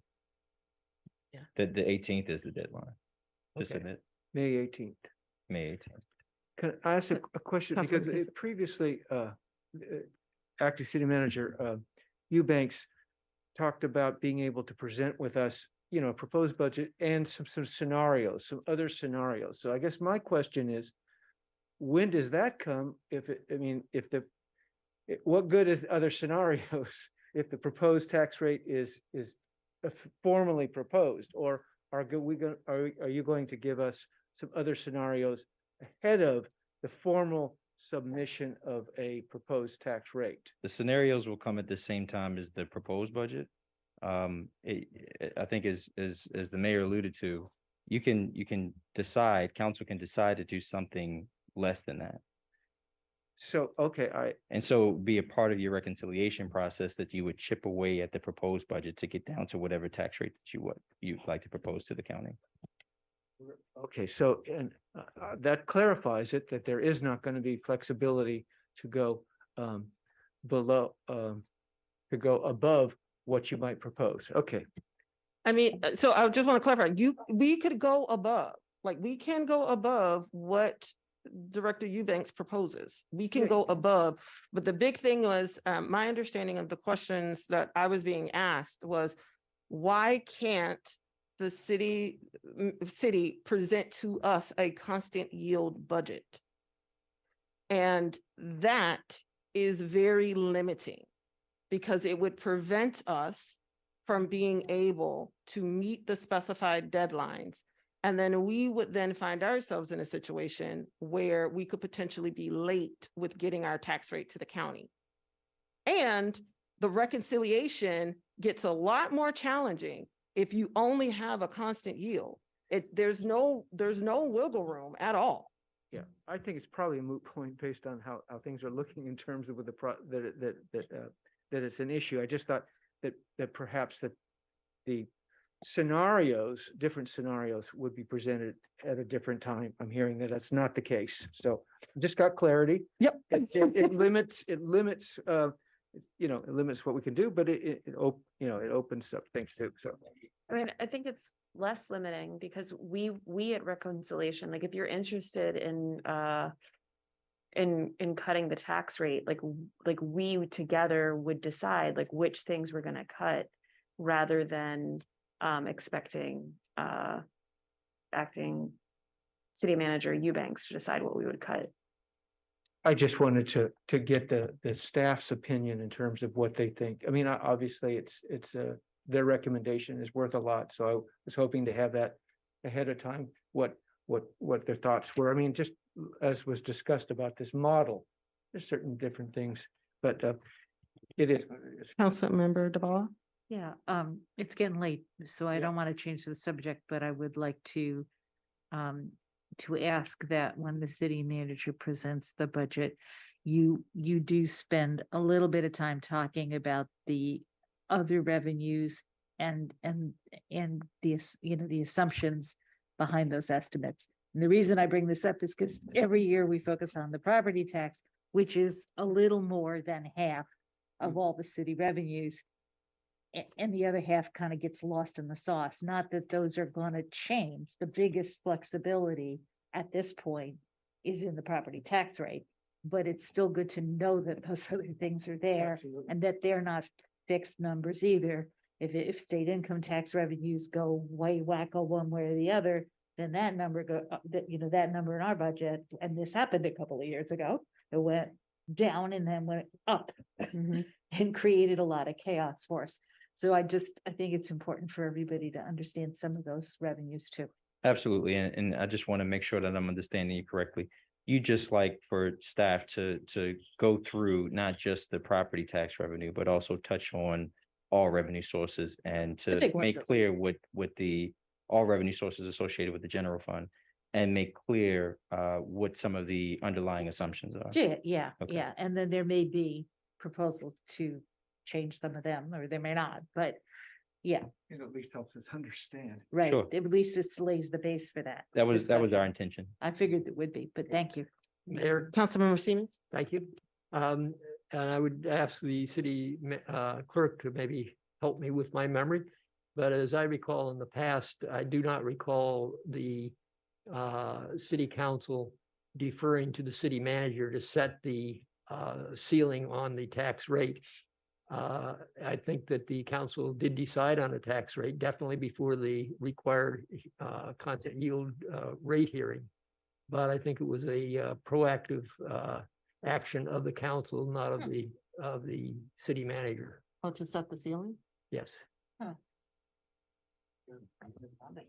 Well, you could set the ceiling now and say, I mean, you do not want it to be higher than, you could say, you don't want it to be higher than constant yield or constant yield plus 1%. But you're really tying the city manager's hands doing that, but you can give guidance as to what. You could say 10% What over you the expect. constant yield, and that would certainly untie his hands. Well, I think to your point, and this is really a question from me too, Jesse. In theory, you could propose or we could advertise. We keep saying present, but it's really about the rate that's advertised, right? So we could advertise a rate of 59 cents, right? And the proposal is still what it's going to be. It could be something less than that, but that gives council the room to go up or down. Is that correct? I believe so, yes. Thank you. Councilmember Fulcher. Is there any sort of prioritization in the budget? Like, we're in our priorities, like we try to like have some sort of prioritization, like the stuff at the top is the more important stuff and the stuff at the bottom isn't. Is there anything like that in the budget, or is it just, it's all important? Well, it's the prioritization of the budget. What we use or what we try to use is the council priority. And so the budget is tied to what council has determined are the fundamental things that the city staff should be doing. You could argue that the dollar figure for any one thing is an indication of its priority. But beyond that, I'm not sure how we would denote that. Councilmember Gibson. Just a quick question, talking again about our priorities. Is this something that what version will the public be able to see this week? Will it be the version that you're going to send to us? Will that be posted? They will see the version that we just talked through. It's already posted. Oh. But when we vote on the final priorities in the resolution, those priorities get posted and they also get included as part of our budget. Yep. So the final version will be in the budget. Right. So the document that we're looking at today is already posted. Okay, thank you. I just wanted to mention that we could certainly post the new revised priorities whenever you decide to have it posted. Okay. All right. So Mayor, before we wrap up, I just want to address something that Councilman Gibson mentioned. You had a question or statement about the ability of staff to provide information about the staff time and then cost. So we can't provide that real time, of course, right? So and this is for any and everyone. If you have ideas about things that you would like to see in the budget, you know those now. You can send that to us so that we can be prepared to provide you with that information as a part of the reconciliation process. So if you think you have those kind of additions, it'll be very helpful to receive that in advance. I also just want to piggyback off of Mr. Eubanks' point of this is going to be a very fast-paced endeavor. And so the way that we get through this collectively is to submit questions ahead of time so that staff is prepared with answers. So it will require us to kind of do quite a bit of legwork behind the scenes just to make sure that everyone is prepared to answer the questions that you may be receiving from your constituents or things that you may be thinking about or considering ahead of time. So as much lead time as we could provide staff, that would be great. So to that end, two things. One is, does everybody have a copy of last year's budget so that you can see what it looks like, assuming that it's going to look like that this year? All of our budgets are online. Yeah. So So it's it might help very to accessible. familiarize I mean, with the binder that we got with the, Mhm. yeah. Yeah, we did get it. Yeah, Okay. we got Well, I already had it, so I don't remember whether I got it. We at the we were time. given it, and Okay, so that's what it looks like. And then to your question about FTEs, it's in there, but not at the granular level that I think you're looking for. So you can take a look at that and then maybe answer, maybe see what you think is useful and possible. And just note too that there's a difference between the adopted budget that you'll see online and then the proposed budget. So the adopted budget is a much more robust document. The proposed has less detail. And so the additional pages require additional effort. And so we have a limited amount of time to get you the basics of what council needs to make a decision. So we add afterwards.